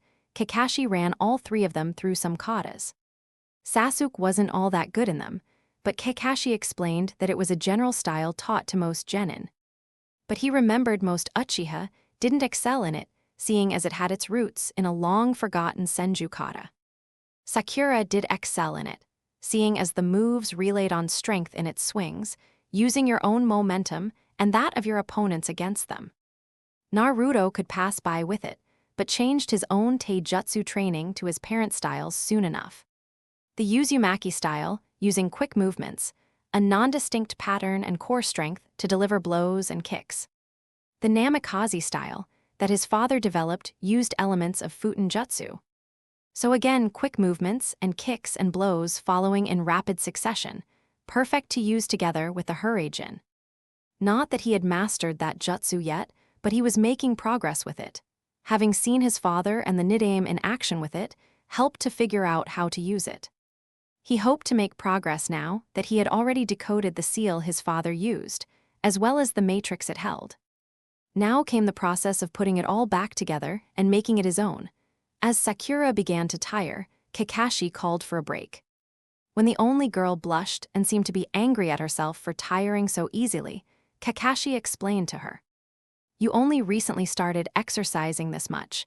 It is logical that you tire more easily than the boys, Sakura. Both Naruto and Sasuke have had the Uchiha to fall back on and train with either Itachi or Shisui. Not to forget that they both hail from shinobi clans who are known for having more than average chakra. Don't feel bad for that, all right. At this, Sakura nodded, sitting out for a while, catching her breath as the boys started sparring. Sasuke using the general Uchiha style, while Naruto used a style she didn't recognize, so probably his parents. After she regained her breath, Kakashi explained a Daten jutsu to her. It was a small-time jutsu, used to make a wall of earth raise up in front of the user, to protect them from incoming attacks. As the Jounin was explaining this, Naruto made a few clones who started on tree walking. Probably because the blonde was still charged in chakra and wanted to make sure to burn through it. While his cloned were doing that, the blonde started practicing Futen Jutsu, one after the other, before going over to Mokyuten. Staying away from the yin release for now, hoping to practice that some more together with Kurama, who was the resident expert they had on that. Sasuke started practicing his Katen Jutsu, before trying out some Raiten Jutsu he had read in the book his cousin had given them. He came back to Katen Jutsu when Naruto asked to try some, but wanted to look at him doing them first. Sasuke deliberately slowed down his seal weaving, making sure Naruto could follow him in that, before letting his Katen Jutsu leave his mouth. It took the blonde a few tries, but he succeeded in doing a great fireball jutsu just as Kakashi congratulated Sakura in her Daten wall. Clapping his hands, he excused them all, telling them he expected to see them again tomorrow at the same time. Nodding, all the genin waved at their sensei, before turning to where they had left their empty bento boxes and scrolls or journals. Picking those up, Sakura walked together with her teammates towards the Uchiha compound. Looking over at Naruto, she asked, "Is the whole bad groceries thing the reason you eat here so much?" Naruto nodded. "Part of it, yeah. It's that, but also because Mikoto Bachan was my mother's best friend, and she loves telling me stories about both her and my dad." Sakura smiled sadly. "Ah, I can understand that. Are they nice?" Naruto nodded. "All of them are great, Fugaku Jai-san can be a bit stoic, but I guess some Uchiha just are that way. He's really nice though, just doesn't smile all that often. Sakura nodded, remembering the patriarch of the Uchiha household that one time she came with the boys of her team for dinner, so Sasuke's parents could meet his genin team. Sasuke hummed, "They all care though, I know Mom was overjoyed to have a girl in the household. She has been hoping for a girl for ages, but sadly, she can't have any more children, so Itachi, and I will never have a sister. As for my dad, he has lost quite a few comrades and friends in his career. It's the reason he's chief of police now. He leaves the active shinobi business to the younger Uchiha, those that are still young and have more chances of getting through it. At the age my parents are, our classmates' parents are, shinobi careers start stagnating. It's either stay in the life until it takes your life away, or joining in the in-village police force for those who can't live without some action, or retiring altogether." Naruto hummed, "Like Ikoba-chan is retired." Sasuke nodded. "Itachi once told me that even retired shinobi still care for the new leaves, and while they themselves aren't active anymore because of old age or an injury, they love helping new generations to grow to their full potential." As they entered the Uchiha compound, he added, "That's the reason most shinobi don't like the rule of the Sandame. Don't get me wrong, he was a great Hokage once, but he is old and he gets pulled around by the nose by the civilian council too much. We need someone new under that hat." Naruto and Sakura nodded. Although Naruto did so with pain in his heart, he never thought about it like that. But he had to be honest with himself that if his father were still Hokage, or if Tsunade had the hat at the time of his parents dead, everything would have turned out very differently. Maybe we can start on that letter we wanted to write. Make a draft this evening and give it to Ino or Shika tomorrow to try and word it so she comes back. His teammates nodded, agreeing with that plan. When they entered the main house, they were greeted by Mikoto, who had just finished putting dinner on the table. Itachi was already sitting at it, smiling as he saw the genin team entering. Fugaku entered just as they all took a seat, nodding to his sons and smiling slightly to his house guests. Dinner was had in silence, only after when Sasuke and Naruto cleaned up the table, and Naruto made 2 clones do the dish did talk commence. Mikoto turned to Sakura. "I had a couple of cousins get your things from Inoue-san's home this morning. We placed it into a room in the guest room. I hope you don't take offense to it. But it is custom for the family to sleep at the east side, while any guest we have sleep at the west side." Sakura shook her head. "I am beyond grateful you want to take me in, Uchiha-sama. I'd be happy to sleep on the couch or on a futon somewhere." Mikoto's face darkened. "As if we would let that happen. We have more than enough rooms. Naruto stays over sometimes too, so room isn't an issue." Standing, she gestured to the only girl at the table. "Come, I'll show it to you." Chapter 15, chapter text. The next morning was one of the first, except for the night before at Ino's place, where Sakura woke up rested and refreshed from a night's sleep. Getting up, she got ready in the bathroom next to her bedroom, one that Mikoto-sama had shown her yesterday as the Uchiha matriarch had led her to her room. For now, she had the bathroom to herself. The few times Naruto stayed over, they would have to share the bathroom. Not that she cared. Naruto had shown himself to be a very caring teammate, and one she got along really well with. In fact, the blonde had shown that he didn't care that she was in fact a girl, and just treated her like his other teammates. Going towards the kitchen, she saw the blonde sitting at the breakfast table, despite not staying the night, making her remember the conversation Team 7 had the day before of the blonde not being able to buy the nutritious food he needed as a growing boy. She shook her head, thinking back about that conversation and how her parents were the reason he wasn't able to do what he needed to do to stay healthy and in top form. In a way, her parents were sabotaging the shinobi force of Konoha by doing so, even if it was just one genin.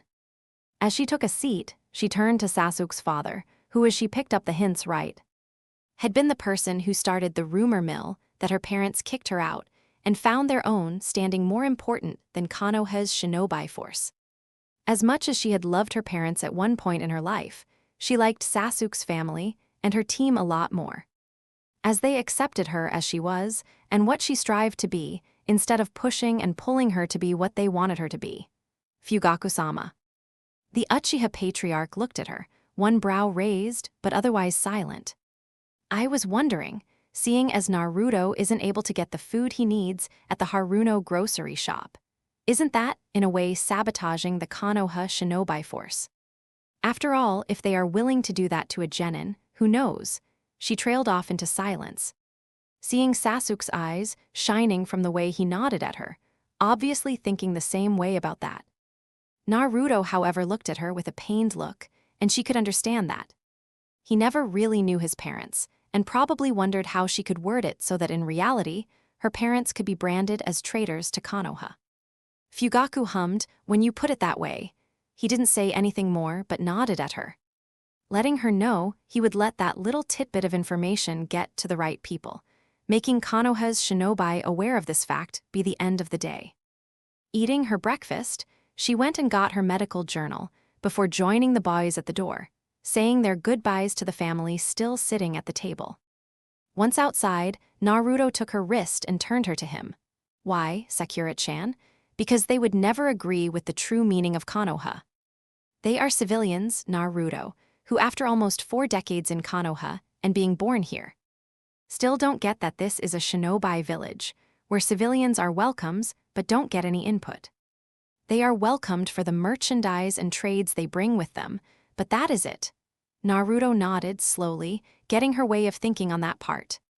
But they are your parents. Sakura nodded. They did indeed make sure I was put onto this world. But Naruto, even then they would have kept their civilian way of thinking, while I, their only child, am a shinobi, and in the eyes of the law, I became a legal adult the moment I passed my genin exam.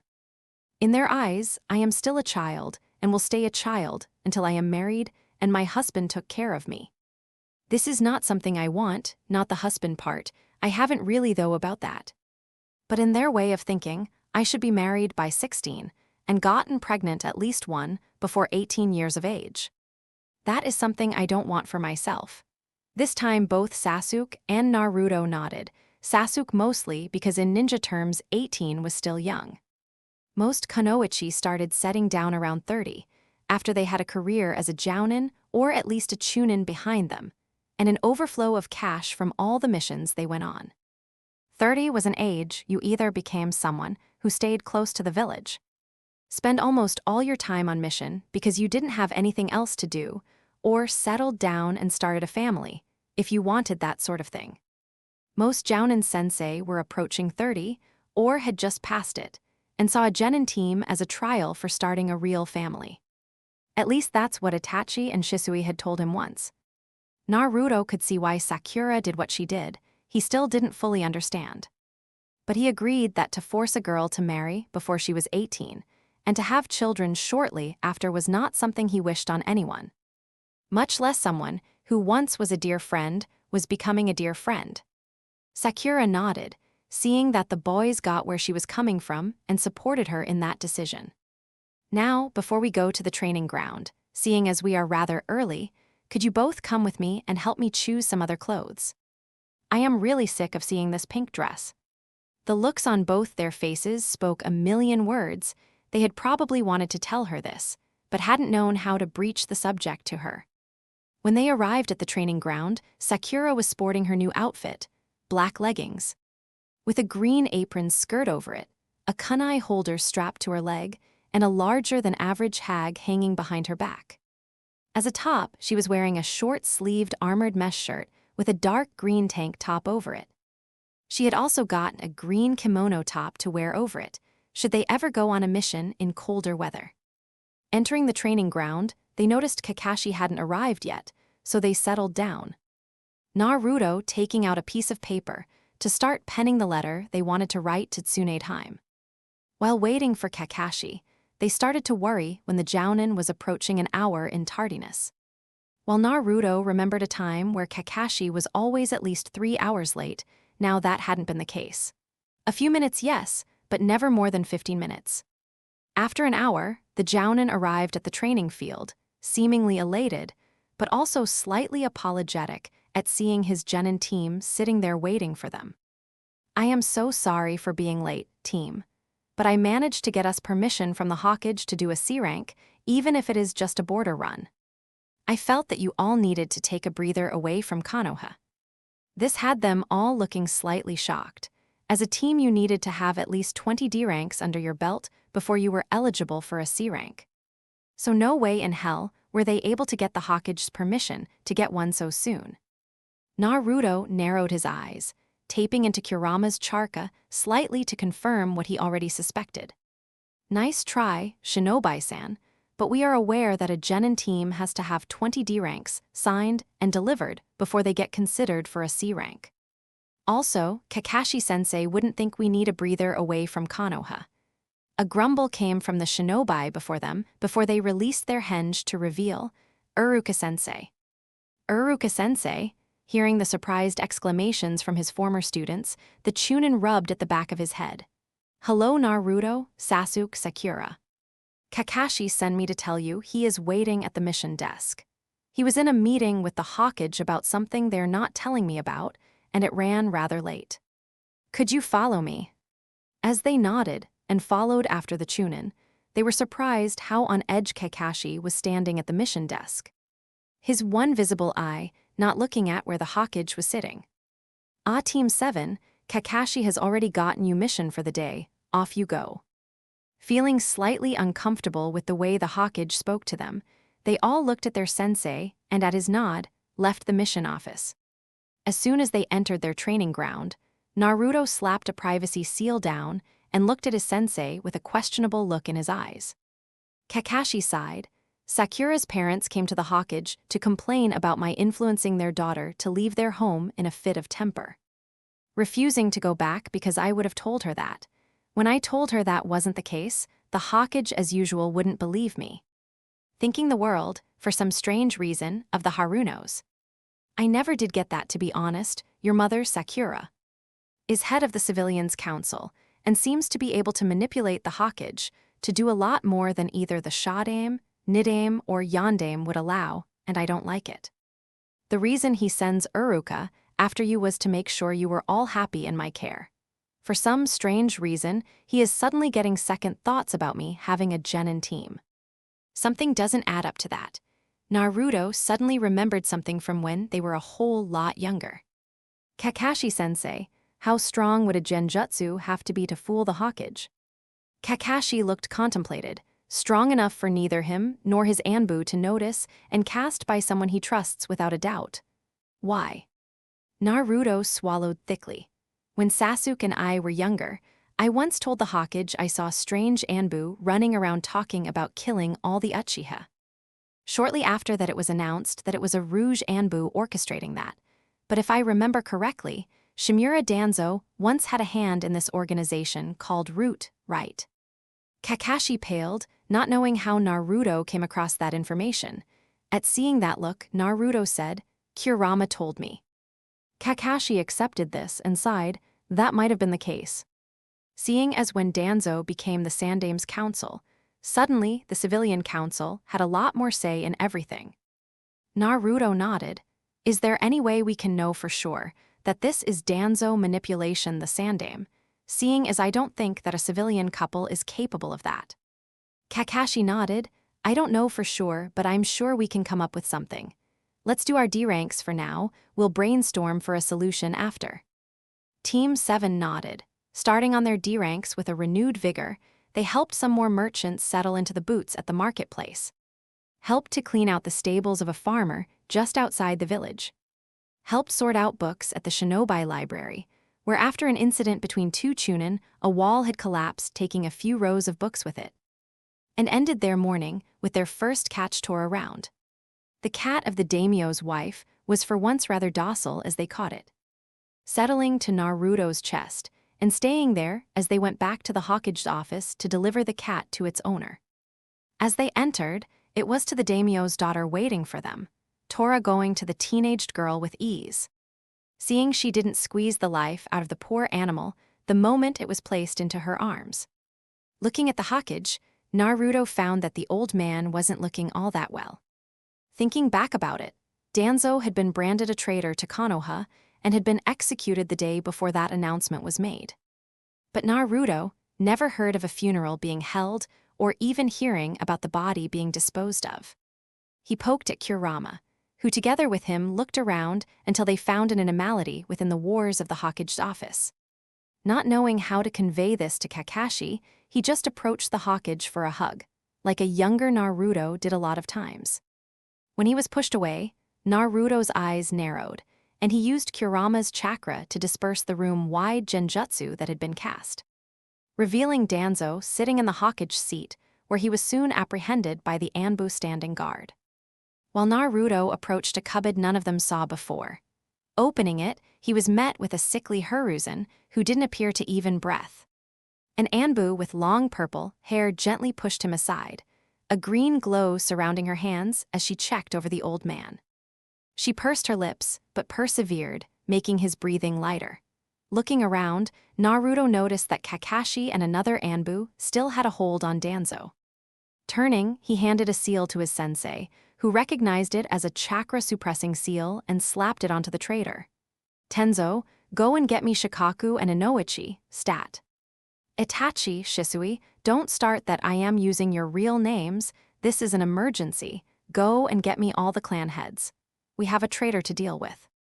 All three Anbu guards exited the building through the window. Kakashi standing forlorn in the middle of the room, Danzo still bound at his feet. Sasuke and Sakura's gaze was still on the wounded Hiruzen still laying half inside the cupboard. Naruto approached his female teammate. Sakura, could you go and get a medic here as soon as possible? At her nod, he turned to Sasuke. I think you should go and get Asuma-sensei. I know you don't want to appear weak, Sasuke, but you need the fresh air. I'll stay here with Sensei and Iruka-sensei. Go. Both turned to Kakashi before doing as their teammate had asked, leaving the building through the window, still pale or slightly green. Iruka, meanwhile, hadn't taken his eyes from the Hokage's prone form on the floor. When Naruto approached him, he flinched. I didn't notice it at all. Naruto nodded. It was a very strong genjutsu, sensei, you wouldn't be able to see through it. Don't blame yourself. Chapter 16, chapter text, Iruka couldn't believe he hadn't noticed anything wrong with Hokage-sama. He had been meeting with civilians more often than he normally did. But with what happened to Sakura-chan, he had assumed it was to make sure nothing like that happened again. The rougher way he spoke to his shinobi he'd thought was related to stress. But to suddenly see Naruto's dispelling a genjutsu, which the blonde had never been any good, to reveal Shimura Danzo sitting there, like he owned the place. He was glad Tenzo and Kakashi apprehended the traitor, before the Jounin dealt our orders, and made sure they could proceed with the actual execution of the traitor before them. Looking over to the blonde, still hovering over Nico's shoulder, looking at the Hokage, he was surprised at the level-headedness the blonde displayed in all this. He dispelled a genjutsu the moment he noticed something amiss.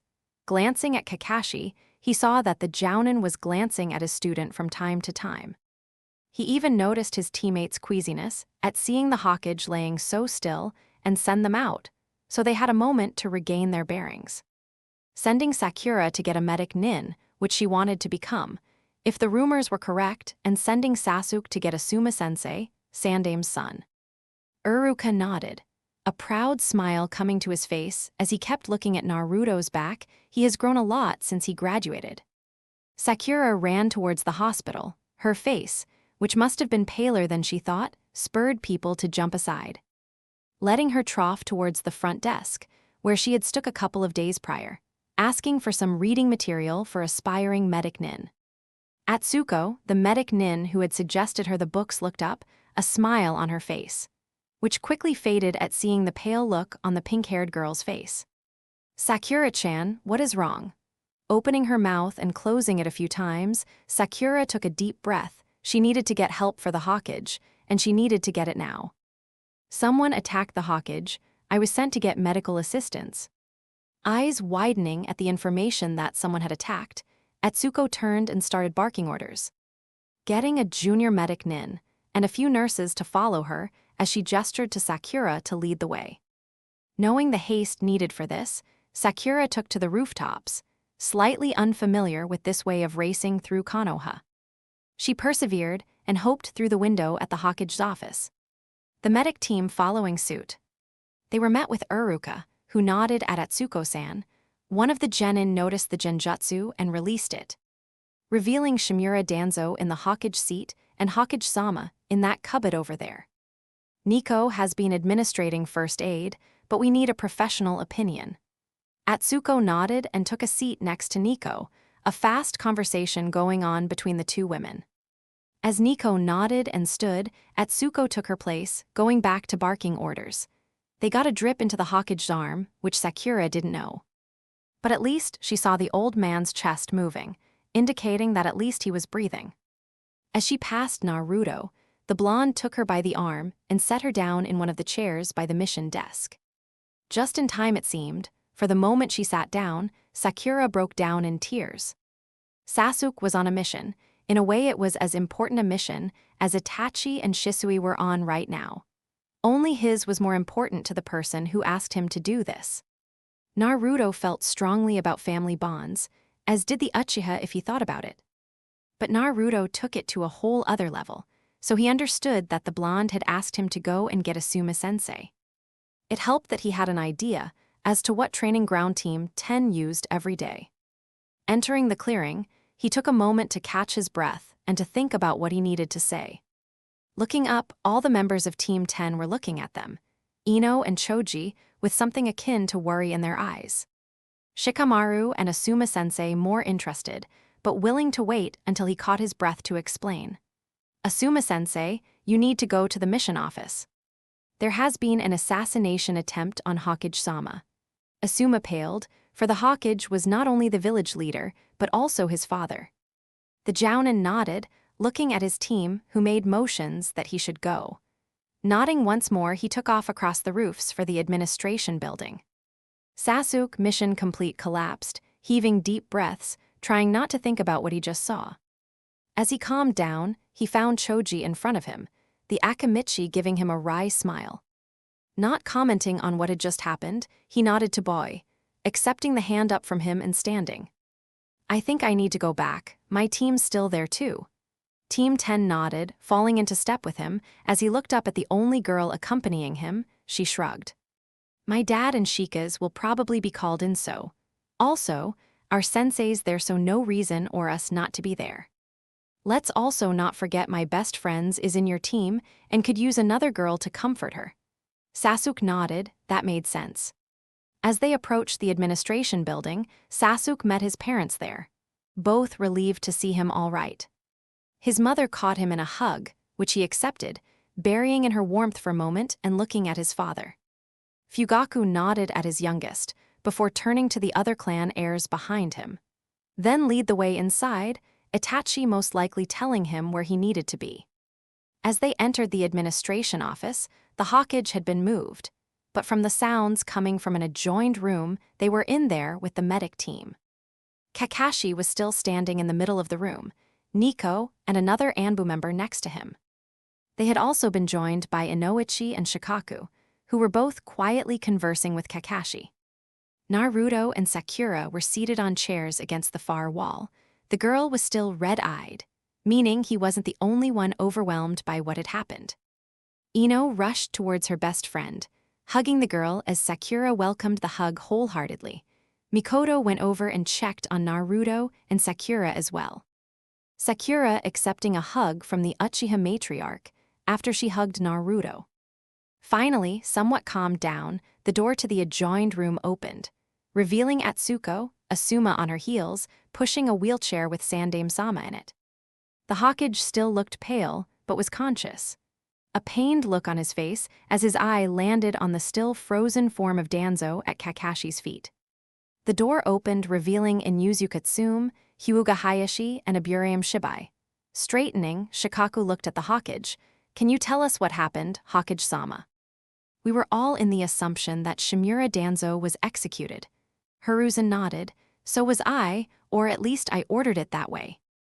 I remember looking at him and thinking I was going to miss him as the friend he had once been to me.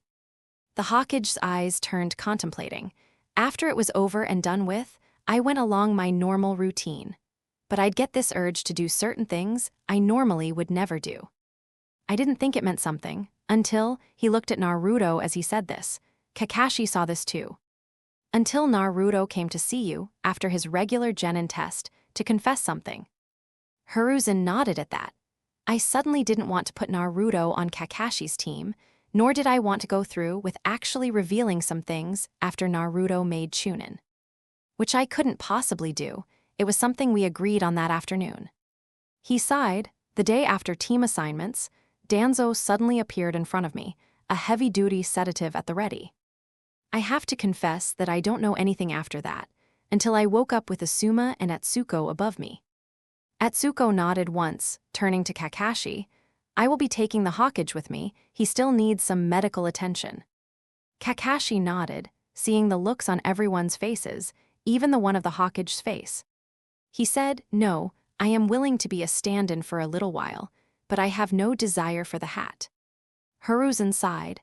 Then we need to convince either Jiraiya or Tsunade to return, seeing as I don't think anyone else here has a desire for the hat.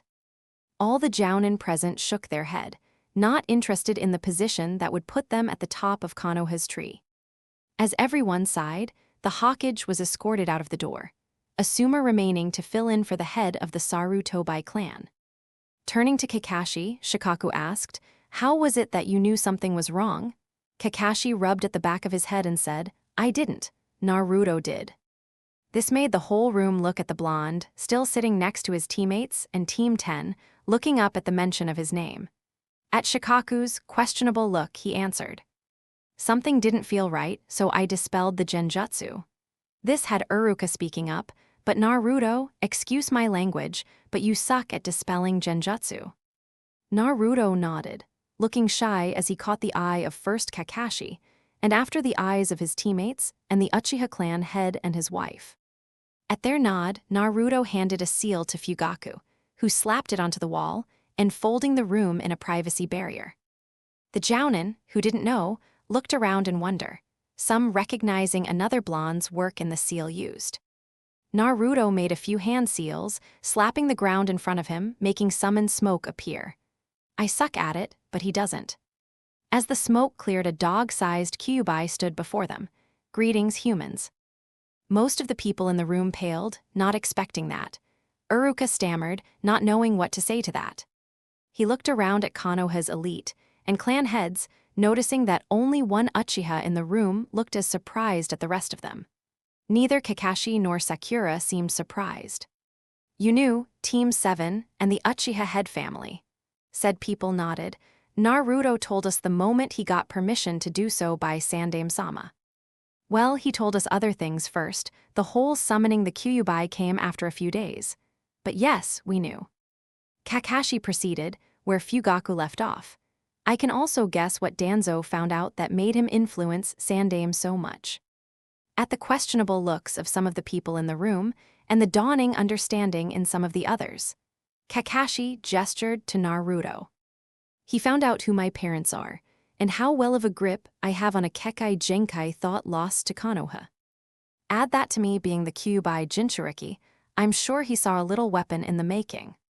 Shikaku sighed, looking at Mikoto, who was sitting next to the blonde, a calculating look on her face. It should have come to no surprise that Naruto would find shelter with his mother's best friend, as she would have wanted, seeing as his godfather isn't in Konoha at the moment. Mikoto nodded. Of course, that's the least I could do for the son of Uzumaki Kushina and Namikaze Minato. Silence rang through the room until the Anbu at the door ripped off his mask, doing the same to the Anbu next to him. You knew. Itachi nodded, his eyes laughing at Shisui's reaction. The elder of the two cousins just kept pointing at his younger cousin's face, mouth closing and opening. Ma, Shisui-kun, I know you know better than to ignore Anbu protocol. Shisui blushed, grumbling something that could be shut up senpai. Kakashi grinned, so now what do we do? Chapter 17, chapter text. Silence once again overcame the room, no one having any idea of what to do next. Kurama, having enough of the silence, spoke, find the Toad Sage or the Senjuheim. After that, in true Kurama fashion, he vanished back into the seal, making Naruto sweat drop and sigh. Who knew the Kyuubi could be such a drama queen? A grumble from his seal was the only answer, making him smile. Thinking back about what he had been practicing this whole time, from as soon as Kakashi gave him his father's Hurajin kunai to be exact, gave him an idea. Slightly shy, he offered, "I might have an idea." As he got the attention of all the grown-ups in the room, he pulled out the kunai his father had given him.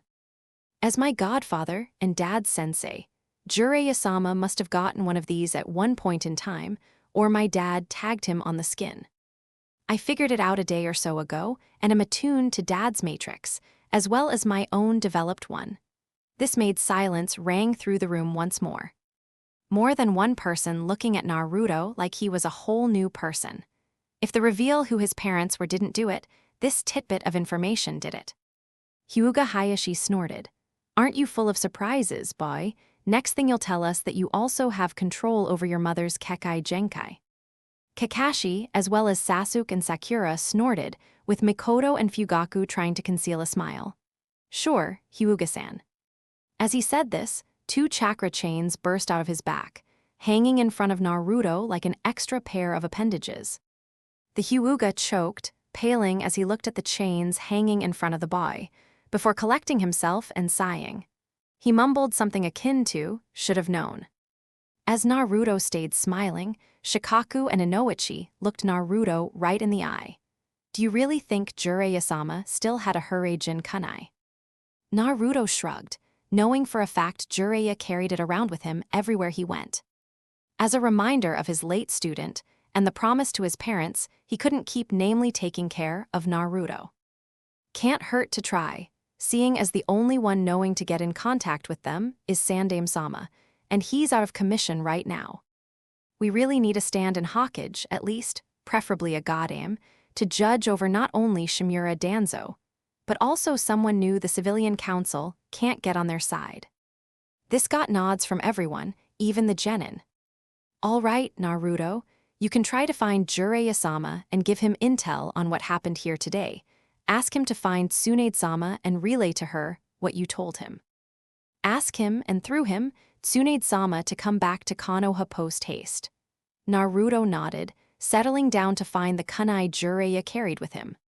"Before you go, make sure to take Kakashi with you, just to be sure, all right." Naruto gave an absent nod, already searching around to find the mentioned kunai, knowing that Jiraiya tried to stick close to Konoha as he could help it. After a couple of minutes, he let out a slight aha. Opening his eyes, he held his hand out for his sensei to take. The gray-haired Jounin took a step away from Danzo, still bound on the floor, with Itachi and Shisui taking a step closer the moment their senpai stepped away from the traitor. Not that the old man could do a lot between the chains and rope on him, not to forget the seal Kakashi slapped on him, suppressing his chakra. As Kakashi took a hold of Naruto's hand, they disappeared in a flash of orange light. Most of the adults sighed, taking a seat and waiting for them to return, hoping to get somewhere soon. In an effort to make sure Danzo couldn't pull the same trick once, they had a guard of exclusively Uchiha guard the holding cell he was placed in. Shikaku taking home all the genin to place them under the watch of his wife. It was getting later in the afternoon, and the young ones needed to eat. Jiraiya was sitting at an inn against the border of Takagakure no Kuni, accompanied by his former teammate. Tsunade had wandered into the same inn as he was staying in, on coincidence, after gambling away her money in a nearby gambling establishment. Her apprentice, Shizyun, had gone into the village they were staying in, hoping to get some new clothing. As they were talking about things far in the past, they were interrupted by an orange flash appearing before them. When the light receded, it revealed Kakashi and Naruto. The blonde let go of his sensei's hand, a smile on his face and his hand raised in a wave. "Well, this is surprising. We were looking for both of you. Naruto thought you might still carry one of sensei's kunai, Jiraiya-sama, and he used that to find you. To find you with Tsunade Haim might make this even easier." Both the Sannin were on edge at just those words. Tsunade spoke, voice tense, "Why were you looking for us?" Naruto looked at his sensei. The elder nodded before speaking again. Shimura Danzo was thought to be executed years ago for planning to assassinate the Uchiha clan. Today we found out he is alive and well, but had tried to have Sandaime-sama assassinated. He almost succeeded if Naruto hadn't noticed a genjutsu and helped to apprehend the man. But Konoha is without a Hokage right now. Especially with the medic Nin not being optimistic of Sandaime-sama ever being able to regain his total mobility, we need someone in the village to lead it. The faces of both Sanin darkened. Kakashi, Jiraiya began, "We both lost too much for Konoha to be that dear to us, that we'd willingly wear the hat." Kakashi's face became dark as well. He had been afraid to hear that answer. "Isn't that what it means to be a shinobi of Konoha?" Naruto asked. "You know the moment you become a genin that there might be a moment you'll have to sacrifice your own happiness, your own life for the good of the village. I know it's what my parents did." He stopped to swallow thickly. They did what was best for the village, even if it robbed their only son of a chance to meet his parents. And while I miss them terribly, I'd never hold that against them, as I know that's what it means to be a Konoha shinobi. Looking at the faces of people who had been part parents, part aunt/uncle, and part grandparents in another life, he added, "Konoha is aware of what she has taken from you, but understand that the people it took were well aware of the risk they took when starting their career as a shinobi. We need people in the village we, as shinobi, can trust. Someone who will remind the civilians why Konoha was built in the first place, and that while they are welcome, they can also overstay their welcome and get subsequently banned from entering it again. Sandaime-sama couldn't do that. I am sure he was a terrific Hokage once upon a time, but he is old, and we need new blood to take the hat." Naruto took a deep breath. Seeing none of the adults were answering, he continued, "But none of us can force you. It's just that Konoha needs you. Its shinobi need you, and isn't that a feeling that compares to all the hurts she had caused you?" Jiraiya and Tsunade have a watery grin, the toad Sanin speaking first. "You look a lot like you dad. You know that, Gaki, but those speeches, that's all your mom. Your dad sucked at being that motivational." Naruto rubbed his head, suddenly feeling shy. He stopped when he felt a necklace being pushed over his head, the Shadaime's crystal hanging in front of his nose. Looking up, he saw Tsunade standing over him, in the exact same way she had, like in the past/future when he and Jiraiya went to look for her after the Chunin exams. She pressed a kiss to his forehead. "Tell you what, Gaki, I'll come and hold that hat until you can take it over from me. With all that I've seen so far, it won't be that long." Taking a glance at Kakashi, Naruto saw his teacher shook his head. "Not at all. With all that he has done in the week since team assignment, I'll be surprised if he doesn't make Chunin on the first try." Both Jiraiya and Tsunade looked at the hatache. "Takes after his father then?" Kakashi nodded. "But also his mother, and strangely your grandfather, Tsunade Haim." At her questionable look, Naruto let a flower bloom in his hand, something Tsunade Botchan had once told him Hashirama-sama used to do for her when she was a little girl. Taking the flower, she pushed it behind her ear, where it seemed to adhere to her skin with a little bit of chakra. She nodded, tears once again in her eyes. "We'll need to wait for my apprentice, though." She went into the village to get some clothes. Kakashi and Naruto nodded. They had time. They had feared having to convince Jiraiya of what had happened. To find them both in the same place, and for Tsunade to agree to come back to take the position of Godam, was a relief. "Say, Tsunade Haim, I thought I'd let you know that my team, and Team 10, the new Ino Shikacho, were thinking about writing you a letter to ask you to come back. After all, we have a friend who's from a civilian family, and she works really hard to be a Kunoichi, but she was kicked out by her parents for choosing Konoha over them. We had hoped to ask you to come back and remind the civilians just what Konoha stands for." Tsunade's grin turned sharp. "Ooh, that I can do. If I hear what you are telling me, Konoha had suffered some under Sensei's reign, but that is still something we can rectify." Both Naruto and Kakashi nodded and listed things that annoyed them about civilians thinking they had a say in shinobi matters. As they talked, Shizune came back to them, surprised at seeing the people sitting with her sensei and her teammate. She nodded at the hatache, recognizing him as the student of Jiraiya-sama's last student. The boy next to him, however, could only be Namikaze-sama's son, the likeness too much to be a coincidence. As Tsunade told her what they were going to do, her eyes lit up. While she knew why her sensei left Konoha, she is glad that they can go back. She had missed the village where she was born. Packing in record time, Jiraiya went and paid the bill for all 3 their rooms. As they went back outside, Naruto had made 3 cage bunshin, all of them taking the hand of one of them and disappearing in a flash of orange. As Naruto disappeared with Kakashi, Tsume whistled, "I can tell you now, that boy is going places." The other clan head nodded at that. Even the Anbu still standing in the open had to agree. As Shikaku returned from bringing the genin to his wife, so Yoshino could keep an eye on them and give them a meal if they needed it.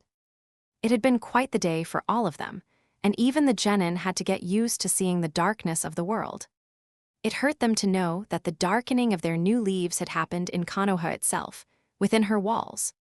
Settling down for most of the afternoon, most were contemplating if Naruto and Kakashi had even found Jiraiya when a flash of orange appeared, revealing Naruto and Kakashi, with Jiraiya, Tsunade, and Shizune with them. Tsunade grinned, "I heard you are all short a hawkage, so I'll keep the hat warm as Godam, for Naruto to take it as soon as possible as Rokudame." Most people just nodded at that, at seeing the blonde doing all these feats, not even a genin for 2 weeks. Who knows what he'll accomplish when he has a couple of months or even a year. Naruto scratched. "Also, Hokage-sama, Sandaime-sama promised to reveal my heritage to Konoha after I become Chunin. Do you think?" Chapter 18, chapter text. Tsunade looked at the little blonde that went all this way to make sure Konoha had a Hokage, who even gave her and Jiraiya a speech to remind them just what being a Konoha nin was all about. And now she hears this. Looking at the clan heads, conveniently sitting in her office, she let her eyes roam over them. "You want to tell me that Sensei couldn't even do that, right?" Looking at the clan heads as a whole, she asked. "None of you knew." Shikaku and Inoichi sighed. "We suspected, with his appearance, but it was only confirmed today that he really was Minato's son." Tsunade grumbled, looking at the little blonde who was looking at her with some kind of awe in his eyes, to Kakashi who was grimacing at what was being said. She looked up when Hayashi spoke. "I think we all suspected, especially that he was Minato's son, with that hair. So, the logical conclusion should have been that we indeed Kushina's son as well, given the last name." Naruto grimaced. None of the civilians ever made that connection, though Titebeo. Kakashi sighed, a sad look on his face, as he wrapped an arm around Naruto's shoulders, their body languages betraying that was a sore subject for both of them. Tsunade bristled, "You want to tell me that one? Sensei never told anyone just who your parents were, too, that somehow the civilians do know about the Jinchuriki status, and 3. That not even the clan heads made the total picture about you, especially given your last name and appearance." Naruto nodded. Sandaime-sama had promised to tell the village after the Chunin exams. When I went to him after the Genin exams and explained that the tests they had me take there were not fit for someone with Uzumaki reserves, I showed him of what I could do, and he was impressed, but wanted to keep it all quiet. Naruto looked down again. "I did get permission to tell anyone who I saw fit, so I told my godmother's family and my Genin team." Kakashi-sensei got informed by the Hokage himself before he started teaching us. Kakashi grinned. "He is amazing, Tsunade-sama, and I am sure he will actually go places with his team. They are all doing great in exercises, and I have no trouble believing they will actually beat your team record." This had Jiraiya interrupting. "Our Chunin exam record," he trailed off, looking at Naruto up and down. "So, your father's jutsu, Mokyuten, I'm guessing your mother's Kekai Genkai. Anything else I should know about?" At this, Naruto grinned, ran through the seals and slapped a hand on the ground, not saying anything this time. The clan heads looked on, grinning slightly at what would be coming next. As the smoke cleared once again, Tsunade, Jiraiya, and Shizune were met with a dog-sized kyuubi. "Greetings again, mortals." Turning to Naruto, he whined, "I was just taking a nap, Kit. Couldn't you let me sleep?" Naruto shook his head. You'd get lazy, Kurama. Imagine what Shukaku would say if he ever found out you got lazy. This had the Kyuubi, Kurama apparently, stiffen, looking at his Jinchuriki. You wouldn't. Naruto looked as innocent as a fox in the chicken coop. It might slip. Kurama growled at that, even if he knew his Jinchuriki would never truly embarrass him like that. Jiraiya's eyes turned wide at seeing all this before him. He knew of the seal Minato had used, and knew that Naruto could release it. But seeing his godson standing there, without the signs of complete chakra exhaustion, made his doubtful that he had released the Kyuubi fully. He had however found a way to let the Kyuubi out of the seal, as small as it was compared to its normal size, and wasn't that a Fuinjutsu marvel. He sighed, so you got a great bond with your Biju, and between your father's jutsu and that seal. I think you might be a Fuinjutsu master, or at least well on your way to be one. Naruto grinned. I wanted to ask you that. Kakashi-sensei knows some, but not enough to help me establish whether or not I am a Fuinjutsu master. Kakashi snorted. Naru, you actually reversed engineered your father's jutsu from that one kunai I gave you, and some odds and ends I still had at my place. Looking at Jiraiya and Tsunade, he added, he never got either of their scrolls or journals, they are still sealed. He pointed to the picture of Minato on the wall. Making Tsunade huff, angry at her sensei for doing this to Konoha, but more importantly to Naruto, her second cousin or something along those lines. Walking to the wall and pulling off the picture, she mentioned to Naruto to come, which he did, his thumb already bloody. With a swipe of blood ever the seal behind the picture, 2 scrolls appeared. One with Kushina's seal script on it, and one with Minato's.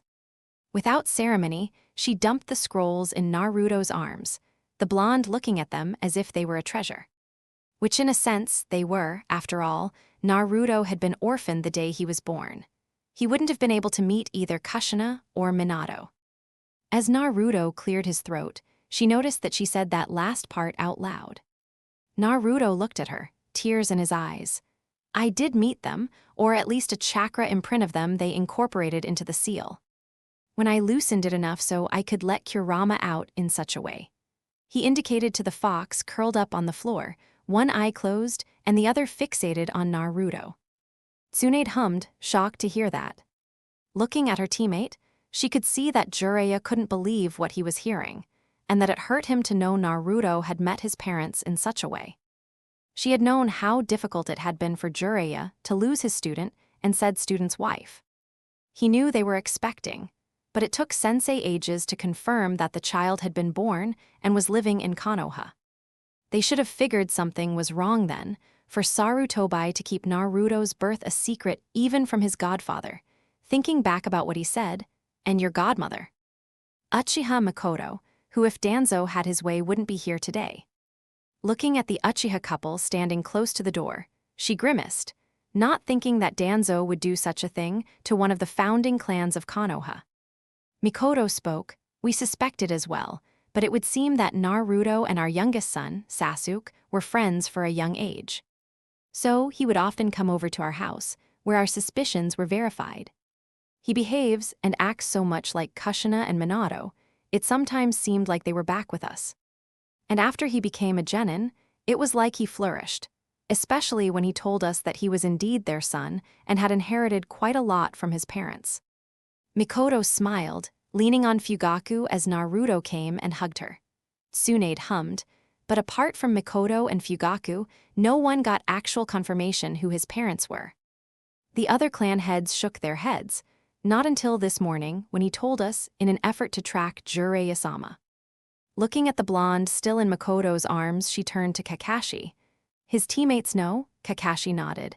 Even the civilian girl, how did she react? Kakashi snorted, she was angry on his behalf. Naruto and Sasuke have been nothing but kind to her, helping her with everything she didn't learn as a civilian in the academy. And academy ruled in part by the civilian council, as well as helping her train. Seeing as her civilian parents never let her train outside of academy hours. He got silent before adding, as she graduated, her parents didn't want her on a genin team. Which seemed like a waste of time in their eyes, They wanted her in the academy to scout out a potential husband. Come work for them in their grocery shop after she graduated and take over in a few years, after she marries some rich clan heir. This had everyone looking at him in shock. Mikoto added, she also had a very bad image of herself turning to Tsunade. She added, we're fostering her at the moment, seeing as she has nowhere to stay and we have plenty of room. Tsunade nodded, mentioning her to continue. Her mother in particular would never let her eat a lot, which is ridiculous seeing as shinobi burn calories like mad. To deny this girl the energy she needed to be good at what she wanted to do. It's because of this she isn't all that proficient in taijutsu or endurance, as she has to learn all that from the start. Kakashi nodded.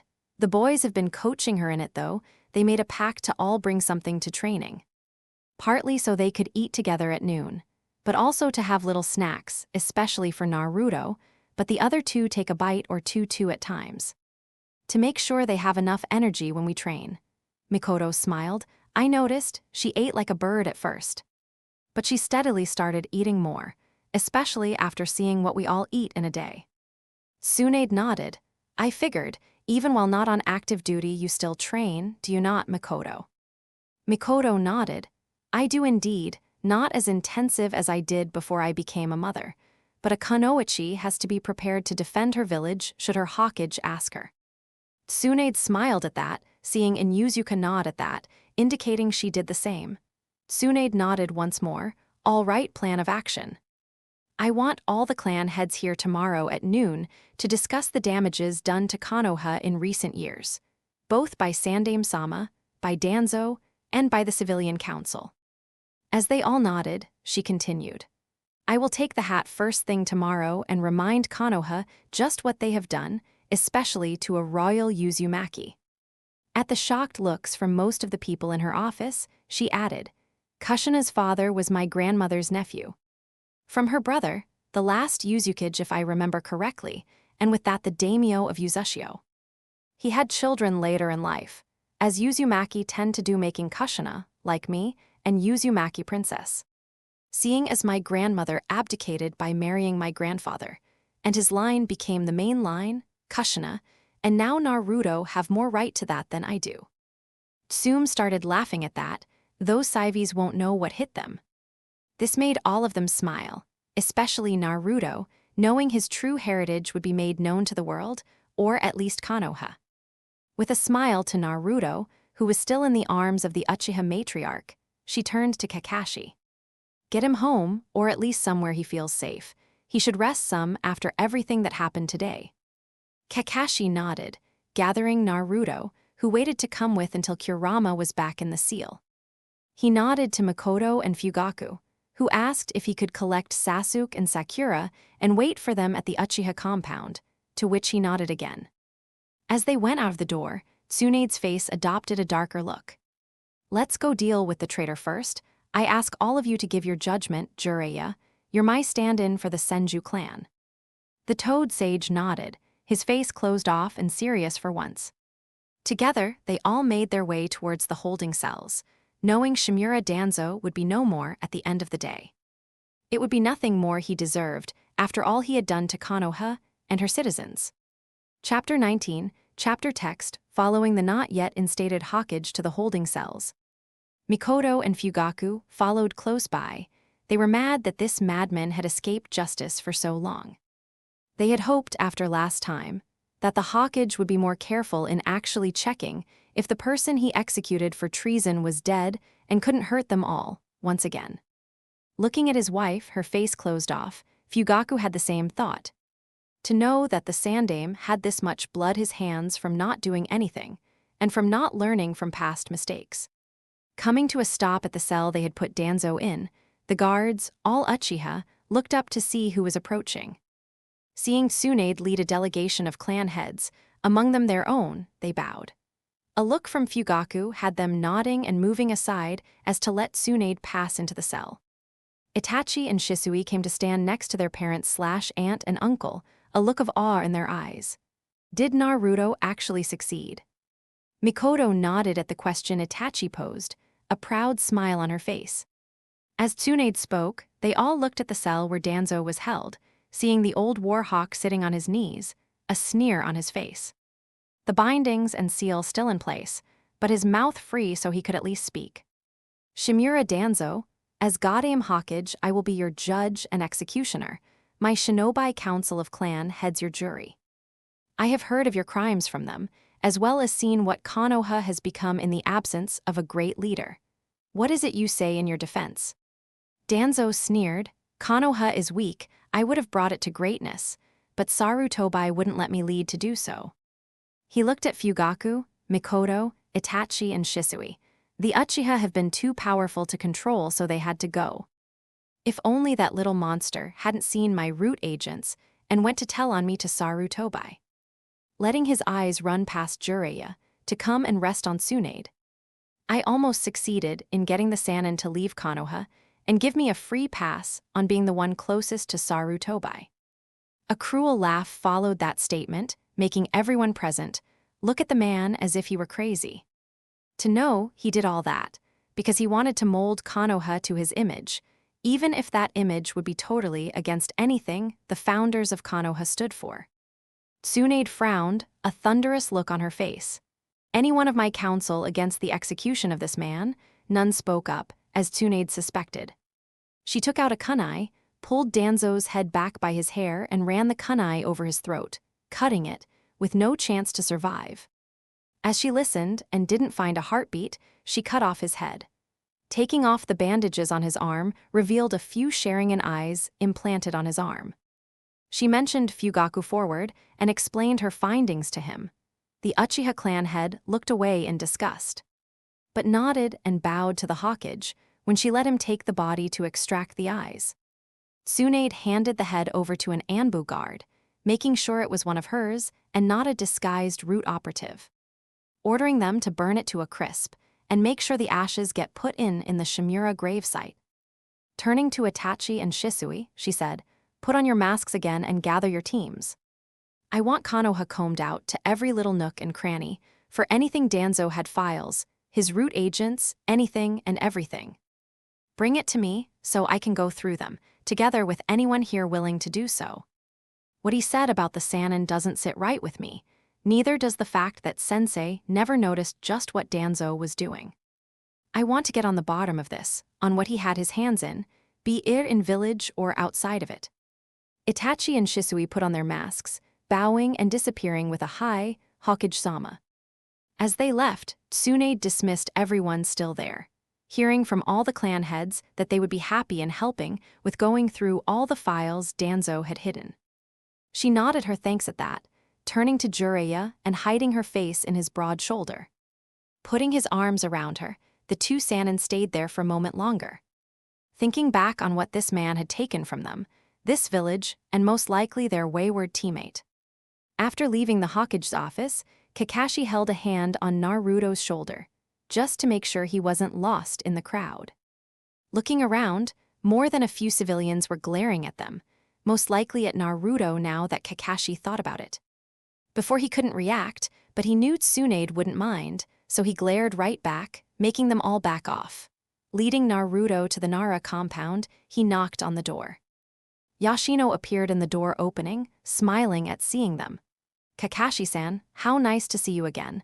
I assume you are here to gather your other two genin." Kakashi nodded, looking at Naruto, who looked really hungry. "Actually, Yoshino-san, would it be possible to get something to eat? Naruto here made sure we get Tsunade-sama back to become Godam, but it took quite a lot of chakra." Yoshino looked at the blonde, smiling slightly. "Of course, I still have some left over from when the other genin ate. Do you like curry Uzumaki-chan?" Naruto nodded. "I do, Nara-san, thank you." Yoshino smiled, leading them into the den where the others were sitting, playing shogi, reading, or talking. "You take a seat, and I'll come right out with that curry, Uzumaki-chan, Kakashi-kun." Kakashi nodded at her, smiling as Sasuke groaned at losing to Shikamaru in shogi, admitting defeat and coming towards Naruto and Kakashi. Sakura followed not long after, Ino trailing after her. "Did everything go well, Kakashi-sensei?" This had the attention of Team 10 too. Kakashi nodded. everything worked out fine, our new Hawkage will officially take the hat tomorrow. You'll all be happy to know our god aim will be Senju Tsunade. This had everyone smiling, happy that they didn't need a letter after all to get Tsunade Heim to come back to Konoha. All they needed was a bright blonde ray of sunshine. Naruto smiled at his teammates and the members of Team 10, thanking Yoshino profusely as she appeared with a steaming bowl of curry. He hadn't noticed just how hungry he was. As they were training, they always made time for a snack and carried water around to quench their thirst. But using the Hurrigen to travel all the way through Fire Country and back had taken quite a bit out of him. While he enjoyed his meal, Kakashi entertained the genin in telling them what he was allowed to. Everything worked out in the end. I am quite sure Shimura paid for his crimes against Konoha, especially now that Tsunade is Hawkage. Turning to Sasuke and Sakura, Tsunade-sama agreed in telling the village now, instead of after the Chunin exams, just so you know. Shikamaru tilted his head, going from Sasuke and Sakura to looking at Naruto's face, to looking at Kakashi. He hummed, making everyone look at him. I take it my dad was right then, about who Naruto's parents are? Kakashi nodded, after looking at Naruto and seeing the blonde nod. He was, indeed, most of the clan heads suspected though. It'll be quite the event tomorrow when the whole of Konoha will know, especially all those who treated him bad. Ino and Choji, not knowing what they were talking about, were trying to connect the dots, but coming short a few clues. They groaned, looking at Team 7 and Shikamaru as they did so. Naruto, wanting to even the playing field, said, Tsunade Botchan is going to announce to Konoha that my parents were Uzumaki Kushina, the last princess of Uzushio and Namikaze Minato, the Yondaime Hawkage. It'll bring quite the chaos with it. Ino choked as Naruto just said this, looking at Shikamaru and Sakura to confirm this. When both of them nodded, she looked at the blonde again. Well, you do look like him, only the Yondaime had longer hair. Kakashi hummed. His character, on the other hand, is almost totally his mother, as is the shape of his face and eyes. Minato-sensei's eyes were sharper and his face more angular. Ino hummed. She had known Kakashi-san had been the student of the Yondaime. It had never been a secret. She was kind of saddened to know that he was the only one still alive from that team. Choji just kept eating his chips, glad to know what all the fuss was about. But he liked Naruto for who he was, had since the academy, so he didn't really care who Naruto's parents were. Ino and Sakura began chatting about what this would mean for Konoha, both a female Hawkage and Senju Tsunade at that. But also, what the revelation of Naruto's parents would do to the general public, and how most of the civilians would react to finding out that piece of information. Naruto butted in, not to forget that Tsunade will be a better Hawkage, seeing as spend some time away from Konoha and will see all the negative chances in went through. I know for a fact that she won't let the civilians rule anything anymore. With that, plus the inevitable overhaul of the academy and her apprentice, Shizune, in charge of the hospital, Konoha will go through some drastic changes in the next few months. Both girls hummed at that, a smile on their face.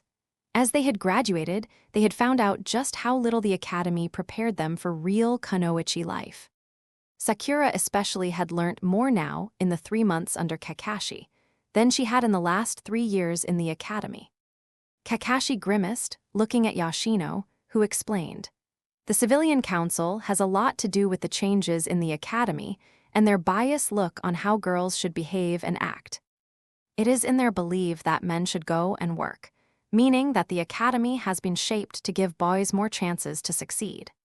Also, with so many civilians in the academy, they felt that a civilian girl should only go to the academy to find herself a clan heir future husband and quit being a kunoichi before she even starts her career. Back when I was in the academy, a lot more clan children would sit in and graduate, giving Konoha a decent amount of new genin every year. We had a few civilian students, mostly orphans, who would join because being a shinobi does pay really well. Kakashi nodded. When I was an academy student, we had a lot more civilian students. But again, most of those were orphans because of the wars. or because their parents hoped they'd do them honor by becoming a shinobi of the leaf. Most of those were boys, though. Not a lot of civilians girls joined. He sighed. I know it started to change after Minato-sensei died, and the Sandaime was put back into the office. With the losses we had during the Third War and the attack on October 10th, we needed new blood to strengthen our shinobi corps. I know this was the main reason the academy started accepting more civilian-born students, but we all know where that went to. Sakura. As the only civilian born among them frowned. So civilians actually thought they could send their children to the academy, let them learn how to be a shinobi for 3 years, and then just quit. Kakashi nodded, as did Yoshino. You have to understand, Sakura, that civilians don't know the effort, pain, and loss that comes with being a shinobi. On the most part, they only see the amount of money it brings in and leave it at that. They don't realize that quite a few shinobi never make it to 40, or that, when we do retire, it is because our bodies can't handle the strain anymore. A lot of kunoichi retire after childbirth, to make sure that if the father dies in action, their children have at least one parent left. They never let themselves become lazy, though, seeing as the moment the village needs them, they will get called back out of retirement. Being a shinobi, no matter to what village, is a job you do for life. Not like a civilian profession where you retire and your children take over. This is partly, but if there's a war or another conflict, you will get called on to defend your village. Sasuke interjected, my mom retired when she had Itachi, as did most of my aunts. But I know they train at least a couple of hours each day together. Not in the way we do as genin, but still enough that I know my mom and my aunts can stand their ground in just about any fight. Choji nodded. My mom and aunts are the same. They also run the BBQ place at the market, but they still train after hours, just in case they get called upon. Yoshino smiled sadly. I am actually retired and can't train because of an injury I sustained as a chunin. If it ever comes to that, I'll be put in charge of evacuation and making sure the academy students get to the bunkers. Ino gave a watery smile. My dad is the one retired, as my mom dies when I was a little girl.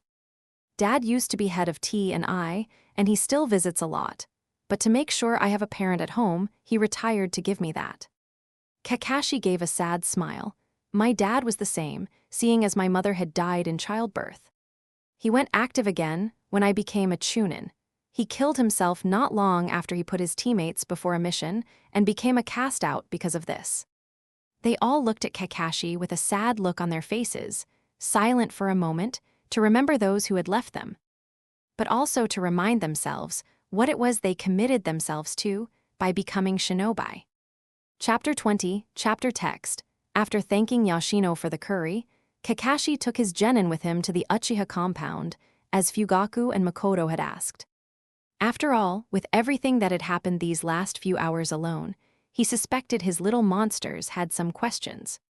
As soon as he opened the door, closing it as all 3 teens entered and took a seat at the low table in the living room. Rubbing a hand over his eyes, he sighed, a lot will change starting tomorrow. All 3 genin nodded, a slight smile on all their faces. He couldn't help but mirror that. He looked forward to having Tsunadeheim as Hokage. She had always been a no-nonsense kind of lady, and he doubted that had changed. Ni-sensei. Looking up and at Naruto as the blonde spoke, nodding to let him continue. They won't try to take me out of Team 7, right? For all that he knew more of the future, this was one thing Naruto feared, after everything he changed in these few months. He didn't want to leave his team, not when he got on so good with all of them. Kakashi shook his head. We're already a formed genin team. The only time they change genin teams is if one of the members dies or the Jounin sensei reports a too great rift between the members or a member that lags too much behind. Seeing as none of this applies to us, I wouldn't worry about that. Naruto smiled, nodding, happy to know he didn't have to worry about that. What you do need to worry about, Naruto, is people trying to get in your good graces after they get to know those secrets tomorrow. A lot of people assumed Kushina-san and Minato-sensei's child died with them, or that it died soon after. Except the clan heads, No one will have put the link between your appearance and your last name. Sakura frowned. How can they not? We say pictured of Yondaime-sama. Naruto almost looks like his carbon copy. Kakashi shrugged. People don't see what they don't want to see. No one wanted to know what happened to their child, especially not with so many people dead after October 10th. They just saw an easy-to-blame victim. Naruto looked down, a sad look on his face. Sakura and Sasuke, sensing the sadness from him, hugged him from both sides. Don't let it get to you, Naru. It's their loss that they need such information to see the real you. If anyone is in fault, it is everyone that believed that ridiculous rumor that you're the Kyuubi reborn. You aren't, and Kurama isn't half bad. A grumble at the back of his mind let him know that Kurama had heard that comment. He nodded at that, only a small smile on his face. Kakashi smiled at him. Look at it this way. A lot of people will be falling over themselves to gain your good graces or to atone for the way they treated you before. Don't fall for it, but use it to your advantage. Buy some new clothes or go and get some new plants. A shy smile appeared on his face. Kaka-sensei, do you remember where my dad had his kunai made? With a slight frown, Kakashi nodded. I do. A sunny smile appeared on Naruto's face. Would you mind showing me tomorrow? I'd like to get some of my own to put a tag on. As a matter of fact, can I tag all of you? Just to be sure if we ever need it in an emergency. All three of his teammates nodded, letting him put a tag on their shoulder where it was easily accessible, yet not in plain sight. As they sat waiting for Fugaku and Mikoto to come home, Sakura went to her room to retrieve another medical journal. While Kakashi accepted a scroll from Sasuke, one of Shisui's he recognized, with a B-rank Raiten jutsu on it. I need some help with this, Kakashi-sensei. Shisui explained it to me once, and he promised to come help soon. When we're training, but I don't think that will be soon with whatever it's happening right now. Kakashi nodded, going back to looking over the scroll, hoping to help Sasuke with it the next day. As Kakashi and Sakura were lost in their own reading material, Naruto and Sasuke started dinner. Not that a lot of people would think it, but both boys loved helping Mikoto in the kitchen.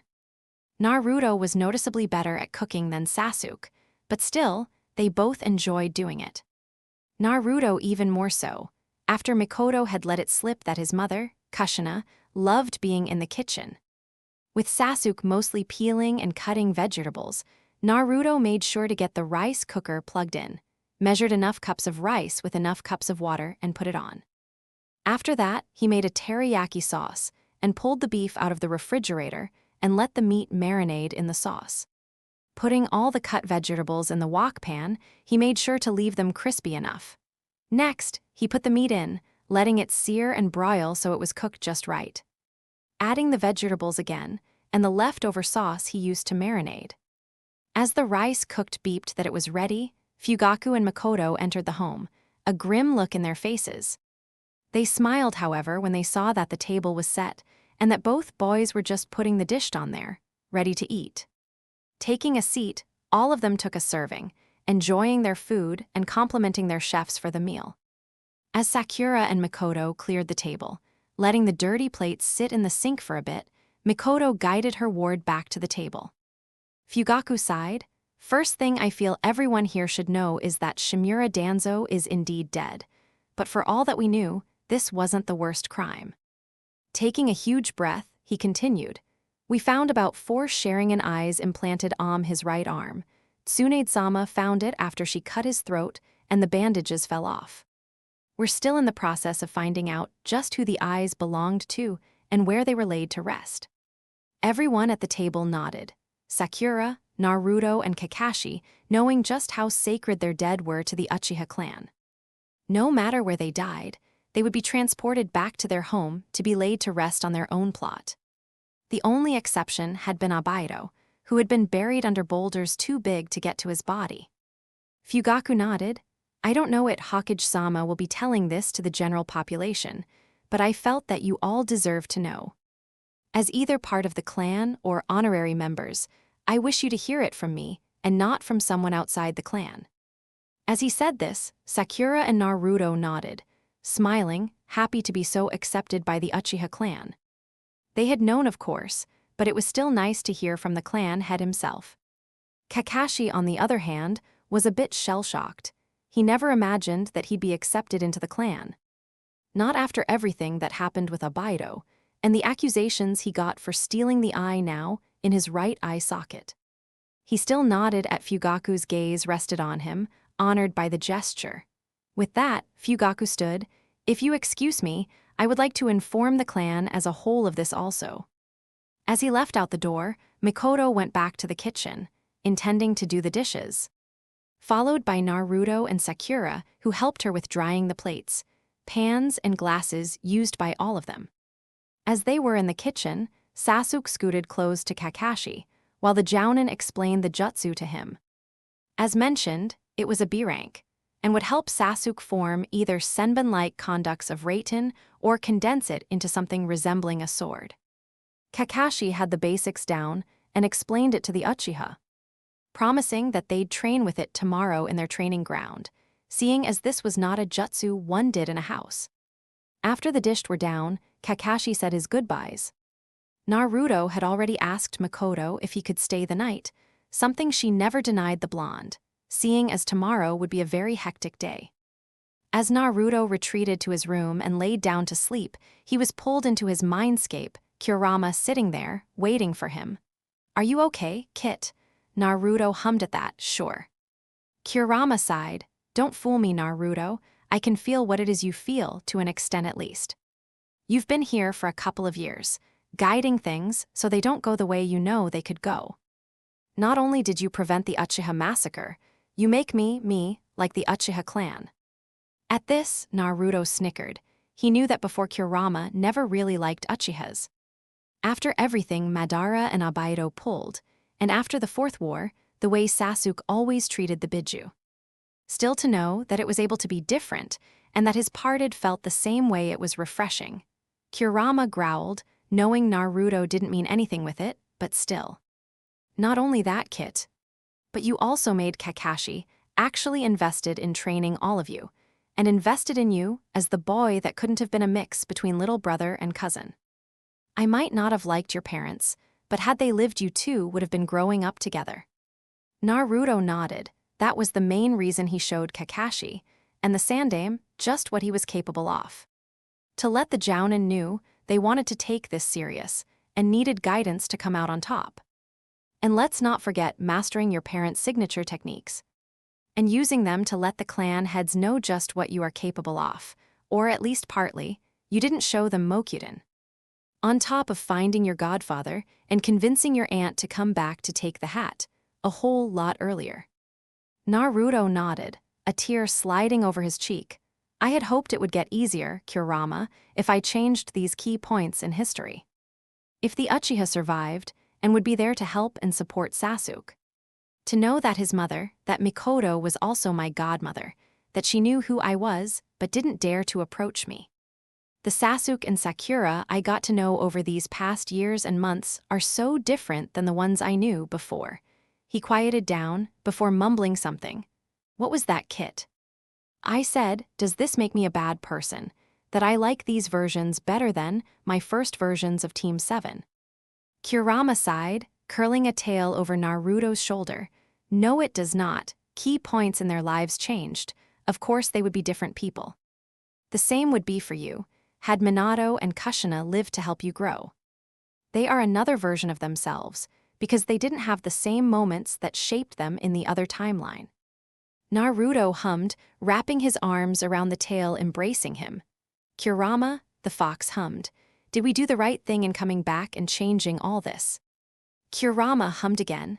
"I don't know, Naruto. I am not Otu-san. I can't look in the future, nor do I know what could have happened. But we did what we felt would be the best, and there is no soul on this planet that would blame us for what we did, especially if they knew where we came from." Naruto nodded, his face hiding in the orange tail. "Kurama, I am really glad you're here with me. We'll keep changing things so that we won't lose anyone else. So Kaguya doesn't come back, and we can actually achieve world peace." As he fell asleep leaning into the tail of his partner, the fox looked at his Jinchuriki, a smile on his face. "Thank you, Father, for letting me meet this ball of sunshine. I look forward to what he will accomplish with this. Chapter 21, standing in the hallway of the T&I department, Tsunade took the time to ground herself. Keeping her head hidden in Jiraiya's shoulder, just feeling him next to her, not thinking about anything else. As she felt herself grounded enough, Tsunade rightened herself, looking at Jiraiya, knowing that the look on his face was mirrored by her. She sighed. "Do you think that?" Jiraiya shrugged. "After everything we found out right now, it wouldn't surprise me all that much." After all, Sensei always was blind to the machinations of Danzo, seeing him as a trusted teammate even after all the evidence brought in against him. Tsunade shook her head, blind enough to believe him above his favorite pupil. Jiraiya grimaced. Who knows, for all that we know, he used some other means to persuade Hiruzen Sensei of the wrongdoings of Orochimaru. Taking a hold of Jiraiya's hand, she looked at their clasped hands for a second. "Would you do something for me?" Jiraiya hummed, "You know I would do almost anything for you, Haim. What is it you need? Go and look for him after the ceremony tomorrow. Ask him about what happened and decide if he should be able to come back to Konoha." Jiraiya looked at her with wide eyes, just like that. Tsunade nodded. "I trust you. You always knew where I was, yet I almost never got harassed by teams sent by Sensei. They could never find me. Thank you for that. I needed the time it gave me." Jiraiya grinned, before turning serious, a sad look on his face. "I still remember the way you reacted after. And I also remember the way Sensei didn't want to give you the time you needed to grieve. I knew you needed time, and I think that part of me knew that Sensei wouldn't give you that time. Minato never asked after you. Unless to ask how you were doing, he knew just what it was you needed and was prepared to let you have it. Kami, most Kunoichi were retired when they reached your age, so he didn't see a reason to call upon you." Tsunade gave a small smile. He was a great Hokage, Minato, and a great husband for Kushina. She sighed. "I miss them every day. For all that I only met him a couple of times, he left a lasting impression, as did Kushina, but that are Uzumaki for you." Jiraiya smiled wide. "He was a great man, an ever greater Hokage and husband, and I know for sure he would have made a great father too." Tsunade nodded, that he would, even if his son became something even greater, even without his guidance. This made Jiraiya beam. Isn't he just Naruto is 12, yet he already knows the Huragen and his mother's chakra chains. Konoha isn't going to know what to do with themselves tomorrow, after you reveal his heritage. Tsunade scoffed. "That is their own fault. He's such a bright boy, obviously willing to learn and be taught. The fact that they never saw that is not our fault, nor is it Naruto's." Jiraiya nodded, a slight uncomfortable look on his face. "I did leave him too. I always checked in through Sensei." Having been told, Naruto didn't need to be seen with people from his parents' inner circle. Now I know just what utter bullshit that was. It was probably Danzo's way of trying to manipulate Naruto in a little weapon. As they made their way back to the Hokage's office, Jiraiya and Tsunade kept talking about old friends. Their extended family, even if most of that family was dead right now, and Naruto. As they entered the office, Himura and Koharu were waiting for them, a frown on their face. Before both of the Sannin had entered the office, Koharu was speaking. "Ah, Tsunade, there you are. We were expecting you ages ago. Come, we must go over everything Hiruzen had planned." Tsunade lifted an eyebrow at this, before looking at Jiraiya. "I could swear I should be addressed as Hokage as of a few hours ago, as well as never asking for help with this." Turning to Sarutobai's elders, she scoffed. "You are both dismissed. Prepare yourself for a house search." Seeing as I am sure you both knew just what Danzo was going all this time.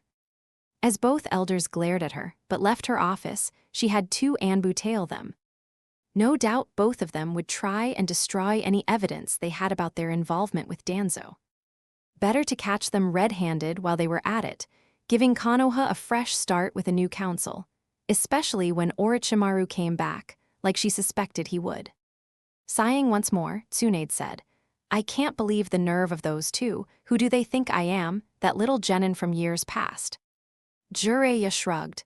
"They always treated me like that too, never accounting for the things I did and have done aside from being part of the Sannin and a Jounin of Konoha."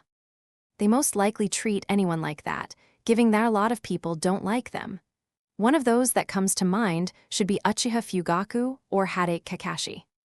Tsunade nodded, shaking her head.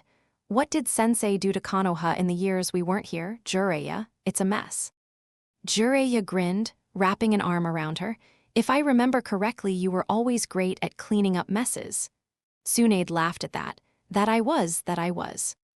Guiding her towards her apartment in the clan district, Jiraiya stayed silent, giving both of them time to enjoy being back in Konoha, enjoying being under her leaves again. More than one person stopped and stared at seeing them pass, some of the clans bowing and thanking them for coming back. As they arrived at the door, Jiraiya pressed a kiss to her cheek before turning and walking back to his own apartment. A hand on his arm stopped him, making him turn back and look at Tsunade, a question in his eyes. Stay here tonight. I will have to miss you again soon when you go and look for Orochimaru. Looking at her, the question still in his eyes, he asked, why? If you have proven anything, Jiraiya, it's that you were loyal to me, and to our vision of Konoha, always. You helped me even when all I would give you was negativity or harsh words. You even lied by omission to your previous Hokage, just to protect me, and I realized that was who you always were. A strong person I could depend on, someone I could use in the time to come. Both as Hokage, but also as me, to be here for me when I need you. Jiraiya grinned at that. You have no idea how long I waited for you to say something like that. Haim, of course I'll stay, and I am sure Orochimaru will come back to us soon. Tsunade smiled, closing the door behind them. Tomorrow would be quite the hectic day. The next morning saw Tsunade and Jiraiya paying a visit to Hiruzen's hospital room, both of them not very happy to see him, and he knew it. He looked down in shame when they both entered his room. Asuma, his son sitting in a chair next to him, with Shizune standing in the room with them, as his doctor. How could you possibly let it get this far, Sensei? This is not a civilian village, last I checked, yet everything that my grandparents, Great Uncle and Madara did is nowhere to be seen. They would be ashamed of what Konoha has become, and don't let me get started about the treatment of Naruto. Hiruzen only kept looking down, not answering them in any way, which was a very different picture from the once proud Sandaime that had been their sensei. Tsunade sighed, I plan on speaking to the people of Konoha. After I get instated as Hokage, they should know just how much they fucked up with Naruto. This got his attention, the old man looking up. I told him the Chunin exams. Tsunade barked out a laughter. If he and his team aren't middle Chunin level, I'll eat my hat. It was Naruto who came and got us, used his father's signature jutsu due to this, even which he reverse-engineered from the one Hurajin kunai Kakashi had laying around. So don't give me any of this, I'll tell them when he becomes Chunin. He looks more like Minato and Kushina every day. Soon people outside of Konoha will see the likeness, and then what? I am just telling you this out of courtesy, not because I believe you should know. You're not Hokage anymore, Sensei, I am Goddamn Hokage, or I will be in an hour. My word is law from this moment on. It's time the civilians remember this again. Hiruzen sighed and looks down again. Seeing he wouldn't say anything anymore, Tsunade and Jiraiya nodded at Asuma and Shizune, turning and leaving the room. Preparing to go to the Hokage's tower and get the ceremony which was used to install a new Hokage. As they left the room, Asuma came after them.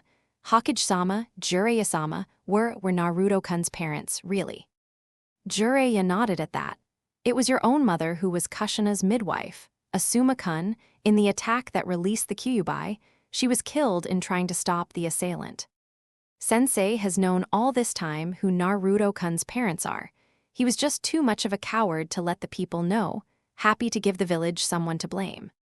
He even forbids those of who knew who Naruto was to say anything, to stay silent and not to go looking for him.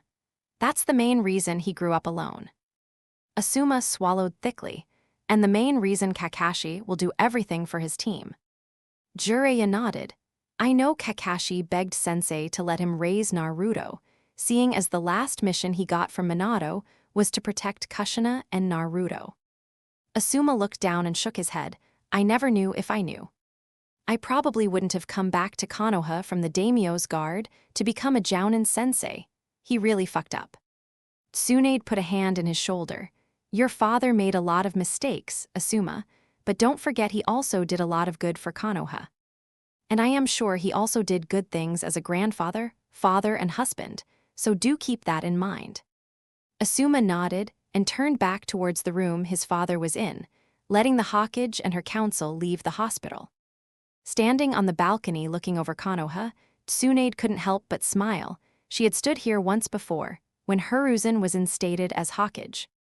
Now she was standing here herself, the heavy white and red robes around her. She had looked in the mirror before entering the balcony and was shocked how much she looked like her grandfather and great-uncle at that moment. She had taken a look at their portraits and hoped they were proud of her. Now, standing on the balcony, with Jiraiya at her side, the hat in his hands, she looked over the village she had loved and would love until the end of her days. Even if she didn't like a part of its population all that much. Konoha, as of this morning, we have a new Hokage. Given as to who she is, I don't think I must introduce her to you. As Jiraiya said this, cheering followed the statement. Now standing in front of you as Goddamn Hokage, Senju Tsunade-sama. A cheer went through the crowds, making her look for the clan heads, who all nodded and smiled at her. To her top Jounin, Kakashi, Guy, Kurenai, and Asuma. Over to the current Team 7 with her nephew, standing in between his teammates close to both Kakashi and the Uchiha head. As the cheering died down, her smile turned sharp. Taking a deep breath, she started talking. Almost 13 years ago, a great loss befell our great village. We lost our yondaime, his wife, and a great number of talented shinobi from our ranks. What followed was all of you blaming this event on one person. As she stopped talking, she saw more than one civilian sneer and turned to Naruto. I am here to tell you how stupid you have been. The Kyuubi no Kitsune was never killed, nor was it transformed. To keep the Biju at bay, they have been sealed into Jinchuriki, since the time of my grandfather, seeing as my grandmother was the first ever. At that time, almost 13 years ago, Uzumaki Kushina was the Jinchuriki of the Kyuubi, when at childbirth someone interrupted and tore it out of her, only to let it loose on Konoha. She and her husband saw no other option than to seal it into their infant son, hoping and praying Konoha would recognize the sacrifice their family made in the name of Konoha. Sneering at the civilians who were still glaring at Naruto, she raised her voice. The current Jinchuriki, also known as human sacrifice, keeping the Kyuubi at bay, is Namikaze Uzumaki Naruto, son of Namikaze Minato and Uzumaki Kushina. So, congrats to a great portion of you for spitting on the legacy of the Yondaime Hokage and his wife, the last Uzumaki princess. Sandaime-sama might turn a blind eye, but I surely will not, especially since Naruto is also my great-nephew and thus family. This is your one and only warning. With that she turned, enjoying the horror-filled looks of civilians as they looked between her and Naruto, no doubt finally realizing just how fucked they were. As soon as Tsunade told the whole village who he was, he could hear the whispers and feel the stares. This was somehow even worse than before, seeing as before they hated him for something out of his control. Now that wanted to suck up for things they did, in the hope he and his family wouldn't hurt them. Shuddering, Naruto took a step closer to Kakashi, especially when he saw several civilians whisper to their children, casting glances his way every few seconds. As people began to disperse from underneath the balcony, an Anbu dropped down by Team 7. Hokage-sama requests your presence, all of Team 7. With that the Anbu went back to the Hokage Tower. Kakashi sighed, put a firm hand in Naruto's shoulder, and lead all of his team to the tower. He had seen the looks those civilians threw at his student and didn't like it. No way was he going to let Naruto walk around like that in between this crowd. He glared at a few who dared to come closer, Sasuke and Sakura closing rank in front of him, so Naruto at least had some cover while they made their way to the entrance. Once there, they were stopped one more time, but seeing as who it was didn't pose a treat and never treated Naruto as anything less than he deserved. Kakashi let the blonde go so he could hug his former academy teacher.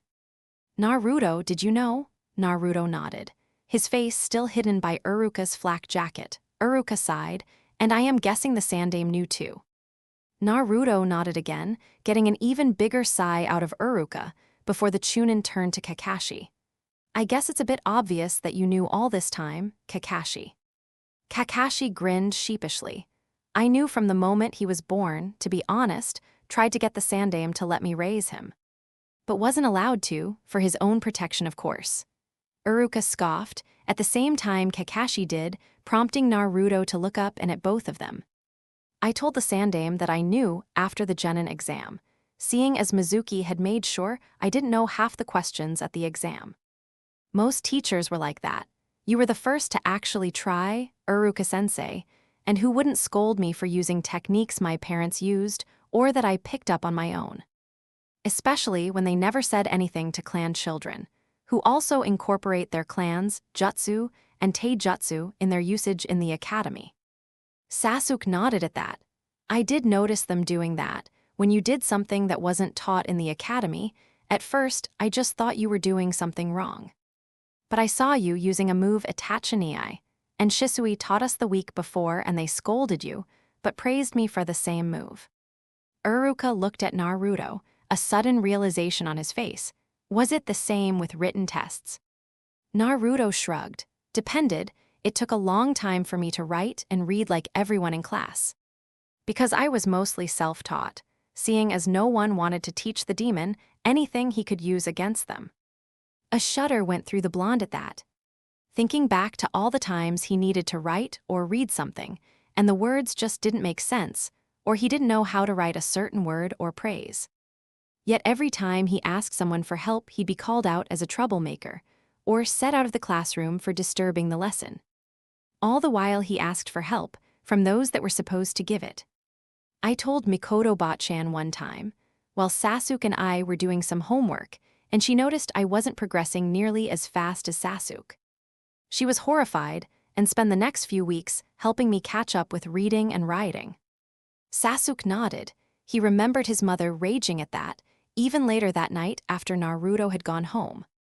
How they could do that to such a sweet boy, and how dumb they tried to make him just because of their irrational fear. Uruka stared, as did Sakura and Kakashi. The Jounin asking, "But you have wonderful penmanship, your seal work is incredible, and for the few times you wrote up a mission report it was very well written." Naruto blushed. The Fuinjutsu was a lot, and I do mean a lot, of practice to get to where I am now. And I found out I really liked calligraphy, so Mikoto Botchan introduced me to Sasuke's aunt, Kiko, who had all sorts of books on calligraphy, and I just started practicing that too. Before he could say anything more, Uruka had hugged him again. I am so sorry, Naruto, that I never noticed that. Naruto shook his head. You couldn't know, Uruka-sensei, you had a class of about 30 kids to watch every day. Uruka shook his head. That too, but I am a teacher, and part of what I teach is the history of Konoha. I should have recognized you for who you are. Our past Hokage are a huge part of that. Again, Naruto shook his head. It was an S-rank level secret to know my parentage, and a SS rank about the Kyuubi Jinchuriki thing before this morning, that is. You couldn't have known, Uruka-sensei. Uruka scoffed but smiled at Team 7, stepping aside. I think the Hokage is expecting you. All four of them nodded, waving to the academy teacher, before making their way to Tsunade's office. Smiling as they entered, Tsunade gestured for them to take a seat. First order of business, Naruto if anyone harasses you. Anbu has orders to detain if necessary. If at any point you don't feel safe or cornered, I am sure Konoha's shinobi forces will be glad to help out. Nodding at this, she smiled again before proceeding. Second order of business, Team 7, for discovering a traitor among our leaves, and for helping in incapacitating him, I'm giving you all an A-rank pay. All of their eyes widened at that. A-ranks were one of the highest ranking missions one could get, and to get such a pay as a genin was something not common. Adding to that, Naruto and Kakashi's retrieval mission of myself, my assistant and Jiraiya, I am giving both of you a B-rank pay on top of that. Looking at their sensei, who also seemed shocked, even if he was more used to get higher-paying missions as a jounin. Getting paid as a jounin sensei, while not paying that bad, was still a whole lot off from a B or A-ranked mission. Thank you, Hokage-sama. Tsunade nodded. I also think, Kakashi, your genin team is more than ready for C ranks. So I am giving you leave to ask for those, even if they haven't reached the quota for D ranks yet. You're still free to do those, of course, but know that there are other options. I would hate to waste the talent on Team 7 because of old dated quotas. Team 7 beamed at that, making Tsunade laugh. She just knew they would love to hear that, and they deserved it. Last order of business, Jiraiya is going on a mission for a little while. So, I thought Naruto at least could use some time with him before they're missing each other again. So, until he leaves this afternoon, I am assigning him as co-teacher to Team 7, Kakashi. Naruto beamed even more at that, looking at his godfather and aunt with a wide, sunny smile, prompting both of them to do the same. Kakashi nodded. He had always gotten along great with his sensei's sensei and respected the man for all the things he did for Konoha. Sasuke and Sakura just smiled, happy that for once, Naruto was in the center of attention and got positive, familial attention from people who really seemed to care. Also, neither of them was going to say no to training with a Sannin. Now scram, I need to get some paperwork done. Before the clan heads arrive to go over changes we want to implement to Konoha. Everyone nodded, turning and almost leaving, before Naruto turned. Ah, Botchan, Dad mentioned in his journal that he had found the perfect way to get his paperwork done in fast order. At the raised eyebrow he got from Tsunade, he smiled and said, Kage Bunshin. As they closed the door behind them, they could hear the telltale poof accompanying the jutsu. Smiling at each other, they hoped Tsunade worked through her paperwork in a fast order. Paperwork sucked. The jounin quarters, as well as the mission desk and shinobi-only bars, were buzzing with the news of just who Uzumaki Naruto really was. Some people, mostly those close to either Kushina or Minato, had their suspicions, especially with how much the kid looked like them. Some others were totally unprepared for such news and didn't know how to handle it. Everyone knew the yondaime, and had at least in passing heard of his wife. But to know they had actually gotten a child, and that child had been mistreated by mostly the civilians' population left bad taste in their mouths. Some shinobi, especially those of a civilian background, were doubting if the news was real. Only to be shut up by someone either from a clan or an active shinobi family to stop doubting the Hokage. Her word was law, and maybe Sandaime-sama wasn't that strict on it. Godaime-sama had made it perfectly clear that she was. So, unless they wanted to get dragged before the Hokage for treason, they'd shut up and accept what had been told. In the corner of the jounin quarters, Genma, Reidu, and Awashi were seated at the same table. Their heads in their hands, and thinking over the words Hokage-sama had told this very morning. So, he was their son, all along. Genma and Awashi nodded as Reido said this, the eldest of the three rubbing over his eyes, and we never actually noticed. The two others winced at that, feeling so down and a failure for not putting the links together, especially as they had been the yondaime's guard squad for his entire career. They had been there when he found out he was going to be a father and had seen Kushina progress in her pregnancy. How did we miss this, seeing as I think about it, he acts just like Kushina but looks like Minato. A figure stops at their table, looking up, they see the Uchiha clan head standing there. Uchiha-sama, I figure you knew. Fugaku nodded. Naruto and my youngest, Sasuke, have been friends since the early days of the academy, so we noticed almost right away. Naruto knew too, and got permission from Sandaime-sama to share the secret himself, confirming what we already know. All three of them leaned closer to the clan head, seeing other at tables around them doing the same. How is he, really? Fugaku snorted, just like his parents, with Kushina's Kekai Genkai and both their knack of Fuinjutsu. He's really something else. Looking around, grinning, he added, he's also the reason Jiraiya-sama and Tsunade-sama are back in Konoha. This got the attention of just about everyone who was actively listening or eavesdropping.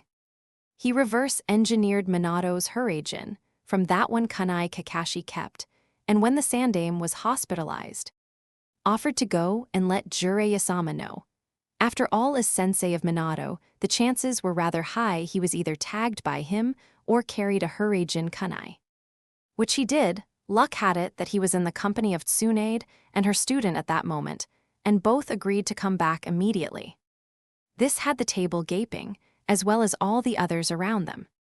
To know that a 12-year-old could do the Hurrigen, and had mastered it be reverse engineering the kunai, his father left his only remaining student. Fugaku grinned. He couldn't wait to hear what the gossip would make of this. Genma, coming to a realization, exclaimed, "So the kid is a Fuinjutsu genius. Has to be with those genes, but I remember what Minato and Kushina could do with seals. He's going to be a force to be reckoned with." A wink from the Senbin-wielding Jounin let Fugaku know that they knew what he wanted to do and wanted to help. The Uchiha head could only grin. Konoha would make a name for itself, especially with this generation. And most likely the team his son and godson were on, he was looking forward to it.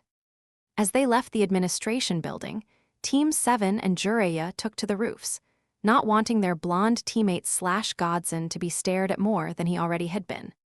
Nor did they want to get stopped every few meters by civilians who realized how screwed they were. Finally touching down in one of the more secluded training grounds, Jiraiya took Naruto separate, a kind smile on his face. "All right, kid, let's see what you got. From what I have seen, you could potentially already be a Fuinjutsu master. I know I never figured out Minato's Hurrigen. To know you did it from just one kunai is beyond impressive." Naruto blushed. "It was all I had some knowledge, and of course what they told me that one time I met them inside my seal. But I hope to get a look at their belongings Bot-chan gave me." Jiraiya frowned at that, looking Naruto right in the eye. "Naruto, where did you learn Fuinjutsu?" Partly from seals I found lying around, or from Kakashi-sensei or Itachi and Shisui, and partly from Kurama." This had Jiraiya paling. He pointed to the seal on Naruto's stomach. The blonde nodded. He was sealed in 2 Fuinjutsu masters after all. He did pick up some of what they were learning. But a Biju chakra system is very different from a human's, so he could never use it. Jiraiya nodded. "All right then, if you say so." They stayed in their own little corner, discussing Fuinjutsu for the better part of an hour. When Jiraiya nodded and let Naruto take a break with his teammates, sharing snacks between them while they all took a break, the Sannin approached Kakashi. "He's a Fuinjutsu prodigy, Kakashi, even more so than Minato ever was. The things that kid had just told me." Shaking his head, a soft smile was on the elder man's lips. "He is truly his parents' son, you know, and I begin to see more and more of them every time I look at him. He's going to be something special, Kakashi, mark my words." Kakashi grinned, the outline of his smile seen through his mask. "He's already something special, Jiraiya-sama." Jiraiya barked out a laugh. "Isn't that the truth?" As they left the genin to their devices for a little while, they called them back after half an hour. Jiraiya taking Sakura to the other part of the training ground to help her with some taijutsu moves. He was no guy, but he had been known as the taijutsu expert in the Sannin. And with her wanting to emulate Tsunade, the least he could do is give the girl some moves to incorporate into her own forms. Kakashi in the meantime ran Sasuke and Naruto through some Katen and Raiten jutsu, just to give both boys some more firepower. Especially now that they would be doing C-rank soon. At the end of the morning, enjoying lunch in the same training ground they had trained in, enjoying some quiet before they had to face the music again in the village. Naruto turned towards his godfather. "Bot-chan is sending you to Orochimaru, isn't she?" Jiraiya nodded. "With everything that came to light with Danzo, we can't be sure what else he had his hands in. Lots of things most likely. Neither Tsunade nor I questioned it when Sensei banished him, even if we never went after him or acted violently if we crossed paths. We also never asked him what had happened. With Tsunade becoming Hokage, she'll need her own counsel and not Sensei's washed-out Danzo-loving idiots. She wants me and Orochimaru here to act as her counsel." Naruto nodded, a smile on his face. That makes sense. She needs people around her who know her better than anyone else and who will stand by her when it matters. But also tell her when she has an idea that won't work or will be bad for the village. Jiraiya stared at his godson. You are really wise, you know that Naruto, just like your father. Naruto blushed. Do you think you could tell me about him, about them? Once you're back in the village. Jiraiya's smile turned into something softer, fragile even. I'd love to. I'll come and find you once I am back in the village. Naruto nodded, contemplating for a moment if telling his godfather everything that was about to happen, but decided against it. Already things were very different than before. He didn't even know if anything would play out like it did before, so why burden someone else with the knowledge he had? A quiet huff from Kurama had him turning part of his consciousness inward. You are entirely too self-sacrificing. Kit, you know you will have to tell someone at one point, might as well be this old toad. Naruto shrugged, maybe later. Kurama huffed again, suit yourself. With some hesitation, he approached Jiraiya and hugged the man around his waist. Happy to have this again. Sooner too, knowing just what this man actually was to him. A rough hand goes through his hair. Before he is hugged back, a last pat on his head makes him release the man in front of him. A smile on both their faces, as well as the rest of his team. See you all soon. Tsunade had never been happier than, when she finished her paperwork within the 2 hours, Naruto, or actually Minato, was a blessing for thinking of using Kage Bunshin to do it. Making it go so much faster, and with the memories popping up as soon as the clone dispelled. She would have memories of everything the clone had read or signed, making it a win-win. Nodding, she stretched as she came out from behind her desk, thinking a visit to the hospital is in order. She still didn't have time to go after everything that was going on there. Even with Shizune being as great as she is, 2 eyes always see better than one. Before arriving at the hospital, she honed in on Jiraiya's chakra, taking a peek at Team 7 as they were training. And had to smile at seeing him teach Naruto's teammate some of her stances. She might just take the little girl under her wing. She did seem like someone more than reliable, and with her being a Senju and the girl fostered by the Uchiha, it could only strengthen the bonds that were once lost. Nodding to herself as she began making plans to take Team 7 as a whole under her wings, as well as her, hopefully, future advisors, they would be the second coming of the Sannin.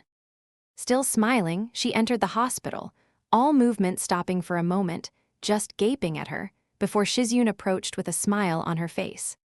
Finished with your paperwork, Tsunade-sama? Tsunade nodded. My nephew had the greatest clue as to how to, giving me some time to check if everything is in order here. If you have time, of course, Shizune. Her apprentice beamed at her, nodding and accompanying her on a tour around the hospital, pointing out things she had already changed since they came back to Konoha, as well as a list of things they were in the process of changing, and an other list of things she wanted to chance in the future, but also wanted to run by her first. With a smile, Tsunade took both lists, promising to take a look at them as soon as possible, hopefully this evening or tomorrow, and give her feedback no later than a week. As they arrived back at the entrance hall of the hospital, Shizune looked at her shyly. I am glad we are back, Tsunade-sama. I enjoy being back here, and I can see that you too have found your will of fire again. I feared it lost after Uncle's dead. Tsunade nodded. I wasn't in a very good place after Dan and Nawaki's deaths. I don't think I have to tell you that. But meeting Naruto, seeing his conviction on what a shinobi is, brought me back to the conviction both Dan and Nawaki had, as well as my grandfather and granduncle. But he was hurting too. I could see it in his eyes. He was hurting, yet he looked so happy to see Jiraiya and me. He needed us, and as a Senju I could not, never leave family behind, so I came back. Shizune nodded, and you don't regret it. Tsunade grinned, not yet, but then again my reign isn't that long yet, who knows what will come. Shizune giggled, waving her goodbye as she left the hospital, crossing paths with Jiraiya as the other Sannin left. Going out to find their last teammate, hoping he would listen and finally tell his side of the story. Their afternoon was filled with some more training, mostly chakra control exercises, as well as some sparring. As the sun began to set and their bodies began to feel hungry, Kakashi called it a day, proposing they go and eat something in the village. Naruto stilled suddenly. Can we not? Could we just go and eat in the Uchiha compound? I don't feel like getting stared at. And I know I need to get used to it, but not yet. Kakashi shook his head. Sure we can, although I am not sure you'll ever get used to the stare you'll get from the civilians, Naruto. Tsunade-sama really pointed out the great injustice they did, not only to you, but also to your parents. I don't think they will stop at trying to suck up to you now. Naruto grimaced, Sakura and Sasuke joining in on that, hating that the civilians needed a wake-up call from their Hokage to see just what a great guy Naruto was. And then the only reason they did was because of his parentage. They looked at each other and nodded. They would do anything to help Naruto in the future. When people came up to him and were too clingy, or when they wouldn't take no for an answer, as they knew Naruto was way too nice to do, so at least he would be at first. Not only that, but after getting so much scorn and hate from the village, he might just enjoy getting praise and attention for once, making it so that people could take advantage of their sunny teammate. Looking over at Sakura, the pink-haired girl nodded once, letting him know she would inform Ino and Team 10 so they could help do so. Smiling at Kakashi as the Jounin stared at them, he nodded as well, signaling he too would help them with this. Naruto, however, was oblivious to their exchange and had already begun making his way towards the Uchiha compound, mostly through the forest, which would take them to the other side of the compound, too close to Sasuke's house, and not in sight of the main road where civilians traveled a lot. As Jiraiya ventured into the forest outside of Konoha, he concentrated. Even went into sage mode for as long as he could without Ma and Pa, to track down the chakra signature of his other teammate. Locking in on it, he found it to be on the border between high no-kuni and grass country, with its new village hidden in the sound. Using Shunshin to get there faster, he was pleasantly surprised to find Orochimaru waiting for him in a clearing on the border, a suspicious look on the snake Sannin's face. Sensei finally send you to capture me, Jiraiya. Jiraiya shook his head. Sensei isn't Hokage anymore. The new Hokage asked me to come and ask for your version of the events that led to you being banished from Konoha. Some of Danzo's dealing came to light recently. We're still finding out more as we go. But we wanted to give you this courtesy, especially after we let you down before. Orochimaru's arms, which had been crossed over his chest, in an effort to protect himself, loosened. Still saying in front of him to be able to get them up fast should Jiraiya attack, but his face too showed a more open approach. Don't tell me, Jiraiya nodded. Haim took the hat, chewed out Sensei and the civilians too for more than one reason too. We want to hear your side. Well, she asked me to hear your side of the story, before letting me decide if you'd be welcome back in Konoha or not, but I think we already know the answer to that. Orochimaru stayed silent for a moment, shock on his face as he contemplated what Jiraiya had just told him. Let's take this inside then, and I can tell you my version of what happened. Just after midday, as Tsunade was once again in her office, going over the lists Shizune had given her, a knock sounded at her door. Calling for whoever was there to come in, she was shocked to find all the clan heads gathered. Tsunade-sama, you requested we come and go over everything we find lacking or downright disgraceful in Konoha. We hope now is as good a time as any. Tsunade nodded, marking the pace she was on before setting it aside, especially with Cage Bunshin. She would have more time to spare to concentrate on things that were important in Konoha, instead of doing paperwork all day. Of course, please take a seat. Calling out to her assistant, she had more chairs brought into her office to offer a seat to every one of the clan heads present. Looking around, she noticed that it was only the clan heads who actually still had a substantial clan in Konoha. Neither Hadake nor Sarutobi was represented, making her frown. Are there any other people we should include in this conversation? I see neither Kakashi nor Asuma present, not someone who could stand for the civilian-born shinobi or even the academy teachers. This had several clan heads nodding with a smile on their faces.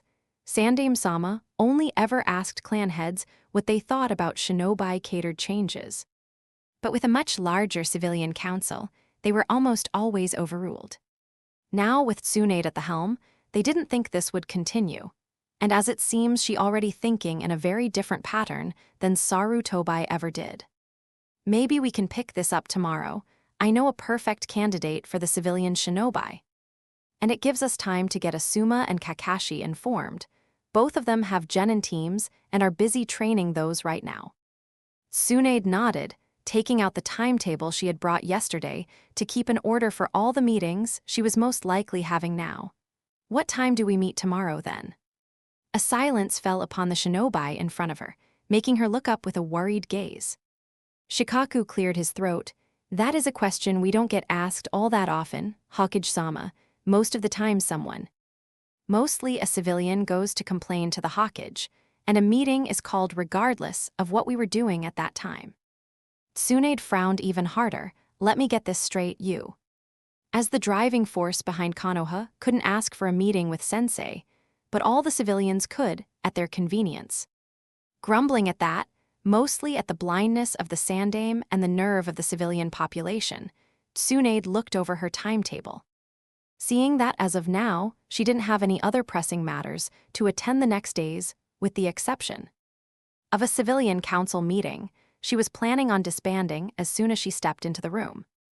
2 days from now, I would like to propose to meet up with everyone we plan on meeting tomorrow once a week, at least until we can get the major problems and laws changed. Would 10 work for everyone? Choza Akimichi spoke up. Would the afternoon be a possibility too, Hokage-sama? We take inventory for the restaurants on Tuesdays. In the morning, I would like to be present for that, for once. Tsunade looked at the Akimichi clan head before nodding, too then. This had the approval of everyone present, happy that for all that in Hokage was the absolute power in the village. This one, like the Yondaime, kept in mind that they did have other matters to attend to. Great, can someone inform a representative of the academy, the representative of the civilian shinobi you all had in mind, Kakashi and Asuma? Several of them nodded, conversing on their own who would be informing who.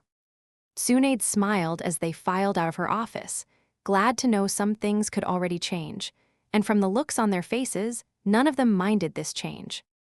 Just as she put herself back to reading over the lists Shizune sent, an Anbu appeared into her office. Hokage-sama, we found at least one of Danzo's hideouts. You need to see this. Nodding, especially with the way the Anbu voice seemed to Weaver, putting the lists away once more before following the Anbu outside.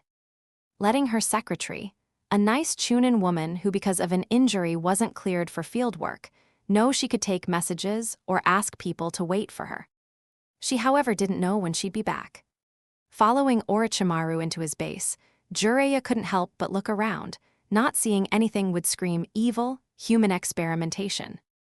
He shrugged he should leave the thoughts sensei, and his counsel put into his mind go, they were obviously wrong. Especially with everything they found out about Danzo, and what Tsunade would find out in the days he was out of the village. He had to shudder, to know that such a person had been roaming free in Konoha, doing who knows what to its population. As they entered what looked like a communal hall where several teens were laying down, some of them in quite a bad shape. Gaping at the people on the bed, he turned to Orochimaru. He asked, "What happened to them?" Orochimaru grimaced. "Danzo, I'll explain after I did my side of the story if that's all right, but I would like to be close by in case any of them needs immediate attention." Jiraiya nodded, letting his eyes roam over the hall. Orochimaru sighed. "You know how I wanted to replicate a Kekai Genkai in people without one, right?" Jiraiya nodded. "Yes, because of you being adopted by a clan couple, who while loving you as much as if you were their own child, were sad you would never have their Kekai Genkai making it die out." Orochimaru nodded. "As I progressed with my research, I wanted to see if I could replicate it in other people. So I petitioned with Sensei to have volunteers to try this with. Especially with the amount of war orphans, or people who now, because of the war, wouldn't be able to get children of their own." Jiraiya nodded again. He remembered that. "It was granted, and I found a lot of volunteers who wanted to try this. if only to keep their Kekai Genkai from dying out. Anyway, I succeeded with some smaller ones, like influencing a chakra nature or a very superficial change. I should have known something was amiss, but some of them suddenly disappeared without a trace. Not long after that, Danzo appeared, holding what seemed to be a letter from Sensei, urging me to start testing more to try and replicate a Kekai Genkai like a Doijutsu or Mokyuten. With the letter and what seemed like Sensei's signature, I tried and kept trying, losing more people on the table than I was able to get off it with a completed trial. The moment I had a boy who reacted positive to the Mokyuten gene and who developed it, Sensei came barging in, accusing me of crimes against Konoha shinobi. Orochimaru shook his head. The whole of my research was seized by Danzo, of course, and I was branded a traitor and a power-hungry fool. I left, coming back later for some of those children still alive, even more turned up not long after. Having been released from where Danzo had them locked away, making people suspicious when their family never returned from my facilities. Playing into Danzo's scheme of me being the bad guy. A lot of those children were orphans, so people wouldn't even miss them. I am sure Danzo took them into his route, seeing as I never found some of them again. Jiraiya put a hand on Orochimaru's shoulder. He's dead now, Danzo that is. And I have every belief that Haim is looking into every nook and cranny Konoha has to find where he hid himself, his plans, and even those children. Orochimaru shook his head. You don't understand, Jiraiya. Danzo has been doing this for a long time, even longer than we were shinobi.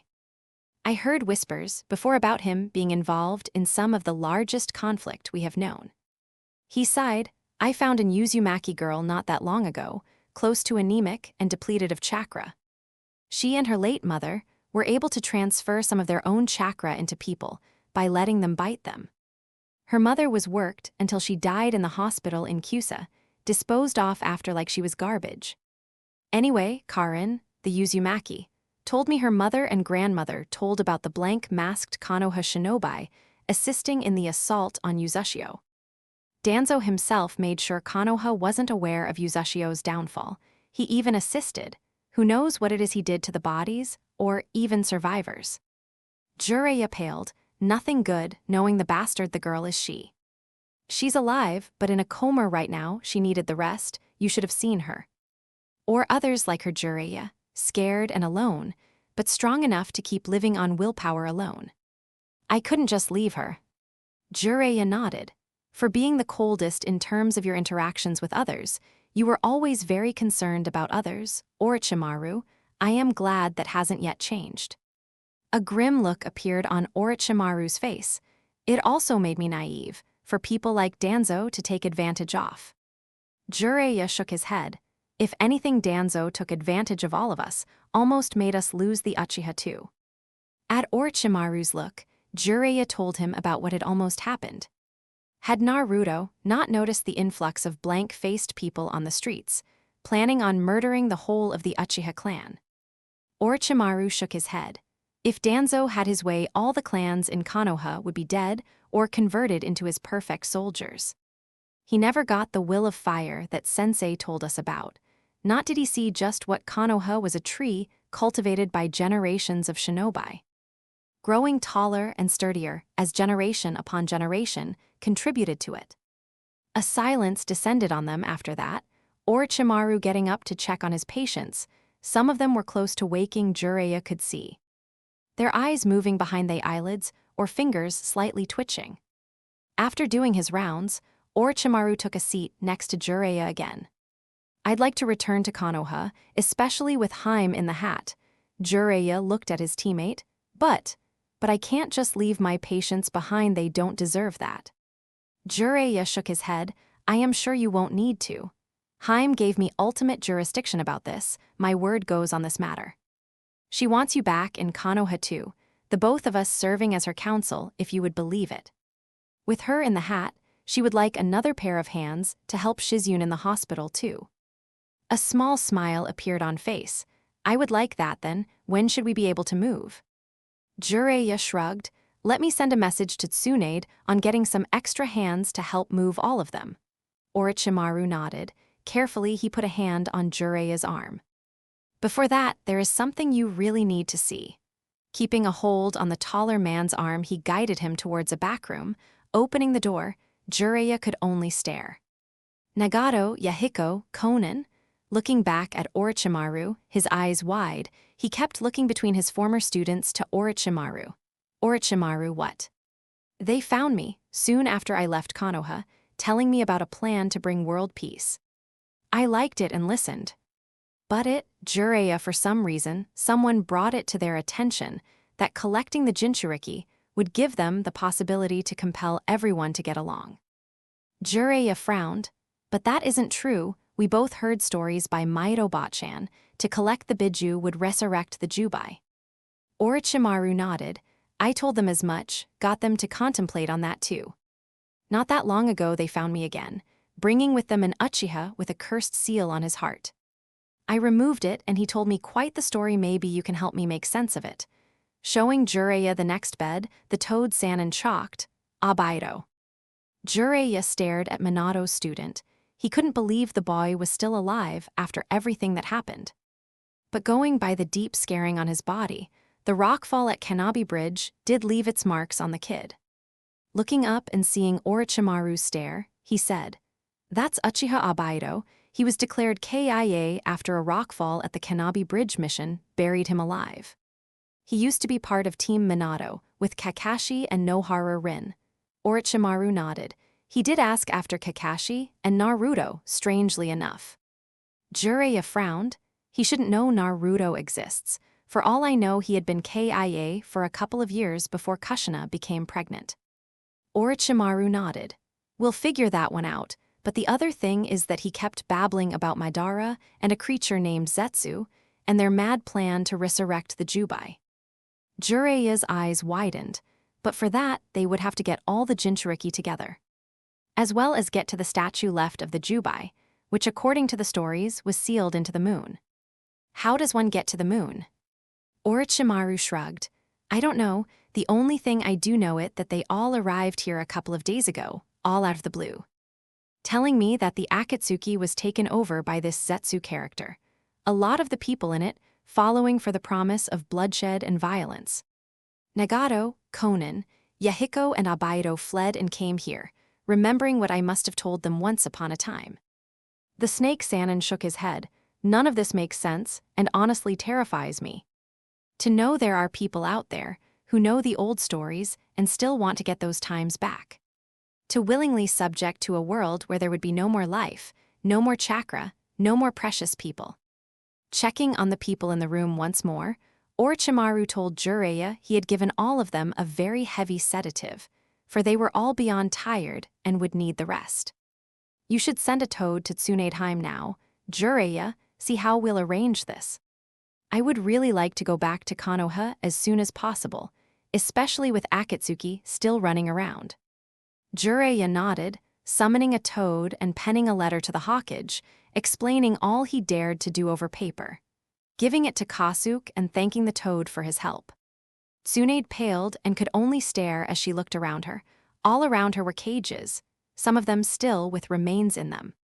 Others held barely alive teens and young adults, their eyes already betraying that they had given up on being found. The medic in her was furious, more so even when she recognized not only people native to Konoha, but also to Uzashio, Suna, and Kiri. Taking a hold of the file an Anbu handed to her, she recognized the basics of Orochimaru's research into transferring Kekkei Genkai. The notes he had made, which also told that a lot of people didn't survive the procedure, so his will to continue dwindled. After Orochimaru's notes came some in the hand she recognized as Danzo, who didn't seem to have a problem with people dying for him to achieve what he wanted. He kept methodological notes of who he had in his clutches and what he did with them, which Kekkei Genkai he transplanted, and if they survived or not, most didn't. Putting the file away again, she ordered her Anbu to take the still alive patients to the hospital. Have Shizune section off a wing as soon as possible, and put these people there to start healing immediately.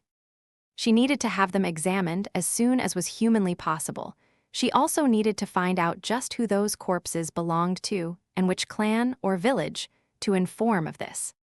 She could cry at the state of these people. It would take a very long time for the survivors to be able to function again in a normal society.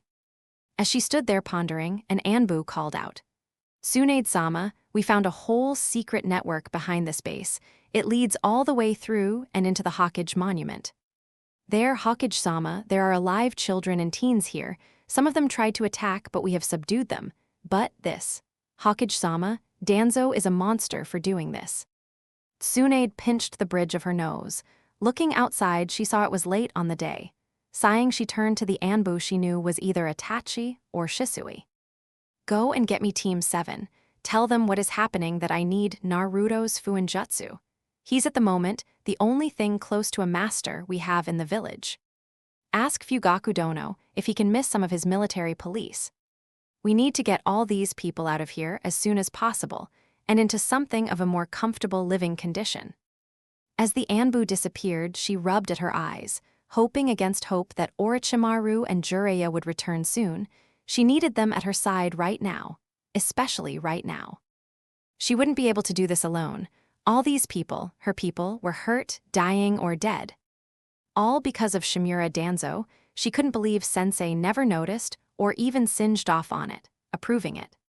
Sitting down on a chair that was put out for her, she hid her face in her hands, hating herself for exposing Team 7 to the horrors of the world already in such a short time. But right now, she needed a seal master to incapacitate all these people, and sadly enough Naruto was the only one close to that Konoha had with Jiraiya and Orochimaru out of the village.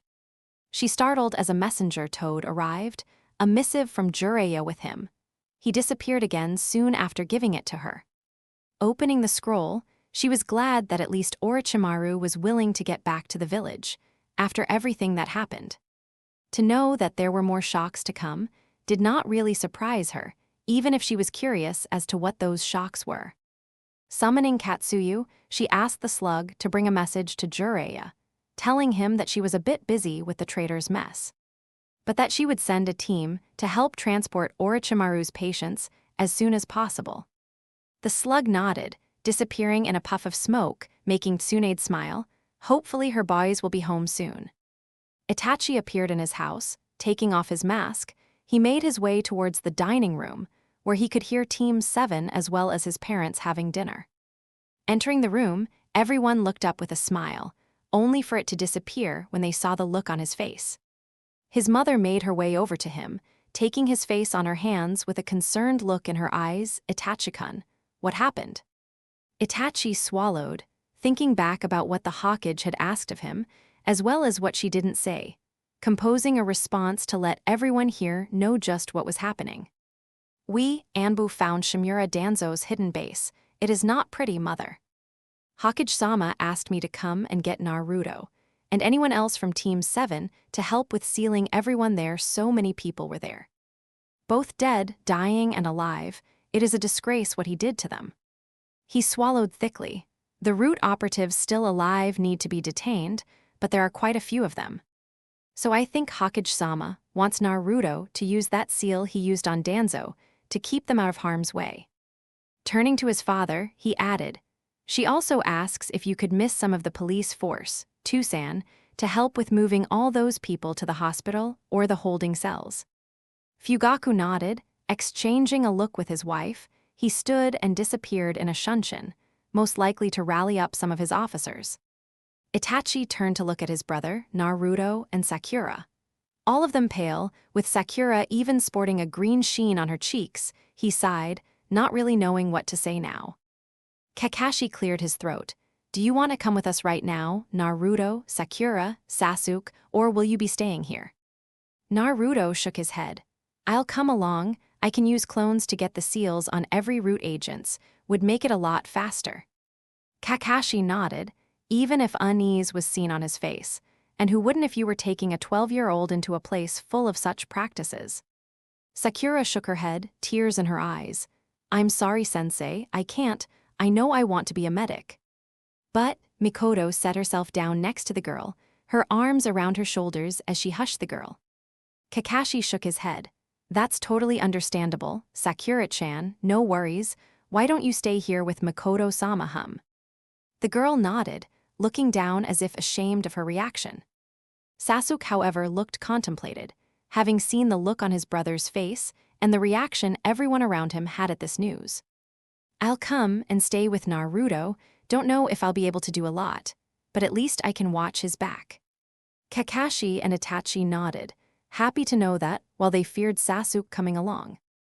This way he would have Naruto close by and not be left alone in the horror that would soon follow. As they waited for Fugaku to reappear, Itachi approached Kakashi to tell the older man of what he had seen in Danzo's hideout. The way Kakashi's face got a haunted look. Both Sasuke and Naruto knew that whatever it was they saw today would most likely stay with them for life. Uchiha Fugaku entered the building of the police force, once again to the surprise of everyone there. Not too long ago, after he had come back from the Hokage's office with the other clan heads, he had let his officers know that Tsunade-sama actually was very different than Sarutobi in all the good ways possible. It got around fast that she wanted a bigger group of shinobi in her council to help her with the shinobi side of things. To know that she specifically asked for the clans, with little to no representation, to also be present, as well as someone representing the civilian, born shinobi, and the academy teachers gave a lot of them hope that this would be very different now that she was at the helm, which honestly she has already proven that. But to see fruits of those changes so soon was refreshing to see. Rumor had it she had her eyes on someone else to represent her personal council, after seeing the Sandame's council leave the office all dejected. Fugaku approached one of his senior officers, an almost haunted look on his face. I need you to go out and gather as many willing officers or shinobi as possible, as soon as it can be done. With a questionable look, Fugaku sighed. Shimura Danzo's hideout was found not that long ago, and Hokage-sama needs help transporting ill people to the hospital. Healthy people to holding cells and corpses to wherever she needs them, it will not be pretty. But this needs to be done, as soon as we are able to. More than the one senior officer, he asked, jumped up from where they were seated and disappeared in a shunshin. No doubt going out to find as many able-bodied people as possible, to finally lay to rest all the deeds Danzo had done to Konoha, much to their disgust. With this coming light, their image of Sandame-sama also started to crumble, to know he was too blind to see what it is his supposed best friend did to Konoha. Shinobi, with an iron stomach, to see him turning up slightly green was worrisome. It way well into the night, when they had finally been able to relocate each and every one of the people locked into Danzo's hideout. The ones healthy enough were tagged with Naruto's paralyzing seal, so they could be transported to the T and I holding cells for questioning, without the fear of then attacking any of the other shinobi. The ill ones were transported first, to a wing in the hospital Shizune had cleared the moment she had heard of what was going on. When arriving, most of the medics on shift were furious to know these people had been kept in those conditions by someone who had been seen as a hero of Konoha once upon a time. The corpses were left until last, no matter how awful it was. Right now they couldn't do anything for them, as these people were already dead. Identifying and informing their next of kin was something that had to wait right now. The living had priority. Tsunade was surprised, however, with how many shinobi turned up to help them with the relocating of the people found in Danzo's hideout. She was expecting a handful, together with her Anbu. She wasn't surprised to find, however, that the police force, as it had before, kept in contact both with those once in duty, out of duty, or just their classmates from the academy, or former teammates, giving that the officers Fugaku sent out brought back quite the large group of shinobi-able people more than willing to help clean up this mess. Looking around, her eye fell on Sasuke and Naruto. The blonde having been putting seals on every root agent in the barracks under the hideout, making it so much easier to transport them. He and Sasuke had stayed together, going room to room, with adults following behind them to take the persons in the rooms away. She sighed, happy to have such a help, but also still hating herself for letting them see this. After the sealing was done, neither of the boys wanted to go home without at least one adult they trusted. So Tsunade had set them in the papers, still in the office reading through them, and putting them in piles of important must-read. Mission report, to look over, or personal files. The number of files in personal files and mission reports concerned her and made her fear for what she would read on those. A startled yelp from Naruto had her looking up, as did Sasuke and a number of other shinobi around them. The blonde's eyes wide as he looked over the file in his hands. "Ba-chan, you need to read this right now." Coming over and taking the file from her nephew, Tsunade looked it over before a gasp left her throat. That utter bastard.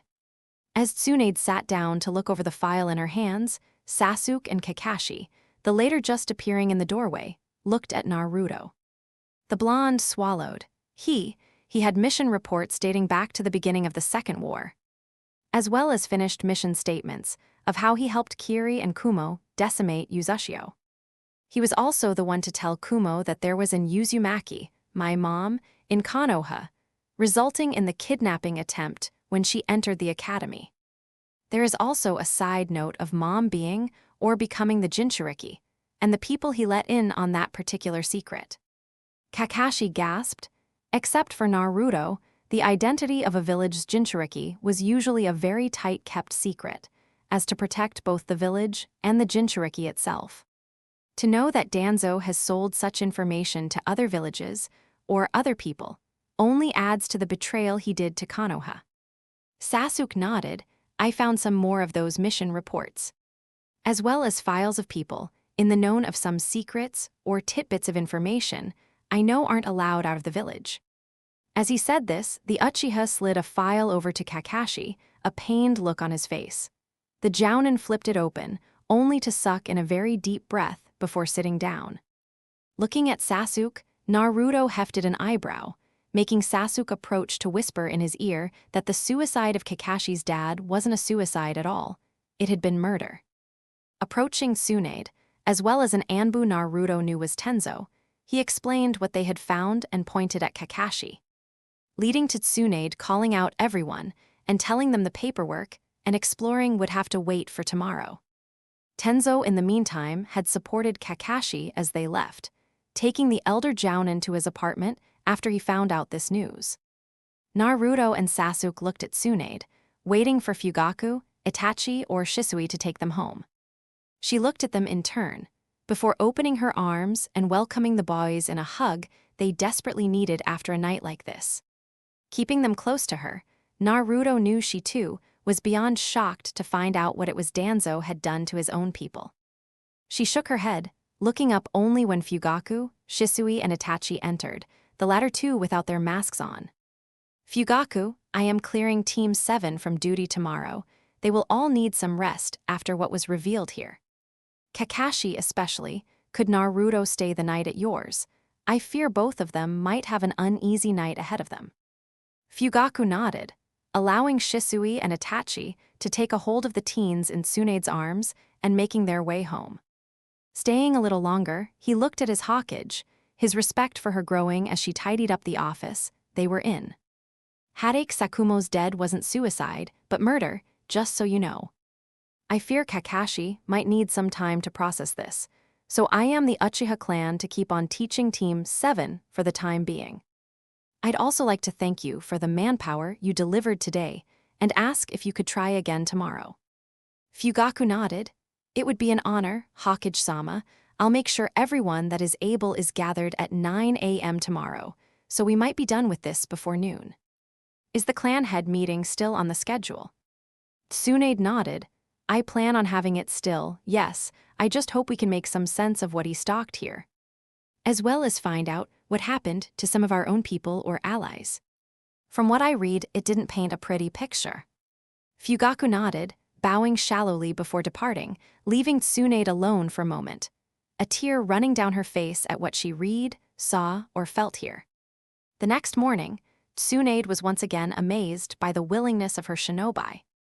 A good portion of those active, as well as most of the non-active shinobi, were gathered in the hideout they found, either exploring with caution, or for most of the genin, Going through the files Sasuke and Naruto started yesterday. The two boys of Team 7 were present too, each with sealing scrolls marked with the pile names they had come up with, sealing them in the roll by the 20 or so files. Already the office looked barren, meaning they had gotten most of the obvious files down and sorted.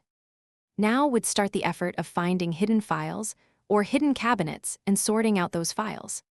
A couple of Chunin were patting down the walls and furniture to see if they could find any hidden cavities, without luck so far. That was until one of them found a hidden button that made a wall move out of the way, the gasp they let out getting the attention of everyone present. What they found was something of a laboratory, not unlike the ones described in the research for Kekkei Genkai. Filled with vials marked with a name and Kekkei Genkai DNA samples she recognized them as. Looking at Naruto, she saw the blonde had taken out a blank scroll and was filling it with seals to carry all these breakable goods. He handed it over to a Chunin as soon as he was done, a frown on his face as everything in the lab was sealed away. Looking around and feeling the chakra signatures of most of the shinobi going outside, she nodded and sighed.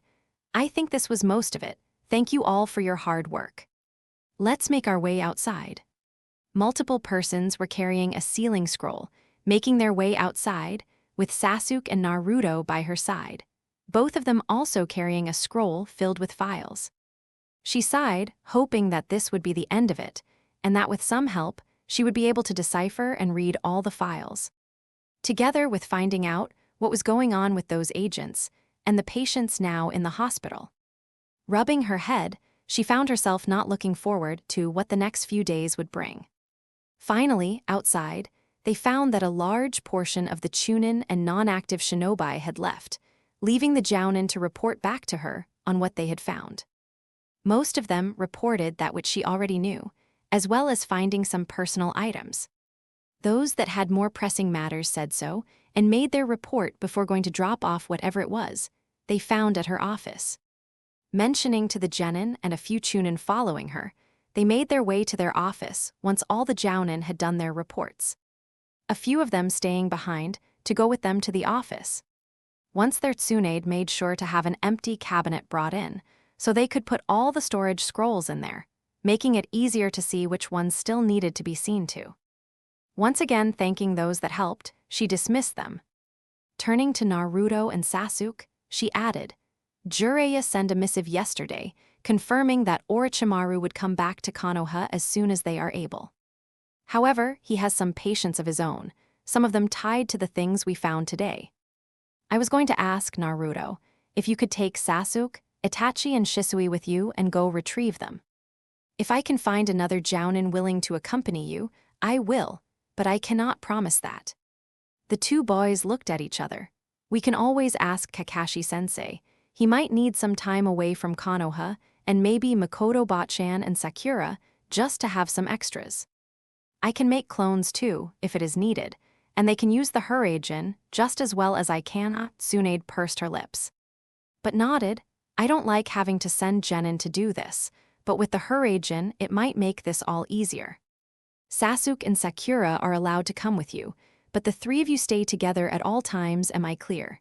And hi, Hokage-sama followed out of both boys, making her nod. I have a meeting with the clan heads this afternoon. I'll ask for willing participants in this relocation mission, and will call for you when we have assembled a team. You're both free to go now. Naruto, before leaving, hugged Tsunade tight around the waist, before following his teammate out of the office. Both of them, for what she could see, made their way towards the Uchiha compound for lunch. She sighed, taking up Shizun's lists for now, wanting to read something not quite as heavy as she contemplated what to eat for lunch. Maybe she would go to the BBQ place the Akamichi ran. She remembered her grandfather and granduncle doing the same after a busy morning. Not only was it always a good meal, but it also helped in connecting with her shinobi. As her grandfather had always told her, he'd have the most interesting conversations at a table, outside of his office. With a smile, she concentrated on the files Shizun left her, promising herself to go and eat at the Akamichi place, bring back an old Hokage habit. The afternoon, after that horrible morning, started well for Tsunade.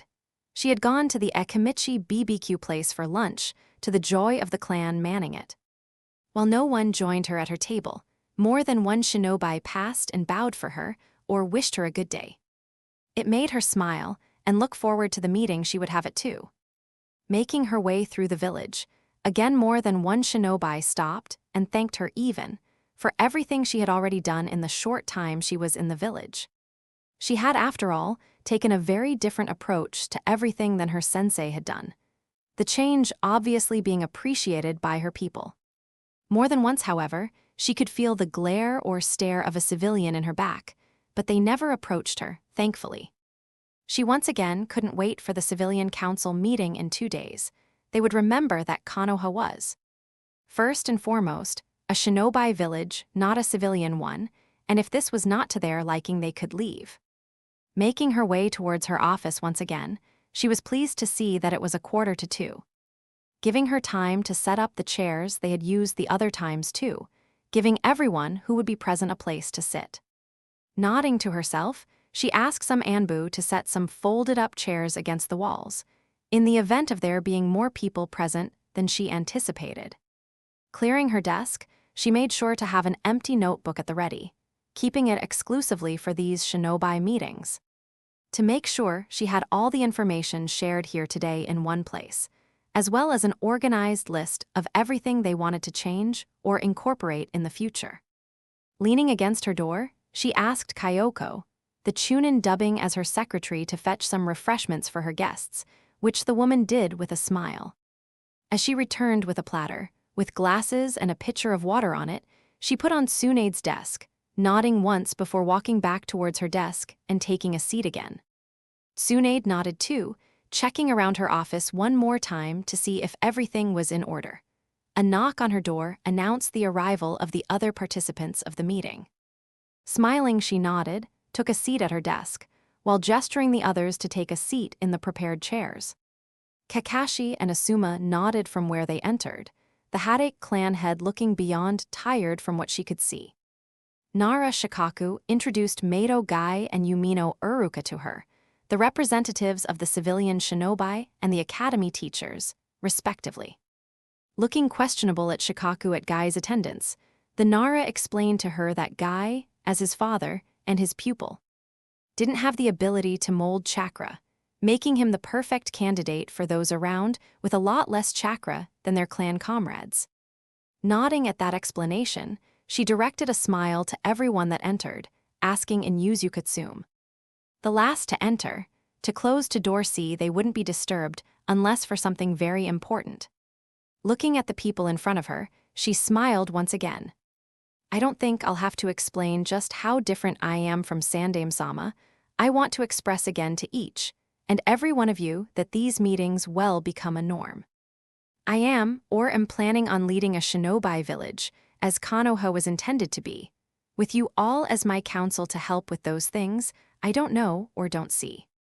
Seeing everyone smiling at that and nodding, she added, then let us begin.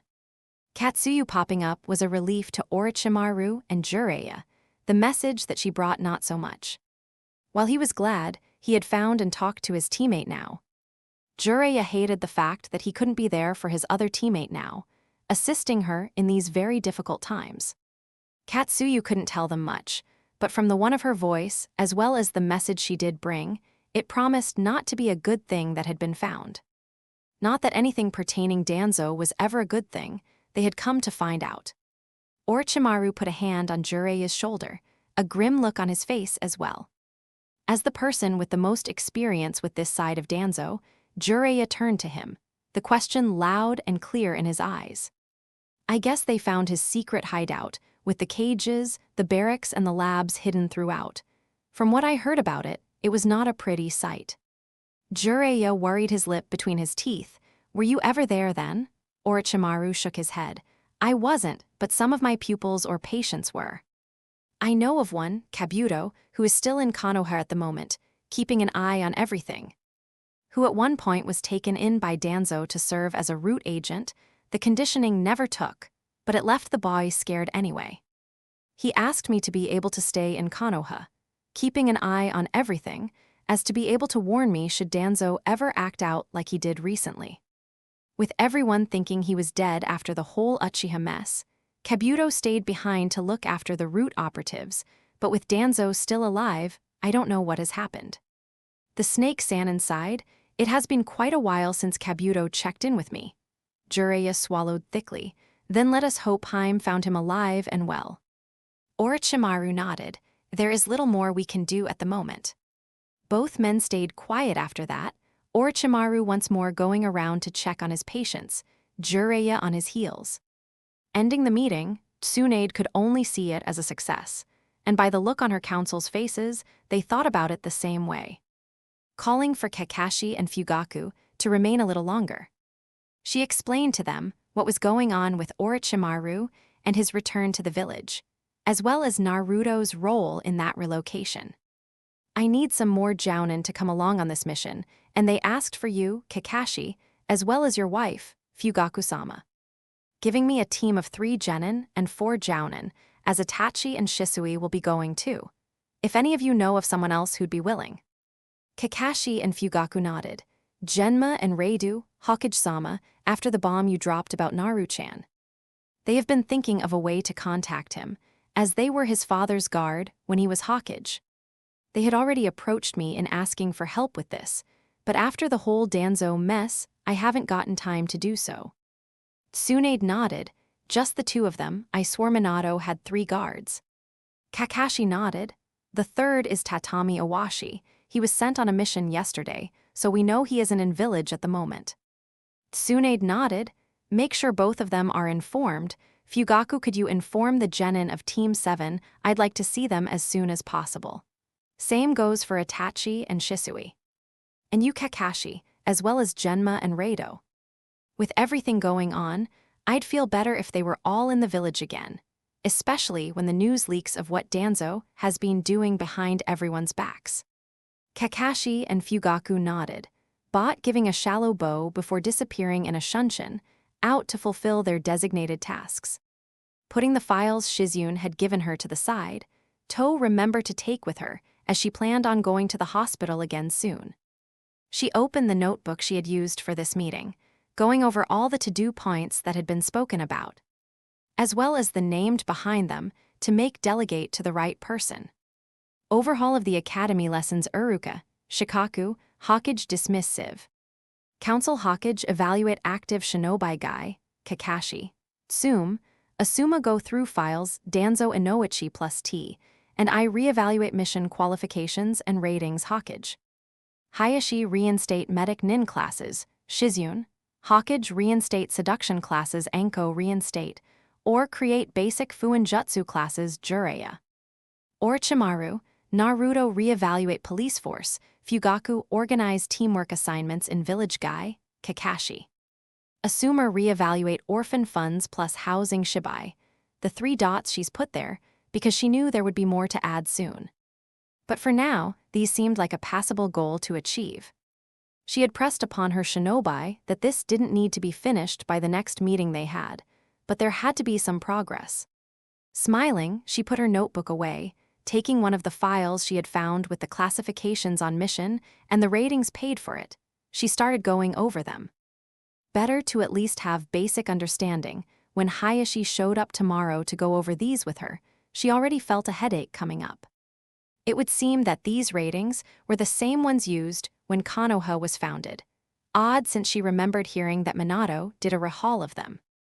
Naruto, Sasuke and Sakura were in the Uchiha compound, going over some scrolls each of them found for a jutsu of their own nature. Itachi and Shisui were keeping them company, Shisui discussing the Raiten jutsu with Sasuke, while Itachi and Naruto were going over some basic seals most Anbu used, but Itachi couldn't get a grasp on. Mikoto was out, doing her daily exercise with the other non-active shinobi women at the compound. Smiling at the youngsters in his kitchen, Fugaku patted them all on the head and smiled as they welcomed him home. His face turned serious soon after. Hokage-sama has asked me to let you know she expects you all in her office as soon as possible for a retrieval mission. 2 days ago, she sent out Jiraiya-sama to find and speak to Orochimaru-sama, to see if the later was favorable to return to Konoha, which was deemed so. Because of certain persons with Orochimaru, they can't just make the run back and have asked for transport, which is where Naruto comes in. Naruto nodded. I already told Botchan I'd be happy to use her agent to get everyone here as soon as possible. Fugaku nodded. You five will be joined by Mikoto, Kakashi, Genma, and Reidu, just to be certain of enough manpower should anything go wrong. I will be informing Mikoto as soon as she enters again, so you all go pack a bag for a 2-day mission. All nodding, they went to their rooms, or in Naruto's case his apartment, to get his bag. Kakashi entered his apartment building and knocked on a door at the beginning of his own hallway. Reidu, still yawning, answered, Yeah. Hokage-sama is sending us out together for a retrieval mission. Itachi, Shisui, Mikoto-sama and my genin will be accompanying us. Eyes wide, Reidu looked at Kakashi, before calling out to Genma and relaying what the other jounin had told him. Give us 5 minutes to get our bags together, Kakashi. We'll see you downstairs. The Hadache nodded, humming as he went and entered his own apartment and made a bag for a 2-day mission. He hoped to be done with this today, but one never knew. Thinking back about it, his father had been quite close with Orochimaru, and all the Sannin, he would have to tell them that his death never was a suicide, like everyone thought. Getting to the downstairs hallway, he found Reidu and Genma waiting for him. He nodded and sped off in a shunshin, knowing he would see them at the Hokage's office. Once there, he noticed his genin team, Shisui, Itachi, and Makoto waiting for them already. Tsunade putting away a folder on her desk, sighing and explaining to them what their mission would be. Kakashi would be team leader, with Naruto as the guide, using the Hurrigen Kunai on Jiraiya to make the transport. He gave a couple of seal matrices he made to Tsunade, one to put up in her office and another to put in the entrance hall of the hospital. One could never have too much caution. Chapter 28, chapter text. Tsunade looked at the team standing in front of her, feeling slightly bad for the things she had to ask of this genin team. She shook her head. If Team 7 didn't make Chunin on their first try, she'd eat her hat. Already they had a great teamwork going. Not only that, but contrary to other genin teams, not in war times, they had already seen just what the world could offer them in the bad sense of the word. She couldn't think too much about this. She knew the team, Kakashi or the Uchiha would speak to her if it became too much for them, not that she would blame them. They were still children. The day would come that they would need a break, and she'd be more than happy to give it to them. Smiling slightly, she looked at each of her shinobi in turn. Kakashi will be unofficially heading this mission, so his orders go. All of them nodded, while Mikoto was technically the senior shinobi in terms of years service. She'd never had a genin team or been part of a squad as the senior officer, with the exception of now at least. The other shinobi coming along had all served under Kakashi before, either in Anbu or recently his genin team. She knew he would be the right choice for team leader. Nodding once more, she explained, Naruto will take all of you to Jiraiya, who will be with Orochimaru. I have invited our teammate back to Konoha. After everything Danzo did came to light, including the deliberate ostracizing of our teammate. In a missive from Jiraiya, he explained that the Sannin had been taking in orphans or escapees from Danzo's experiments, but that a lot of them still need medical attention, which he wants to give them. You are chosen as the extraction team, both to transport these patients, but also to protect the people you will be transporting. Jiraiya didn't write that explicitly. But I know my teammate. Some of the people Orochimaru has in his infirmary could be attacked, especially when down and in transport. As she said this and her nin nodded, she nodded at Naruto, the blonde calling forth enough clones to grab everyone's hand. I need everyone to not let go. I can feel Jiraiya-sama's marker, so I'll be making the jump as soon as you give the okay, Hokage-sama. Tsunade nodded, and as one, the group disappeared in an orange flash, making her laugh. Looking at the picture of Minato on the wall, she kept thinking, I hope you're looking down, Minato, at what a fantastic shinobi your son is becoming. Jiraiya was sitting in the room reserved for Nagato, Konan, and Yahiko. All three had woken up a bit some time ago, long enough to be perplexed at seeing him there, but happy all the same. They had eaten some broth and drank some water before falling asleep again. He had checked in on the Uchiha in the next room, but the man still hadn't woken up, which worried both Orochimaru and himself. Getting up, taking one last look at his students, he made his way towards the main hall, with great timing too. The moment he stepped through the door and met the eyes of his teammates, an orange flash appeared, only to solidify into the team Tsunade'd send out to them. Smiling, he waved at them, Team 7 waving back enthusiastically, with the Jounin accompanying them more subdued, but visibly happy to see him all right. Sharing a look with Orochimaru, he looked at Mikoto and Kakashi, beckoning them closer. "Follow me, there is someone you should see before we get this show on the road. I'm sure the kids can start transporting the ones in the main hall already." At his nod, Team 7, Itachi, Shisui, Genma, and Reidu looked at Orochimaru, so the Snake Sannin can point out his patients who can be already moved. The man's look, as one of the Jounin, took a hold of the patients only for Naruto's clone to hug them and disappear in his father's signature jutsu, was enough to make his grin. The grin disappeared from his face as he put his hand on the door leading to someone that would shock both of the nin in front of him. He sighed. Orochimaru showed me some of his more sensitive patients. "I know both of you are at least aware I once had students from AIM who, as far as I knew, died somewhere during the Third War.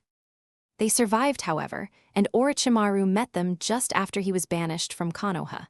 They had come to him with a grand plan which would never work. Anyway, a few days they turned up again, wounded with a fourth member. Opening the door, he saw that everything was still the same. No movement had been made by the patient, and if he hadn't been here this morning, he would fear the man dead, with his pale skin and almost unmoving body. He heard both Mikoto and Kakashi choke behind him as they recognized the man in the bed. "Abaido?" Jiraiya nodded. "From what Nagato told me, he was the one who got them out of AIM a few weeks ago, when an entity called Zetsu started going berserk all of the sudden." Abaido knew, or at least suspected, what was happening, seeing as he came to them.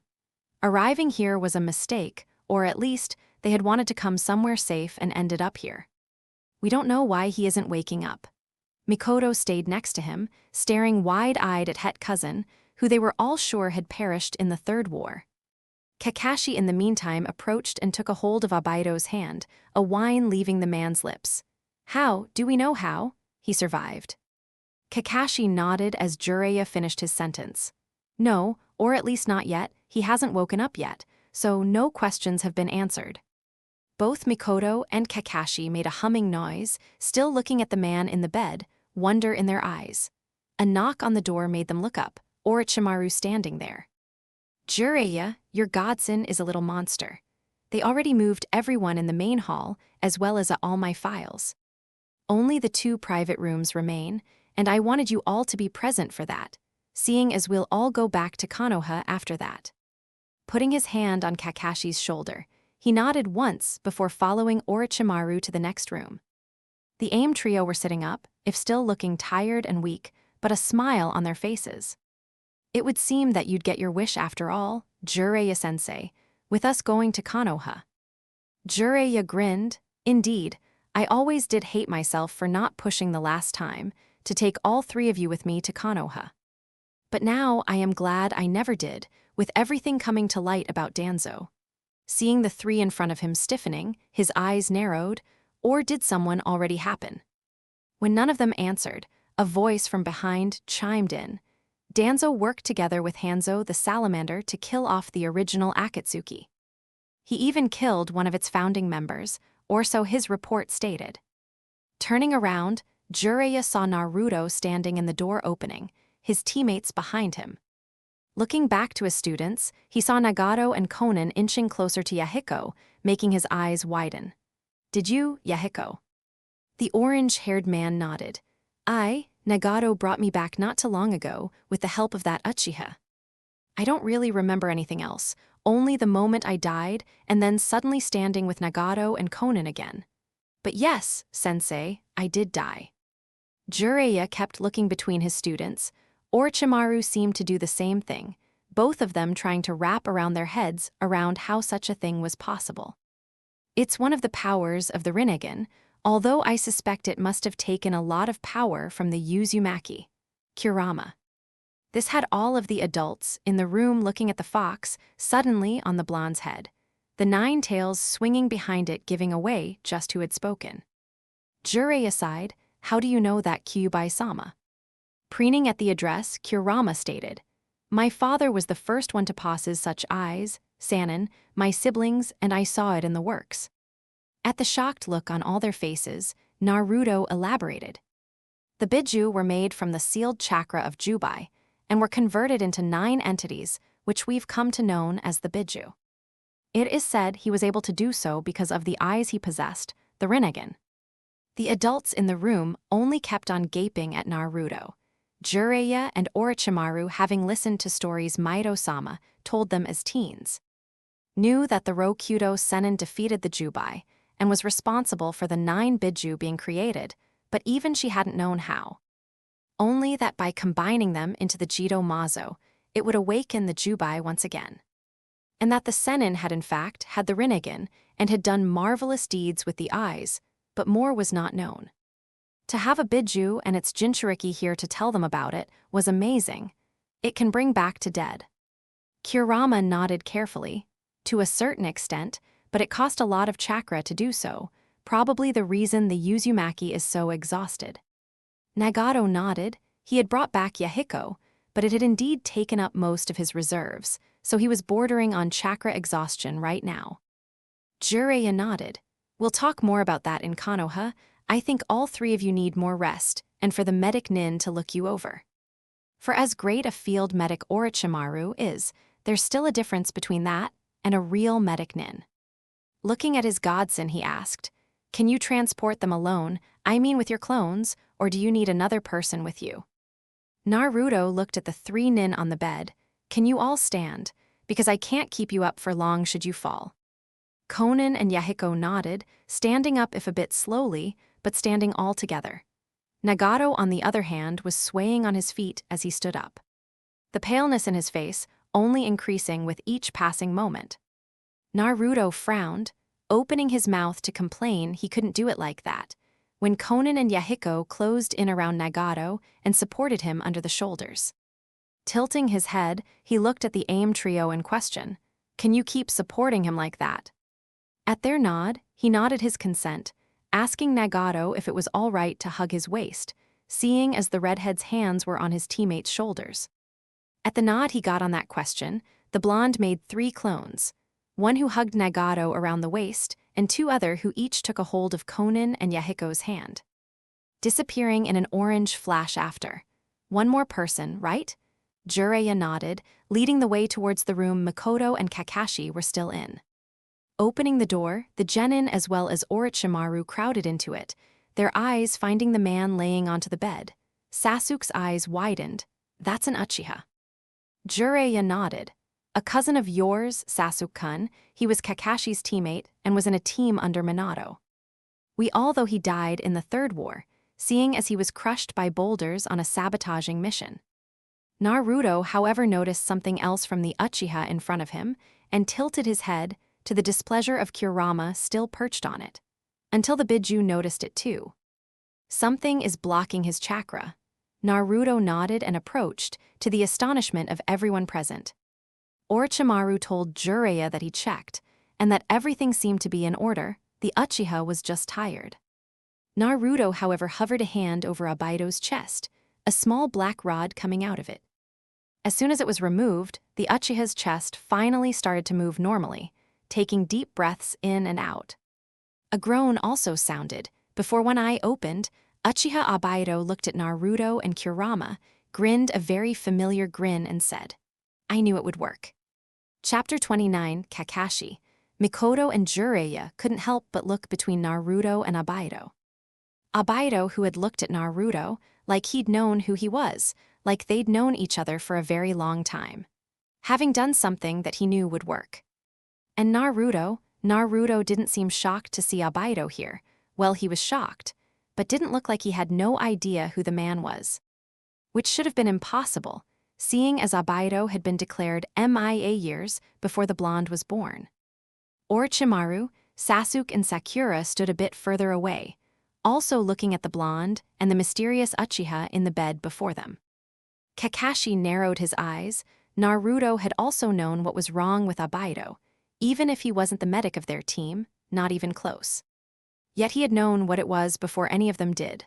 Looking at the blonde, he kept on staring until the blonde looked down, a very conflicted look in his eyes. Looking back at Abaito, he saw the man staring at him, an unreadable look in his one eye. Looking back at his student, he saw Kurama nudging the blonde. "You should tell them." Naruto just shook his head, a tear running down a cheek. Now Kakashi was worried, and from the looks everyone else was giving the blonde, he wasn't the only one. "Naruto, what's going on?" Naruto shook his head again, his hands clenched next to him, fist clasped so tightly they were white. Abaito sighed, rightening himself, looking at all the people in the room one by one, before concentrating on Naruto. "You really are a self-sacrificing little shit, aren't you?" Most of the adults gasped at that, Kakashi going so far as opening his mouth to defend his student in his honor, against his teammate, his best friend, who should not speak like that to Naruto, both because it was not his place after only meeting the blonde now, but also because he talked like he knew the blonde, which should be impossible. Kurama, still perched on Naruto's head, barked out a laugh. "You know he is Uchiha. Kurama, stop it." The Biju looked at his Jinchuriki, totally unimpressed. "I did tell you before you should tell them about this, Kit. With what happened here now, they'll never let it go, so you'd best just spill it all to them." Naruto bit his lip at that, his eyes still downcasted as he heaved a sigh and nodded. I don't really know where to begin," Abaito sighed. "Jiraiya-sama, I am sure you are aware of the organization known as the Akatsuki." Jiraiya nodded, quite shocked. "I do. What do they have to do with everything?" "They were originally conceived as a peacekeeping organization by your former students, Nagato, Yahiko, and Konan. However, when the fight between them, Danzo of Konoha and Hanzo of Aim took place, they made Nagato kill, Yahiko committed suicide by the kunai Nagato held doesn't matter. In doing so, however, Nagato awakened his implanted Rinnegan fully, allowing him to call forth an enormous statue which sucked out the souls of the few Aim nin present. In doing that, he started a plan forged many, many years before any of us were born. What most do not know, however, is that the Sennin, my father, was not totally from this world. His mother, Kaguya, came to Earth from the stars, looking for a fruit which was said to grow on the Shinju tree. It took her some time, during which she was found and cared for by humans, but she found the tree and with it the fruit. By eating it, she was the first humanoid to have chakra. Not long after eating this fruit, she bore 2 sons, boys who had a human father, Hagoromo and Hamura, who like their mother possessed chakra and used this chakra for the betterment of mankind and to teach them the ways of the Nindo. However, Kaguya wasn't satisfied with this and let the Shinju contaminate her mind, until she looked for it again and took in within her body, making her the first Jinchuriki.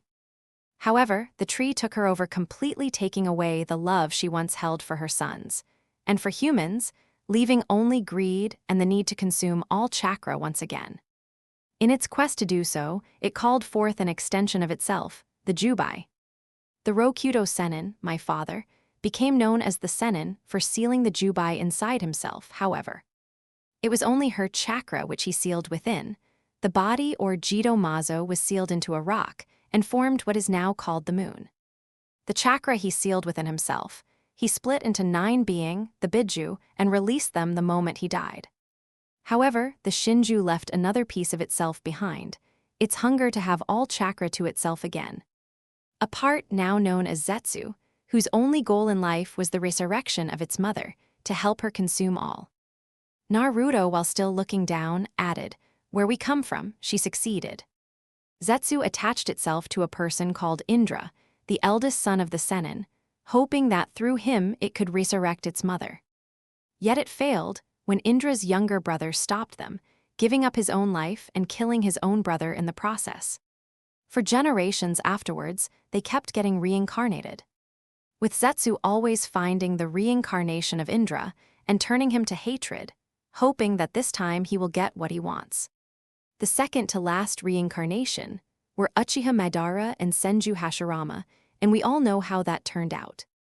Obaido picked up, except it didn't. Madara survived the clash with Hashirama, and in doing so, was able to get some of Hashirama's DNA and implant it into himself.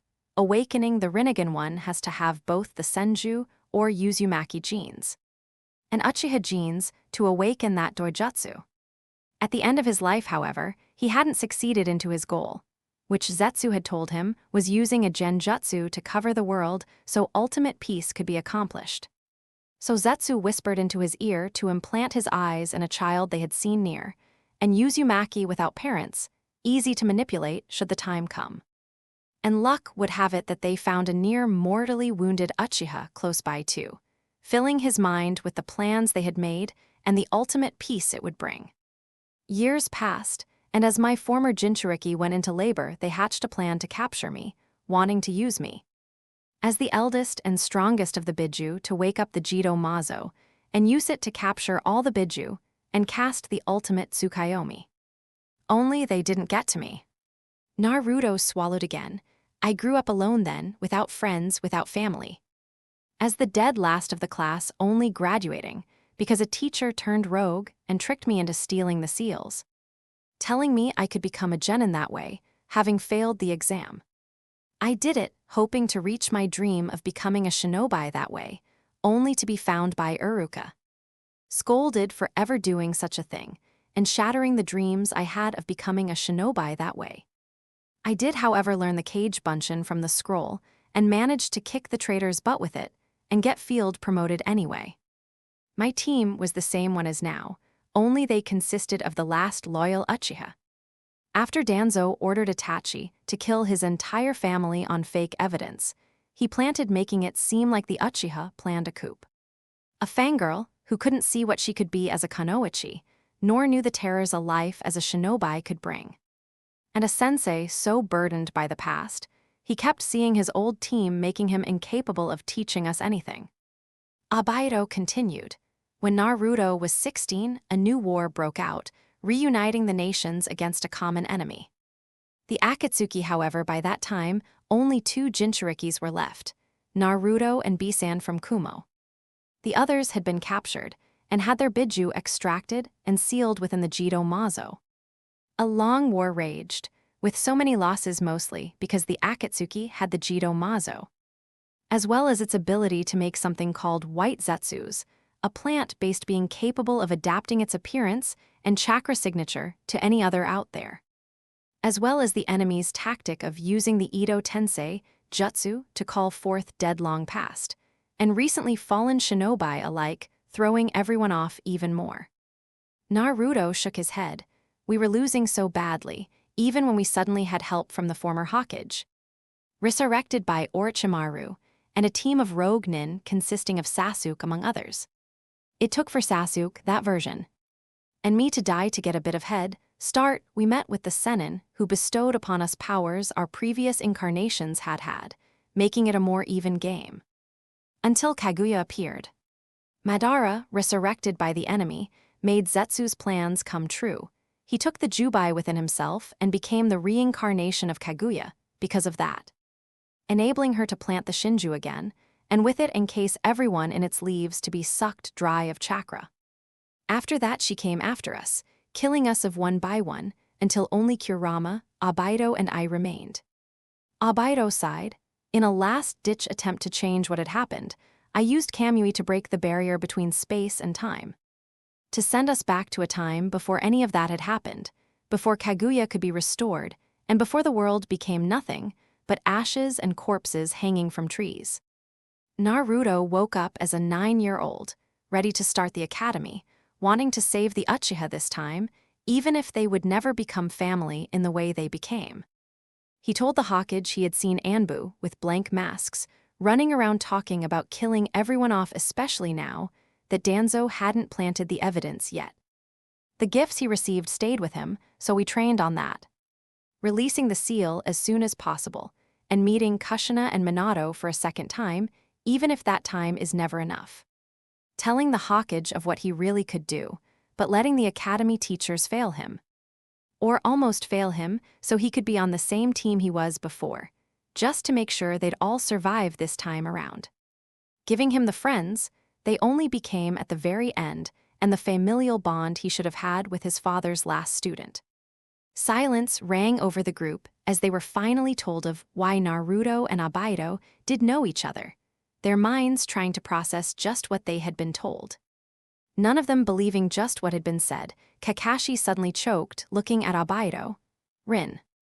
Obaido shook his head. They let me out just long enough to see her jumping in front of your Reikiri. Driving me mad and getting me exactly where they wanted me malleable, and obedient enough to believe that by casting the ultimate Tsukuyomi, I could have her back. Turning me against Konoha, and the family I had known there enough that I was willing to tear Kurama out of Kushina moments after she had given birth, and set him upon Konoha. Looking down, Obaido added, I have done so many things I am not proud of. Even if this version of me had only done a part of that, it still happened, and I can't reverse that. I can't bring them back. Not in the way I helped Nagato bring Yahiko back after all my memories made sense, and I knew I had to get the Rinnegan out of Zetsu's reach. It's why we came here. They trusted Orochimaru after he told them the things Maido-sama had told him, and with what had happened, I knew I had nothing left to lose. Orochimaru was never affiliated with the Akatsuki here, not like last time, so we would be safe there at least. I didn't account for Zetsu throwing a chakra rod at me, sealing away my chakra and knocking me unconscious. I guess Naruto can feel them still. Naruto nodded at that, still looking down. Mikoto was the first one to move, hugging first Naruto to her, before doing the same to Obaido, letting her son and his teammate hug the blonde. After she let go of her cousin, Kakashi took over. Looking over to her godson, she saw him hugging Sakura and Sasuke, crying and from the movement of his mouth apologizing. Looking back at her cousin, she saw him doing the same thing, only with his face tucked into Kakashi's shoulder. A sad smile came over her face, so sad for her family and what they had been through, what they had to live through, and what they had been forced to do. She shook her head, that wouldn't happen this time, she refused to let it happen. They would need to get to planning and organizing as soon as possible, but they would succeed. Chapter 30, chapter text looking over these boys who had done so much already, only to have to do it again, all alone, made her heart hurt.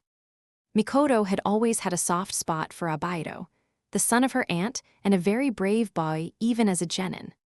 When Team Minato returned, Kakashi with an extra eye, she had been the one to convince Fugaku, and through him, the elders. To let the headache keep it had after all been a gift of a dying Uchiha, to gift his friend that, they couldn't take that way. As for Naruto, her heart hurt even more, knowing there was a time the little sunshine blonde didn't have anyone. Not her and the Uchiha, not Tsunadeheim or Jiraiya-sama. Hell from he had told her even his Kakashi had been too lost in his grief to give the boy the help he needed. This made her realize something. Naru-chan, does this mean that even at 16 years old you couldn't read or write correctly? Naruto, sitting in between Sasuke and Sakura, nodded his head downtrodden. No one ever noticed. They just assumed I had forgotten a report and did it at the last possible moment. Or just got tired of waiting for me to read something and took the book or scroll away, giving me a basic explanation and leaving it at that. Most of the things I can do now are self-taught, or were taught to me by Kurama and the other Biju. Mikoto worried her lip between her teeth, casting a glance at Kakashi who nodded, she asked, "And your parents, how did you?" A sob left Naruto, one of his hands finding Sasuke's. Staring at it as he told them about Jiraiya's passing at the hands of Pain, who he really was and why he did it, and of Pain attacking Konoha soon after, killing most of its inhabitants. How he in a fit of rage called upon Kurama's chakra, undiluted and not in their perfect cooperation state, and went berserk, calling up to 8 tails in his anger and rage. Until Minato appeared to reseal Kurama, taking away a lot of the chakra stored into the seal, with Minato giving them almost no time to get to know each other. He also told them of how he met his mother, and what followed as the first step of his alliance, and later friendship, with Kurama as the war raged on. Kurama interjected, "As we opened up the seal this time around, you should have seen Naruto looking around, hoping to catch a glimpse once again of Minato and Kushina. To speak to them a little longer, knowing he didn't need them to waste chakra this time around, seeing as I wouldn't do the things I had done before. I would stay put, even in an open seal, and share my chakra with Naruto as we did in the war." This hurt the hearts of just about everyone present, to know that Naruto wanted to be with his parents so much, he'd open his seal, knowing they'd show up. It made Jiraiya, Kakashi and Makoto angry at Konoha, and the Sandaime for keeping this from Naruto. To keep a child from knowing his parents, as 2 fleeting moments inside a seal, couldn't possibly count as getting to know them. "Naruto, why wouldn't you tell us this, after everything we got to know? Hell, after seeing Kurama for the first time. We all suspected something was up, even if it was more in the Biju told him things he shouldn't know. Kind of way, this does make quite a lot of sense." Naruto frowned at the question asked by his godfather. "I didn't think you'd all believe me, and as far as I know, I was the only one here. I didn't have any backup. And to involve all of you into this already when I assumed we'd have to before hell broke loose, it didn't seem fair." Kakashi looked at his student, a frown on his face. "Maybe you should let us be the judge of that, Naru. You are still a child, or a teen, not an adult. You don't have to do everything alone anymore, you know. That's what we are here for." Those words made Naruto nod, tears running down his face as he hid his head into Sasuke's chest. The Uchiha wrapping his arms around the blonde, while their pink-haired teammate hugged the blonde from behind. Mikoto nodded. "Anything else we should know about all this time travel thing?" Naruto shook his head, while Obaido nodded. "There is a chance, even slim, that the other Jinchuriki, or at least their Biju, remember what happened and will act accordingly. Zetsu knows something is up but doesn't have any memories from before." Jiraiya and Orochimaru blinked. Why would the Biju remember what happened? Obaido barked a laugh at that, because while they were sealed into the Jubai at the end, at one point they had been, partially, sealed into Naruto by the Sennin, to give them the edge we so desperately needed. Kurama was only one fully conscious in Naruto, but their chakra also remained and was sent back when Naruto was. This had the 2 resident Sannin choking. "You got all the Biju sealed into you." Naruto nodded, as the reincarnation of Asura, who at one point inherited the Sennin's powers and his connection to the Biju. By sealing the Biju or part of them into me, I could access those powers. They are why I have such a versatile chakra nature, Mokutin and Yin chakra.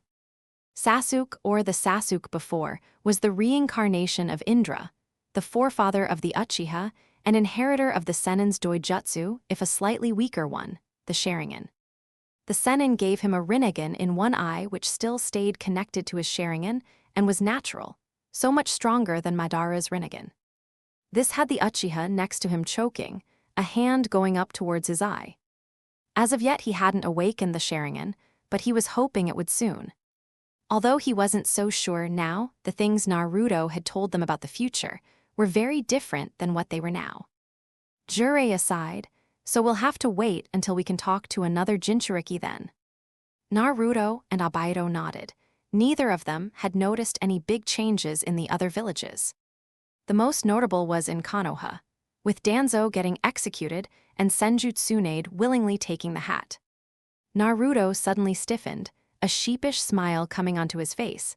Tsunade Botchan just popped a clone, asking where we were and why we stayed behind for so long. "I guess we'd better get back to Konoha then." As they all nodded, Mikoto and Kakashi supporting Obaido, who was still bordering on chakra exhaustion. Just as Nagato had been, with the rod staying in his body and eating chakra. 3 clones crowded around them, while another 2 took a hold of Jiraiya and Orochimaru's hands. The original Naruto grabbed Sasuke and Sakura around the waist, disappearing in an orange flash soon after, back to Konoha. In Konoha, Tsunade was overwhelmed with the people her team brought back. A lot of the children, teens and young adults were unconscious, and as such were transported to the hospital the moment there. Carrier told her what Orochimaru had told them about their injuries, or reason for unconsciousness. The only ones who were conscious were a trio of nin she'd recognized, the middleman's red hair notwithstanding. "You are Jiraiya students from AIM." All three of them nodded. "We are, Hokage-sama." She hummed. "I take it he was quite shocked to see you all alive and well, especially since I remember getting word you had all died in the attack by Hanzo the salamander." All three of them scoffed. "Danzo of Konoha must have leaked that information, Hokage-sama, as you can see are quite well. If one doesn't count Nagato's chakra exhaustion." Tsunade nodded, looking at the Naruto clone next to them. "There should still be some private rooms free in the hospital. Ask Shizune when you see her there. Could you come back after installing these three?" The clone nodded as it brought the trio away in an orange flash, appearing minutes after, only for Tsunade to ask, "Now where are the others?" Most of the team made it back, except the Genin, Kakashi, Mikoto, Jiraiya, and Orochimaru. "Tell them to hurry up." With that, she tapped the clone on its head, making it disappear in a cloud of smoke. Nodding to herself, she sat down at her desk, waiting for the others to arrive back. Not 10 minutes later, another orange flash betrayed the arrival of those who stayed behind. However, when she saw the man being supported by Mikoto and Kakashi, she couldn't help but look at Jiraiya and Orochimaru. As they nodded, she couldn't do anything else but hum. "Anyone going to explain what took you all so long? With the exception of Uchiha Obaido, that is, I don't expect you all needed to take that long to confirm he is who he said he is." Jiraiya sighed, looking at the other adult in the room, who took a seat. With the exception of Obaido, Kakashi, and Mikoto, who made sure the younger Uchiha was taken to the hospital to rest also by a clone. Not to scare the population of Konoha, with presumed dead shinobi suddenly coming back to life. "You might want to sit down for this, Haim." Taking a seat at those words, Tsunade looked at each and every one of the people in the room with her. Naruto, Sasuke, and Sakura were further away from her, huddling close together, while Jiraiya and Orochimaru stood before the Genin, a grim look on both their faces. And then they started to tell her what Naruto and Obaido had told them, of the revelations that made them so late to get back to Konoha. Of the revelations that scared her, should they come true once more. But also, of the hurt her nephew had because of this, how he thought he had to do all of this by himself. For if Obaido hadn't been found like he had now, the blonde would keep on doing all of this on his own. Thinking it would be the best way to spare all of them the grief of knowing what had been and what could still happen. She sighed after her teammates finished explaining, gathering Naruto from in between his teammates to hug to blonde to her. The slight tremble in his shoulders, betraying how he felt after all of this. Even more, how relieved he must have felt knowing he wasn't alone in this anymore, how he once again had a support system. And going by the recounting, almost the same as he had before, to help him through this.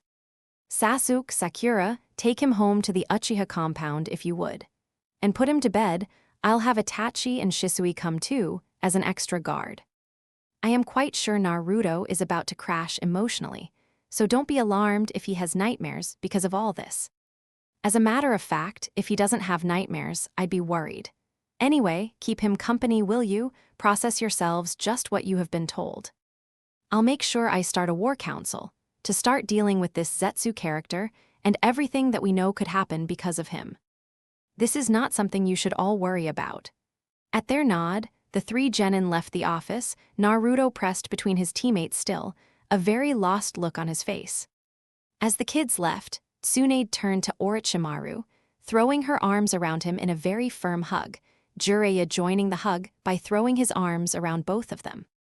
They stayed like that for a good while, just enjoying each other's company again after so long apart. Pulling back and wiping the tears from her eyes, Tsunade presented Orochimaru with papers that would lift his missing nin status and would reinstate him as a jounin of Konoha. "I don't know if Jiraiya mentioned it, but I would like the two of you to be my counsel, my personal counsel in the matters of Konoha. And with what we have heard about what is coming, I think it is something that is needed."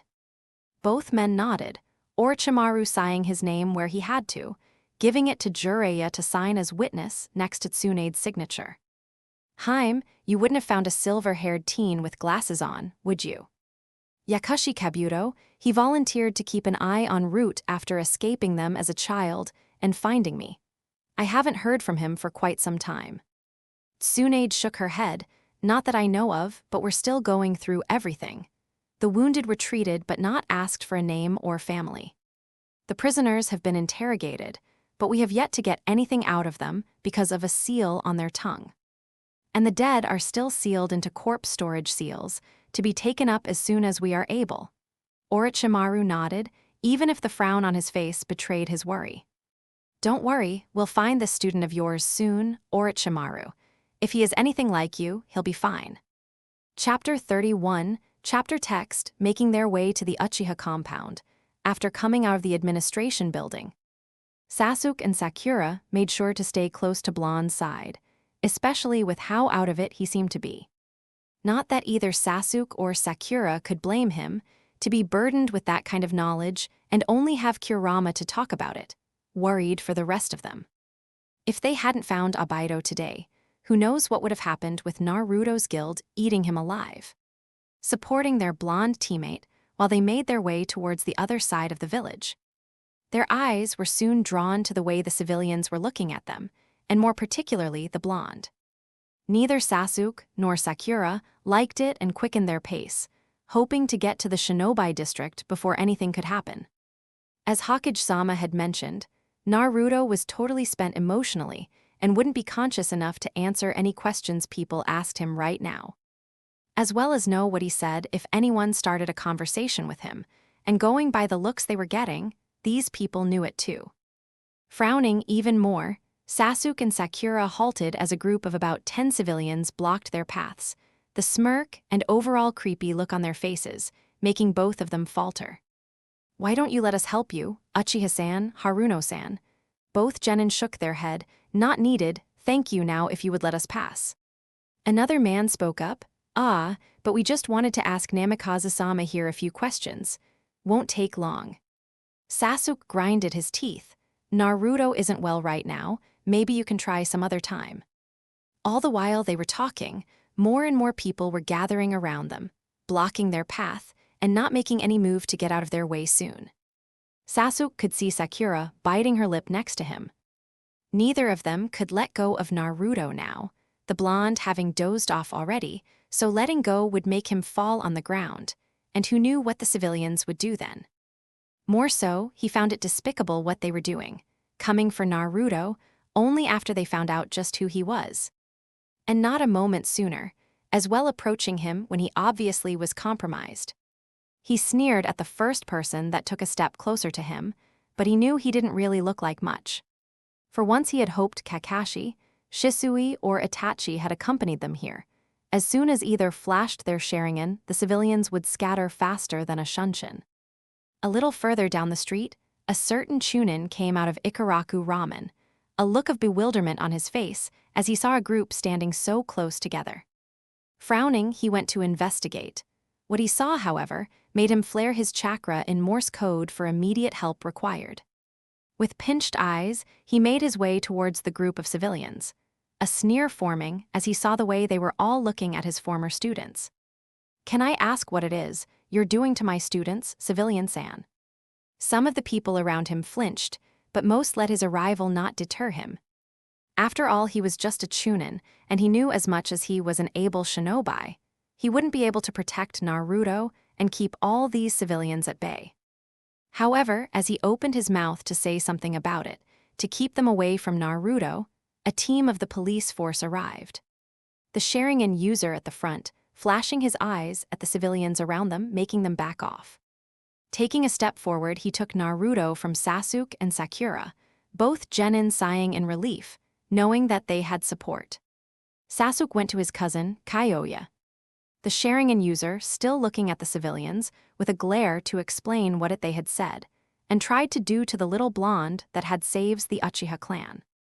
Kyoya had nodded as Sasuke finished explaining, more than one shinobi, as there had appeared more in the course of the storytelling. Were glaring at the civilians as well already making plans to make sure every shinobi in Konoha would know what these people had tried to do. Sasuke approached Uruka, the teacher still with Naruto in his arms. Together with Sakura, they made their way towards the Uchiha compound.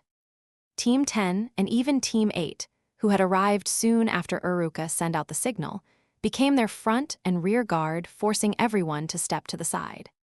Even the big-mouthed civilians who had spoken to them were forced to the side at the sight of so many clan heirs.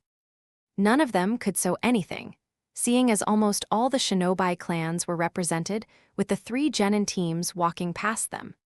As they entered the shinobi district, Asuma, at the front with Team 10, turned around. "Is there a reason Kakashi isn't with you all?" Sasuke and Sakura looked at each other before Sakura answered, "We don't know how much we can tell you, Asuma-sensei." But Uchiha Obaido was found alive. Mikoto-sama and Kakashi-sensei took his to the hospital, while we were told by the Hokage to take Naruto home. Asuma's cigarette fell out of his mouth, while Kurenai behind them also gasped. Does this have anything to do with the influx of patients at the hospital? Sakura looked at Ino, who poses the question, nodding at her blonde best friend. Naruto used the Hurrigen to transport them all back here. It's where we found Obaido-san. Uruka looked at the blonde in his arms. No wonder he's exhausted. Sasuke and Sakura exchanged another look, prompting Ino to look at both of them. There's something else going on, isn't there? They both nodded. But we can't tell you what it is. Hokage-sama was informed, but we weren't given clearance to discuss this. Ino and Shikamaru frowned, but both nodded, with both of their fathers current or former. Head of their own division in Konoha, they knew that the Hokage had the final say on what was told to the village. And if she hadn't given clearance to either Sasuke or Sakura, they couldn't ask after it. As they reached the Uchiha compound, Fugaku was waiting for them, the man taking over Naruto from Uruka. Nodding his thanks to the academy teacher, as well as the teams accompanying his son's team. All of them nodded or smiling back, glad to have helped.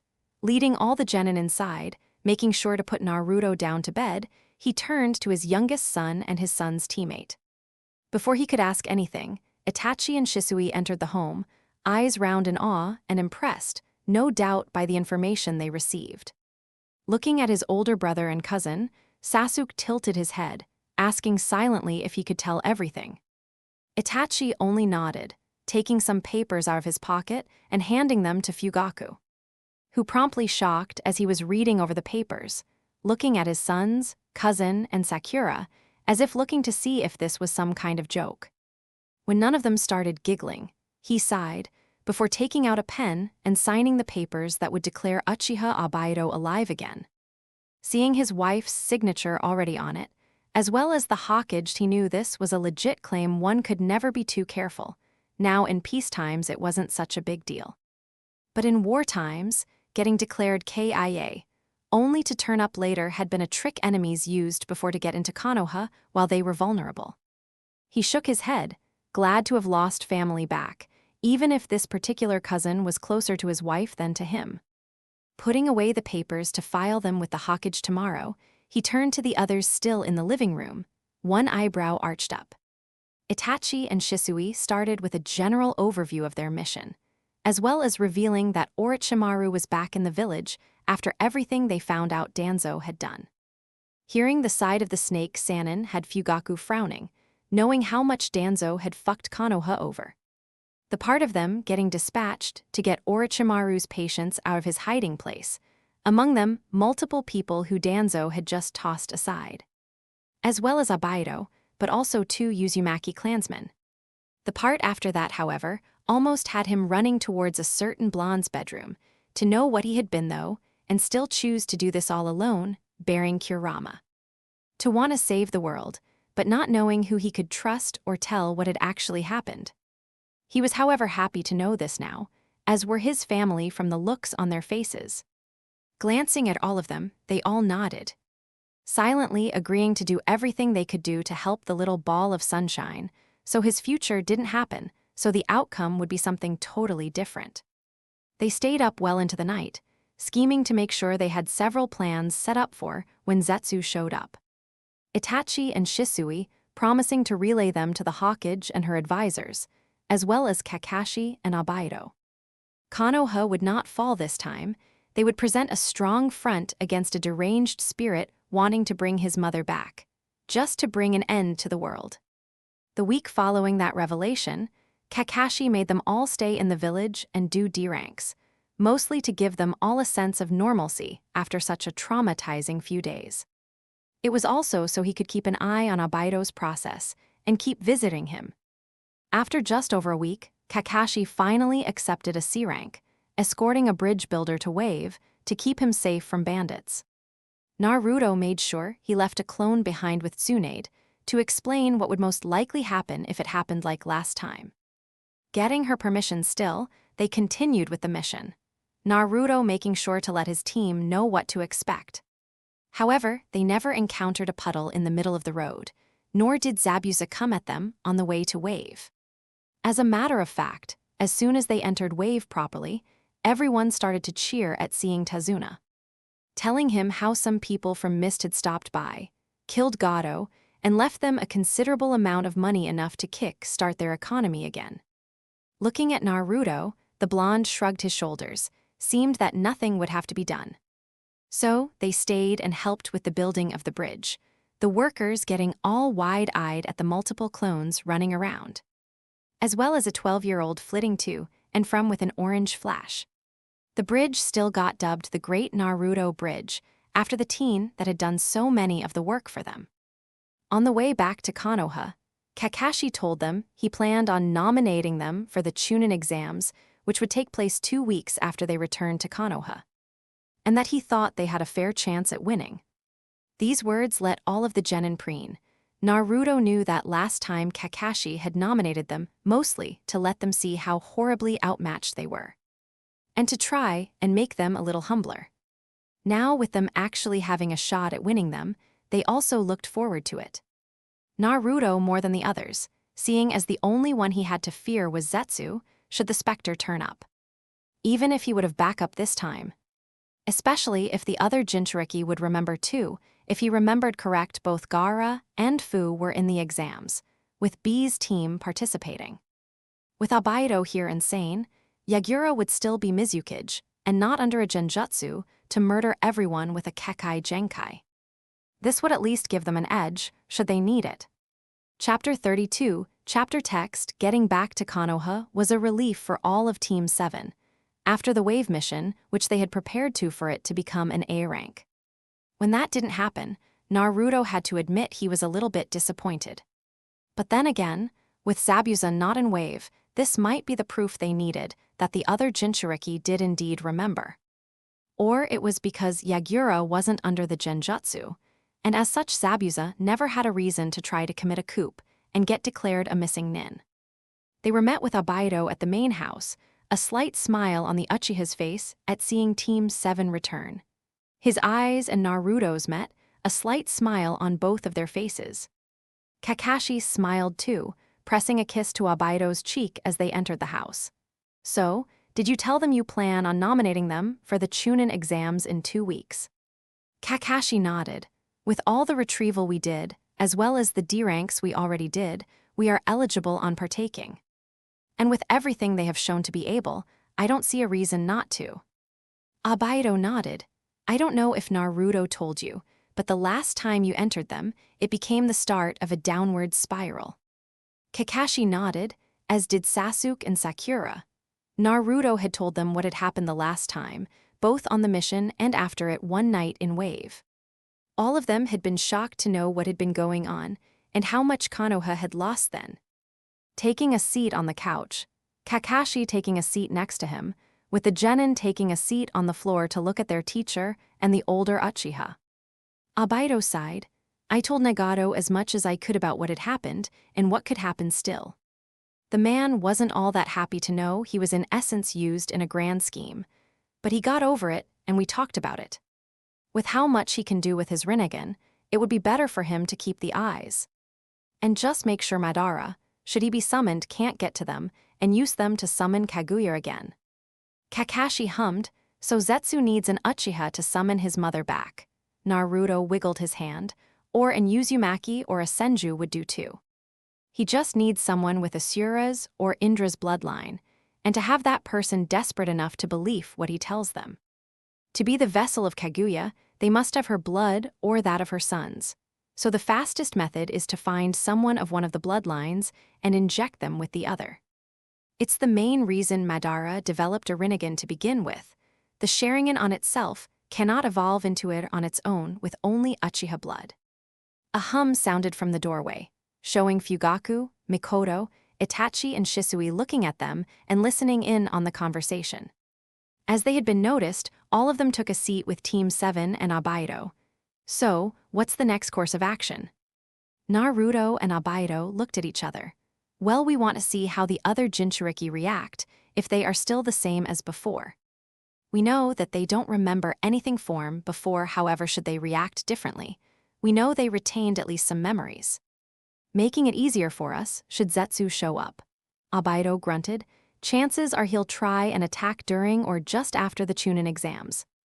Especially with me and Nagato out of the picture, he only had a few followers left, and I don't know what he told them to get them to follow him. Naruto grimaced. Even just this version of Zetsu is dangerous, seeing as we don't know what he will do, and he will do everything he can to get Kaguya back onto this plane. Abaido looked at Fugaku. I would put the clan on alert and get the Hokage to tell the other clans as well. Just to be sure, I wouldn't put it past him to kidnap a child just to poison their mind. As an extra failsafe, shouldn't he be able to get Madara back? Fugaku nodded, pressing a kiss to Makoto's cheek as he and Itachi left, Fugaku to put the clan on alert and Itachi to tell the Hokage, just in case. As expected, not long after, Itachi returned and asked Team 7 and Abaido to accompany him to the Hokage's office, where she had called a meeting citing village important business, and as such apologized for those busy with other things. Following Itachi, they got quite a few looks, especially the shinobi of Kakashi's generation as they recognized Abaido. The man grimaced a bit at the starts he got, shielding away with the scared part of his face. At least until Kakashi walked next to him, taking a hold of his hand, and the genin of Team 7 crowded around them. Making it to the Hokage's office, they were greeted by the other clan heads, all of them staring as Abaido walked in. Most of them knew of the Uchiha boy on Team Minato that never made it home from a mission in the Third War. To suddenly see him standing here again was nothing short of a miracle. Tsunade pinched the bridge of her nose, a deep sigh coming out of her as she looked over the other clan heads, Jiraiya and Orochimaru next to her. I called you all here to discuss something of utmost importance. It is also the reason Team 7 is here, as is Uchiha Abaido. Multiple voices asked what they were all thinking. Is this really Uchiha Abaido? Tsunade nodded. Both Orochimaru and I did a blood test to make sure, before giving Fugaku the documents to reverse Abaido's KIA status. This had all of them comforted, not that she minded this. She knew that in previous wars, enemies had used such tactics to try and get into Konoha, so extra alertness was never wrong. Clearing her throat, she turned to Naruto and Abaido.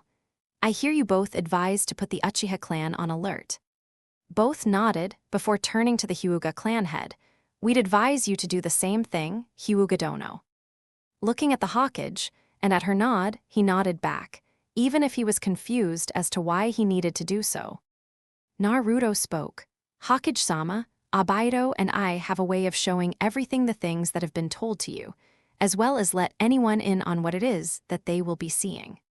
It does, however, use the main Jikaiyu Sharingan, so we do need your permission, as well as everyone who will be participating in the jutsu. Seeing their Hokage and her advisors, as well as Kakashi and Fugaku nodding to that, all of them agreed.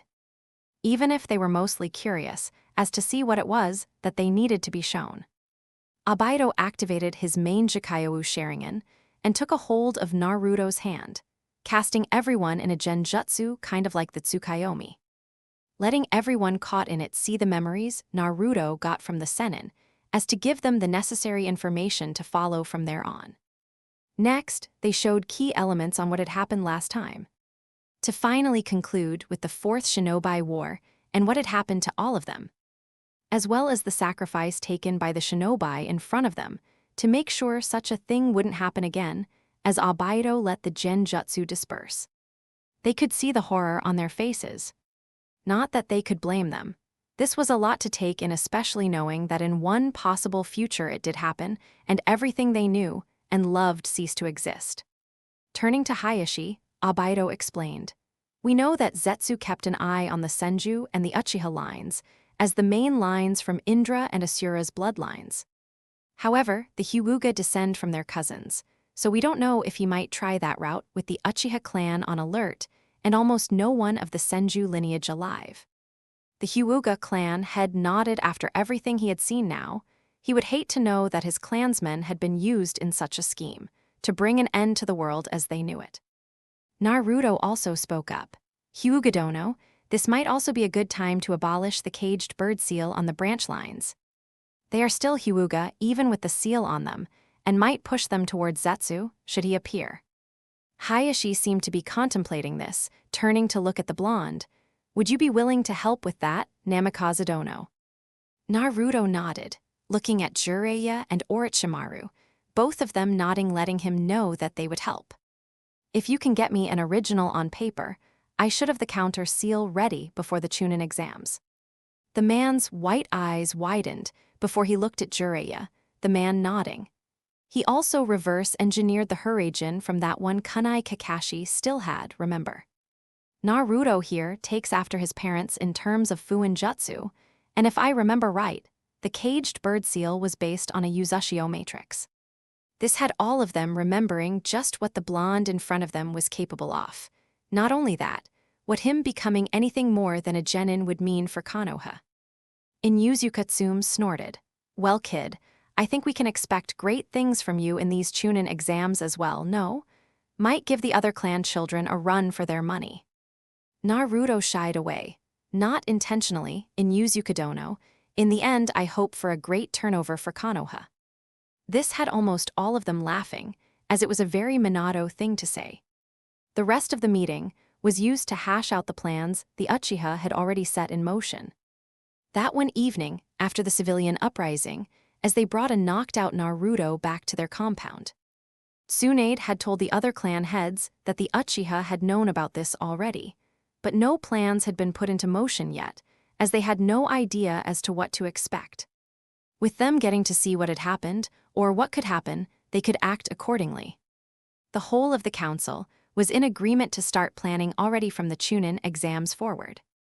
They agreed that Zetsu might appear to get a backup plan, either by kidnapping a child from the Uchiha or Hyuga clans, or in the worst case, take Naruto or one of the other Jinchuriki present during these exams. They also listened as Albedo and Naruto explained that they hoped that the other Jinchuriki would remember, but that would have to wait until they get to Konoha. The council agreed to this also. As everyone left the office, plans made and set in motion, for as much as they could be now that they didn't know what would actually follow. Tsunade was glad she had disbanded the civilian council.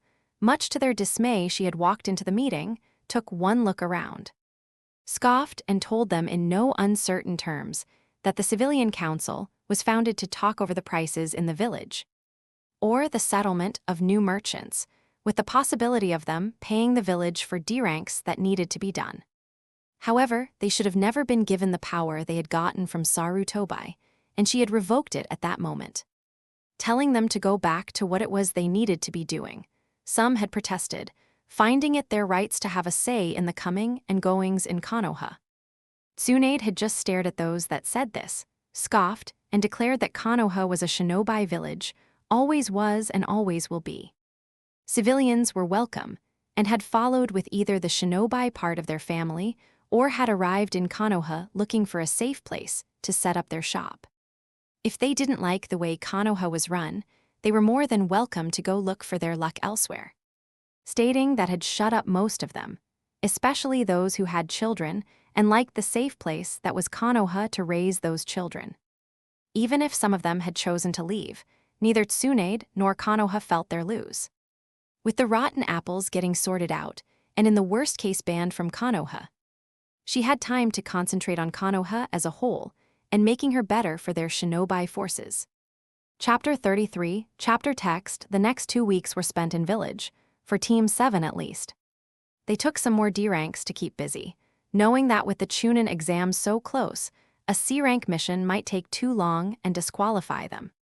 With mornings filled with D ranks, afternoons were used for training, making sure they had everything they would need for the exams.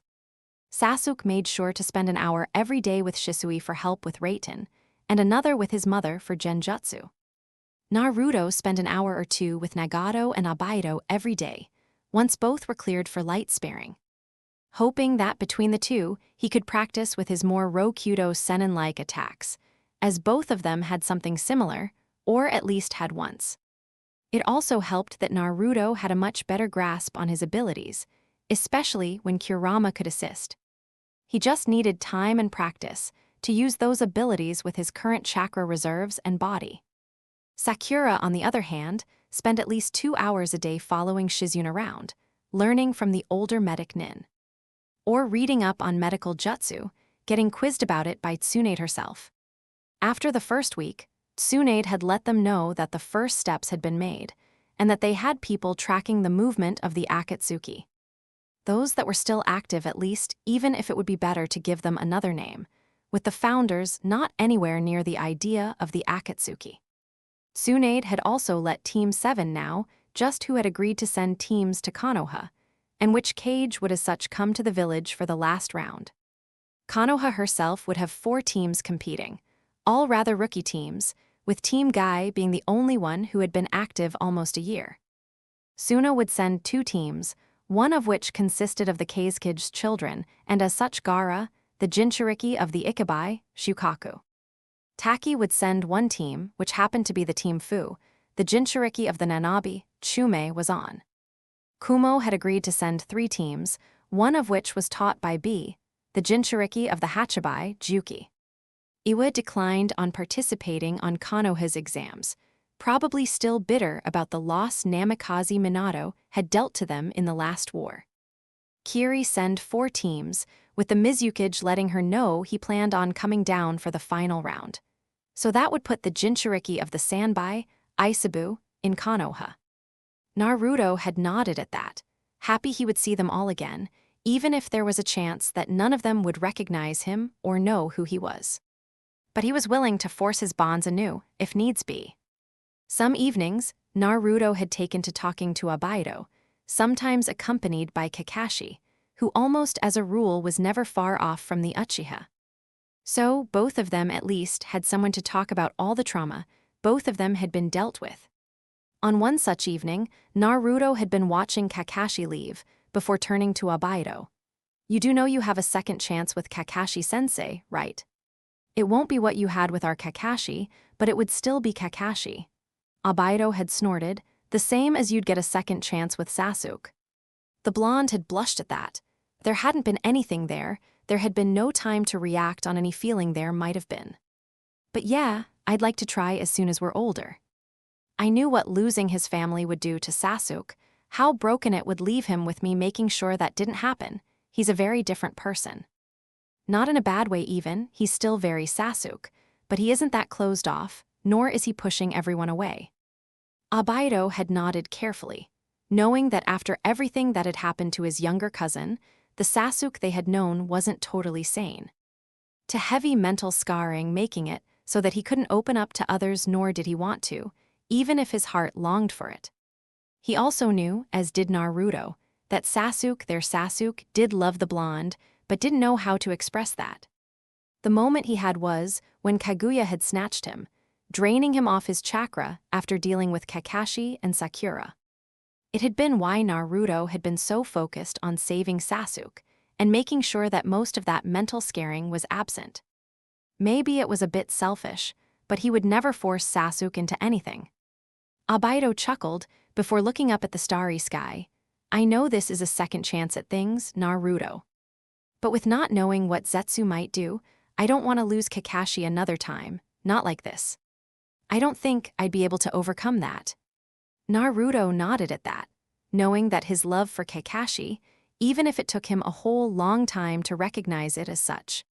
Was the reason he had been able to keep himself together after all the times he'd been torn apart and put back together. Even after everything that had happened, Kakashi had been the one constant in Obaido's life since childhood, so of course, he would clamp onto him. Obaido sighed, laying on his back on the back porch of the Uchiha main house, still looking at the stars in the sky. He saw Naruto was doing the same thing next to him. "Do you think they are watching over us?" Obaido snorted. "After everything, I'd like to think so, but I really don't know." "The Sennin probably is, watching over you and Sasuke that is, as the current incarnations of Asura and Indra. But I don't think our family is able to see us from the Pure Lands, too occupied with their afterlife, not that I'd blame them." Naruto nodded.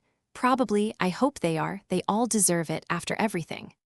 The blonde stayed silent for a while after that. "I still think you should talk to Kakashi about this Obaido. He hasn't left your side since we found you, nor has he made any intention of leaving you behind. I think he wants this as much as you do. You deserve this, this chance at happiness, especially after we seal Zetsu forever." Obaido snorted once again. "I'll think about it, brat, just let me figure it out myself, all right, if I want to take this chance." Naruto nodded, "Sure." Silence set in around them, before Obaido asked about the caged bird seal, to which Naruto replied he had managed to counter it. He, Jiraiya, and Orochimaru would go to the Hyuga compound tomorrow to release the seal from all of the branch members. With the last week before the Chunin exams busy with training, the release of the caged bird seal, as well as making time to spend with friends and family while they were not training. In all, Naruto forgot that he could just come across the other Jinchuriki now that they would arrive in Konoha to participate. As such, he was stumped to be looking at the Suna team, Gaara gaping at him as he came out of the Shinobi supply store, creating a clone to take his purchases to the Uchiha compound, where he had moved in after the revelation. He looked at the redhead in front of him. The other boy was looking better than he remembered him looking the last time. He didn't look as tired as before, even if his eyes were still lined in black. He nodded at them, not knowing what else to do, when suddenly Gaara took a step forward, taking his wrist in hand and pulling the blonde to him. A tremble in his shoulders, betraying that he was overcome by emotions. As they stood there in the middle of the street, hugging one another, more than one person stopped to stare at them, not that they interfered. It was only when Obaido and Kakashi appeared that Gaara moved, a bewildered look on his face at seeing the Uchiha here, especially sporting a Konoha insignia on his arm. Looking between Naruto and Obaido, Gaara just sighed. "What did you do?" Naruto held up his hands. "For a change, it wasn't me." Turning to Obaido, the redhead tilted his head to the side. "You're doing then?" Obaido nodded, carefully, keeping his distance from the man who would become the commander of the allied shinobi forced and who would make it difficult for him. They might be in the same side, now he knew who to watch out for. Temari and Kinkuro in the meantime stared at their younger brother in slight awe and a lot of fear. Probably because the man just went up to a Konoha nin and just hugged him. Even if Konoha and Suna had a tentative alliance, to just do that was quite shocking. Nodding towards the two of them, Naruto asked, "Your siblings?" Gaara nodded but shook his head as Naruto turned a questionable gaze upon him, making the blonde frown and Gaara sigh. He should have known by now that Naruto would never walk any path alone, nor would he intentionally keep secrets from his team for longer than he deemed necessary. Gaara, what is going on?" This was Temari posing a question carefully. Gaara sighed. "He did something together with the Uchiha over there, it's related to the Biju." At this, both his siblings gasped, knowing that the identity of a Jinchuriki was a village most guarded secret. At their fearful looks, Naruto just laughed. "We always recognize each other, This had Temari and Kinkuro looking at the blonde, knowing that Konoha only had one Jinchuriki, the one holding the Kyuubi. They edged away, throwing a look at Gaara, before turning and making their way either to their sensei or to the room they had booked for their stay here. Naruto frowned. "You didn't tell them." Gaara shook his head. "Too much bad blood, They both try, and it is better than before, but I keep seeing my Temari and Kankuro instead of these children. It's been rough so far. I told my father the basics, at least to make him keep an eye out for any suspicious behavior. Even if with me being here, Suna will not be attacked. Naruto hummed, glad that Gaara had at least told someone. Looking around, he saw a lot of people had dispersed too, probably to go and mind their own business. Obaido and Kakashi among those. Obaido used his main Jikaiowu to send himself and me back, even if I didn't know that at the time. I just remembered waking up on the day I started the academy. Kurama luckily remembered, so I wasn't totally alone. We found Obaido, along with some others, in one of Orochimaru's hideouts when Tsunade sent us out to relocate them all. Starting there, I spilled to most of the relocating party, and later to the Hawkage and the clan heads. It might not seem like it, but Konoha is on high alert, preparing for an attack during the Chunin exams. Zetsu will be desperate, with both Obaido and Nagato here. Gaara hummed at that, even if they were both interrupted by the Biju inside them. We managed to make contact with all of them and relayed the message. Everyone is also on high alert, even if Zetsu will most likely go after you both and Fu first, as Genin. The others are Jounin level. Naruto nodded, looking up towards Kurama, before waving at Shukaku from where the Tanuki sat behind Gaara in the shared mind space of the Biju. Grinning at each other, they let themselves regain consciousness, even if neither of them fell down when their Biju pulled them under. They shook hands, wishing the other well. Waiting until Gaara had disappeared from view, Naruto made his way towards the Uchiha compound. Tomorrow the exams would start, and he intended to ace them. Chapter 34, the next day, the exams went well until midway the second round.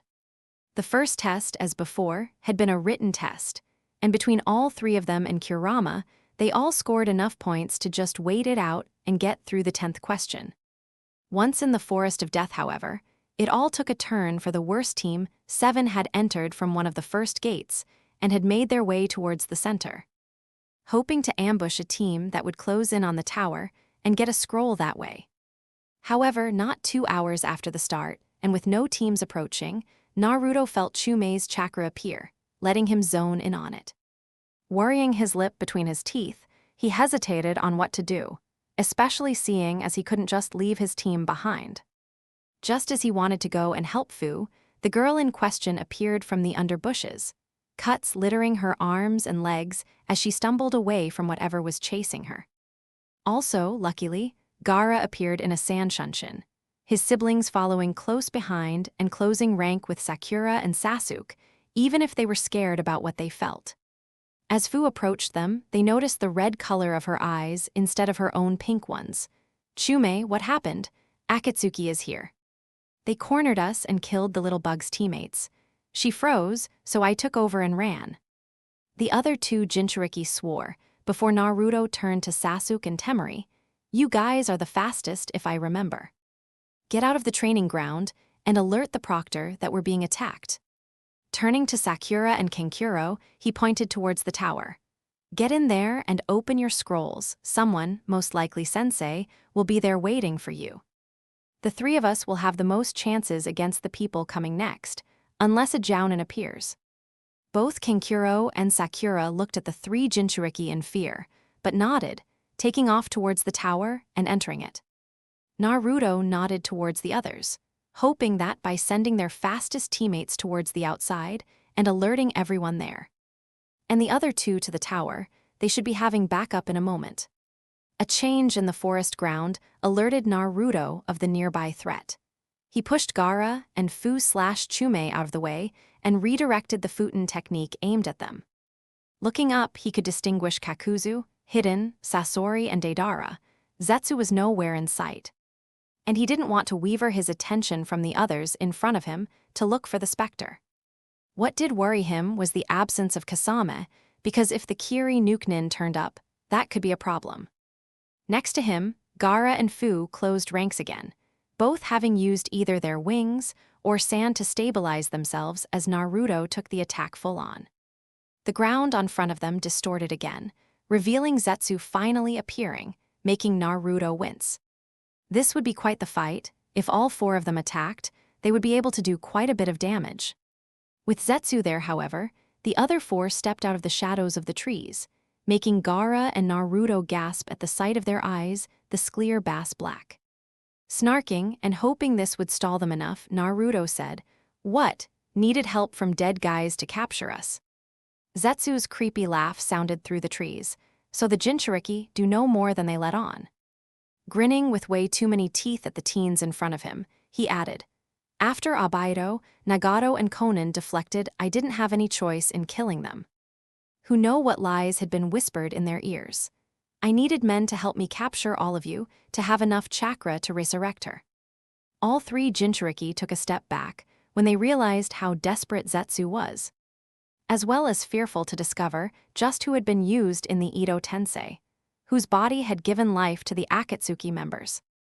Naruto scoffed, buying them more time by talking, "You honestly expect us to just follow you to our deaths?" Zetsu grinned wider at that, meaning that he no doubt had an ace up his sleeve, which didn't bode well for any of them. As they were contemplating that part, the other four attacked, making it 4 against 1, even if they could all hold their own. Glancing towards each other, they nodded, giving their Biju more leeway in their connection. While Gaara and Shukaku never managed to get a working relationship as a Jinchuriki and Biju. Gaara, trying to save the Tanuki back when the war was going on, had endeared him to the Ikibai. So Naruto wasn't surprised to see that Gaara's black birthmarks grew, while his skin took on an obvious sand look. Fu, on the other hand, had sprouted wings again, and was using those to stay in the air and spew some sort of glitter bombs at their attackers. Naruto, however, after some practice, could achieve his Biju mode again, Kurama's chakra engulfing him and giving him the appearance of a Haori once more. This had Zetsu pausing for a little bit. He had obviously expected Genin-level opponents, maybe Chunin-level. Not Jinchuriki with a working relationship with their Biju. Daring to take the moment Zetsu froze, Naruto stretched his senses wide, searching for the nearest backup and feeling some not a minute out. However, he also felt something else, which made him look up and pale. Seeing the reaction of their friend, Fu and Gaara looked at the sky and gulped, hoping that this would not mean the end of Konoha as they knew it. At that moment, Abaido, Kakashi, Guy, and Nagato flew out of the underbrush, their eyes catching onto the Edo Tensei Akatsuki, making both Nagato and Abaido wince, while Guy and Kakashi made their way towards the Jinchuriki. Before any of them could say anything, Naruto responded. Nagato looked up and tried to match him in Shinra Tensei. The redhead did just that, paling as he saw the figure dressed in red suspending himself over Konoha, seemingly not doing anything, just staring and watching. Zetsu took that moment to start laughing. Good luck evading Madara-sama, Konoha's come. As he had said this, he obviously expected the old Uchiha to indeed use an attack to flatten Konoha, but it never came. If anything, Madara lowered himself to stand in between the two groups, his back towards the Jinchuriki, while his front was facing Zetsu. The Spectre was once again shocked, as were the Jinchuriki, as Madara made quite the statement by turning his back toward them. He glanced back once. The look in his eyes won both Abaido and Naruto recognized and made them gasp. Abaido turned to Kakashi, who had come to stand by him again, as well as Itachi, who had appeared out of the shadows, explaining in hushed voices that Madara had been a Jinchuriki too, the last time, and that it would appear the Uchiha also remembered. Fu, Gaara, and Naruto etched towards the adults, more and more Jounin appearing out of the woods, as well as Tsunade, the Kazekage, and the Mizukage. Zetsu hissed at that, but more importantly at the person standing behind the Mizukage, Kasame, Samehada at the ready. Madara took to speaking. "You always did forget the will of fire, or the honor between allies, in the case of the shinobi from outside Konoha." Zetsu hissed again, sending his puppet Akatsuki towards the now mass of shinobi, only for them to be sealed up before anything major could happen. Both Jiraiya and Orochimaru appearing to have prepared the scrolls to seal them into to take away one obstacle, leaving only Zetsu, who by now realized he was horrible outmatched. "Madara," he hissed, How could you, after everything we have done for you? You abandon us for the village that once abandoned you." The laugh that came out of the eldest Uchiha's mouth was a chill one. "Everything you did for me. You raised me as pig for slaughter, filled my head with this noble cause to bring peace to the world. When in reality, you just needed a puppet to hold out until the conditions were met to bring the Jubai back to life." Zetsu hissed again, "Which would bring world peace." More than one person snorted, Naruto being the one to answer. "How can there be world peace when everyone is dead?" The specter, now knowing it wouldn't have allies anywhere near, began to sink into the ground, only for Mokuten to sprout from 3 different directions and prevent him from doing that. He kept on trashing, even when the roots started to tighten even more. Naruto, glancing at Obaido and Tenzo, released his Mokuten and approached, knowing then needed to seal the specter. Looking at his hand, the sun sign appeared again, making him startle. Going by the sudden quiet in the clearing, not counting a swearing Zetsu, Naruto looked around, only to see the Rokudo Sennin, again as a specter, standing in front of him, and Madara, his head tilted to the side. "I did not think I would see you both here." Naruto grinned sheepishly. "We needed to do something, especially with Zetsu here desperate enough to disturb a Chunin exam just to get to 3 Jinchuriki." The Sennin nodded, looking back at his youngest brother, if one could call Zetsu that. "He has indeed the habit of being a pest to my descendants." Madara nodded, "And he will continue to be so, unless we can either seal him away or kill him." The Sennin shook his head. "Killing won't work, as he is in essence my mother's hate for humanity and her thirst to conquer. You would need to seal him." Naruto shook his head. "Sealing alone is not enough. Someone might find it, years from now, and undo the sealing. We'd be back to square one at that point, and I for one don't want him released on future generations." Most of the others behind them nodded in agreement, not wanting this specter to ever disturb their world again, not their legacy.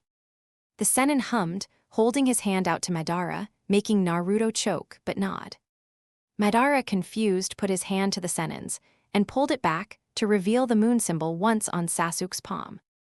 Approaching, both Madara and Naruto touched Zetsu, who to their astonishment shrank and formed a black pebble. The Sennin took it from the ground and put it in his pocket, patting it once for good measure. "He'll be coming with me to the Pure Lands, from where he can't leave nor wreak havoc on this plane ever again." With a smile, he disappeared, taking the Edo Tensei revived men with him. Madara turned once to nod at both Nagato and Obaido in an Uchiha sort of apology. The moment the clearing was empty, most of those present gave a huge sigh of relief, happy to know that this was over. Especially those in the known as to what the Black Spectre actually was and what he could have done, had he been given the chance. These Chunin exams were cancelled, which came to no surprise to the teams present, nor the cage of the participating teams. They had all fessed the chakra come from the forest, having made most of them flee. Tsunade, while disappointed she couldn't make any of her shinobi a Chunin, especially those who earned it, was glad that they had won this battle without any casualties, the 2 genin from Taki notwithstanding. It also comforted her to know that they had stopped a greater war from ever happening. After all, the main instigator had been eliminated, and she knew of no village who would be interested in summoning the Jubai back. Cheering to Naruto, Sasuke, and Sakura, the later 2 who had hugged their 3rd teammate between them the moment they saw him, she only had to smile. Knowing they would make it most likely in the next Chunin exams held in Kiri, Yagura had already given her the paperwork to fill in to enter her teams. Looking up at the sky, she thanked the gods for willing to grant this change to the Jinchuriki. Chapter 35, in the aftermath of what had happened in Konoha. Most shinobi and kage present kept their mouth shut about what they had heard, not wanting to rouse suspicion on the fact that time travel was a possibility. But to do so was to give up everything you had, unless of course you didn't have anything left to give up. The official statement, which had been sent to all the shinobi villages, as well as every daimyo, included that they had found intel of an organization planning on waging war on the world, for no other fact than to reinstate the Jubai, and the practices she brought with them, meaning the end of the world as they had known it. With the combined efforts of multiple shinobi and Kage, during the Chunin exams in Konoha, they subdued this enemy and killed him when he proved too dangerous to be left alive, but not before he ended the lives of those he had worked with. In the end, the casualty was kept to a minimum, but for clarity's sake the names of those in the organization who had fallen had been mentioned. Iwa in particular had grieved at hearing that, seeing as Deidara had been family to Unoki. And to hear that his end was because of the cowardness of another redeemed him in the eyes of his people. About the people who had been found in Danzo's headquarters, the ones ill or in the hospital care had been cured. For a select few who had been too ill and had died within the first 2 weeks. Of those that had survived, a portion asked to never be put on active duty again, mostly because of the trauma they already carried with them. Others because a disease they had was never treated, making it life-threatening for them to ever be an active shinobi. Some others couldn't wait to be back on active duty, and applied for that even before their medic-nin agreed to let them go on active again. One of them was Orochimaru's apprentice Kabuto, who was found after the whole mess with Danzo and the Chunin exams was behind them. The boy had amnesia from the torture Danzo put him though, after finding out he wasn't rude anymore. He started to remember when Orochimaru came to visit him, after they found out he was still alive. The dead had been buried or had been stored for out of village family members to come and claim the body. Even with all this happening, more than one person had thanked Tsunade for finding this out and giving them the closure they needed after the disappearance of their family members. All in all, Konoha was booming again as a village and had at least a passable relationship with the other hidden villages. However, this all had been 4 years ago, giving all of them time to rebuild. And more importantly, to force more alliance between the villages, as well as attempt another Gakage meet, which proved quite fruitful. After finding out what could have happened, all the villages agreed that waging war, for the sake of war, couldn't bring them anything but the loss of lives. Something none of them wanted. Even if some relations stayed tense between certain villages, it was an improvement of what had been. Now, however, Tsunade could only smile as her nephew stepped up next to her. A Haori not unlike his father around his shoulders, with the kanji for Rokudames spelled over the back. Turning to the people gathered below them, she had to smile at the turnout. Lifting the hat from her own head, she placed it on Naruto's before announcing, "I present to you, Konoha, your Rokudame Hokage, Namikaze Uzumaki Naruto." A cheer came up out of the crowd below, the loudest of course from the other members of the former Team 7, as well as from her 2 partners standing in the opening into the tower. All of them had front row seats to seeing Naruto grow from the impressive teen to a magnificent young adult. Having made Chunin and Kiri 6 months after the confrontation with Zetsu, together with his 2 teammates, to the surprise of no one, really. More than just Konoha had been rooting for the team of Hadate Kakashi. To Naruto's joy, they also saw Haku and Zabuza, even if they didn't know them this time around. It was nice to see both of them looking healthy and proud at the Mizukage side. All 3 of them made Jounin in the next 2 years, especially with the help they had been getting to reach that level. Naruto had reached it already, but he waited for his teammates to catch up so they could take the test together and succeed. All of them had dreamed big, like Naruto, and were working towards achieving those remarkable goals and succeeding pretty well. Sasuke was training to take over from his father as head of the military police force, all the while still doing mission with either of his former teammates, his cousins Abaito or Shisui or his brother. Sakura, on the other hand, followed in her own footsteps, having been taking more and more lessons from Shizune and herself, even more so now that Naruto will be taking over. And would be the next head of the hospital in a few years. She was already the best medic nin they had, outshining even her and Shizune. Kakashi and Abaito had settled down, finally, with Zetsu's defeat, so too did Abaito's worries disappear, resulting in the Uchiha pulling down Kakashi to be face-to-face to him, pulled down the other's mask, and kissed him square on the lips in front of just about everyone. More than one person had finally cheered, stating that the unresolved sexual tension between the two was becoming unbearable. After that kiss, both seemed to be attached to the hip and could be found walking around Konoha hand in hand, like an old married couple. Much to the joy of those who knew them, both as children and now as grown men.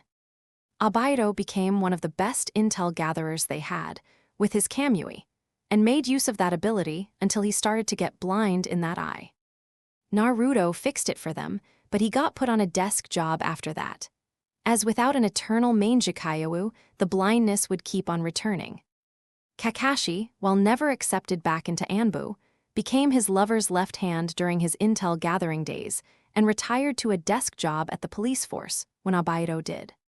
He was known to do heavy-duty missions now and again, but never alone. He was after all still one of the best shinobi they had, especially now that he had a family to come home to again. Naruto and Sasuke kept on dancing around each other, to the amusement of just about everyone who knew them. So, the moment they entered the Uchiha compound, holding hands, beaming, both Mikoto and Sakura had squealed and congratulated them. They had both turned red at that, but did agree that after everything they went through, as well as the connection they had, they just couldn't live without the other in their life. Naruto let go of the past that could have been and concentrated on the present, enjoying this new experience with a Sasuke that wasn't burdened by what his first Sasuke had been through. Even now, years later, they were still going steady, living in a house on the Uchiha compound, close enough to Mikoto and Fugaku, but still far enough to have their own private little nest. With Naruto now as Hokage, she knew Konoha was in good hands and didn't at all feel guilty for retiring. After all, she had told the clan heads that she was only holding the hat until Naruto was old enough to take it. Walking through the village, Jiraiya and Orochimaru at her side, she couldn't help but notice all the foreign shinobi also present to watch the new Hokage make his debut. She just shook her head, knowing that Naruto had kept in touch with the other Jinchuriki, which then evolved into talks with their cage/leaders, resulting in a peace respected by all the nations, looked upon by the Jinchuriki and their Biju. Smiling, they made their way to the Uchiha compound, where a feast was to be held honoring the new Hokage and the journey he had made to get there. After all, Naruto was his parents' son, meaning he would do anything to protect Konoha, but also do everything in his power to keep on improving it. She was older, but with his new point of view, who knew where the village would grow to be. Arriving at the Uchiha compound, not that far before their newly instated Hokage, Tsunade had to smile at seeing him, Sasuke as his side and Abaito and Kakashi just behind them. Sakura was standing next to Shizune, talking to Shisui. This was family, all because a little blonde sunshine, and an Uchiha who didn't want to let go of their precious people, succeeding in changing so much compared to what they had been told. But as she took a cup of sake from Jiraiya, she couldn't bring herself to care they all had a family again, and a stable village with a wonderful Hokage.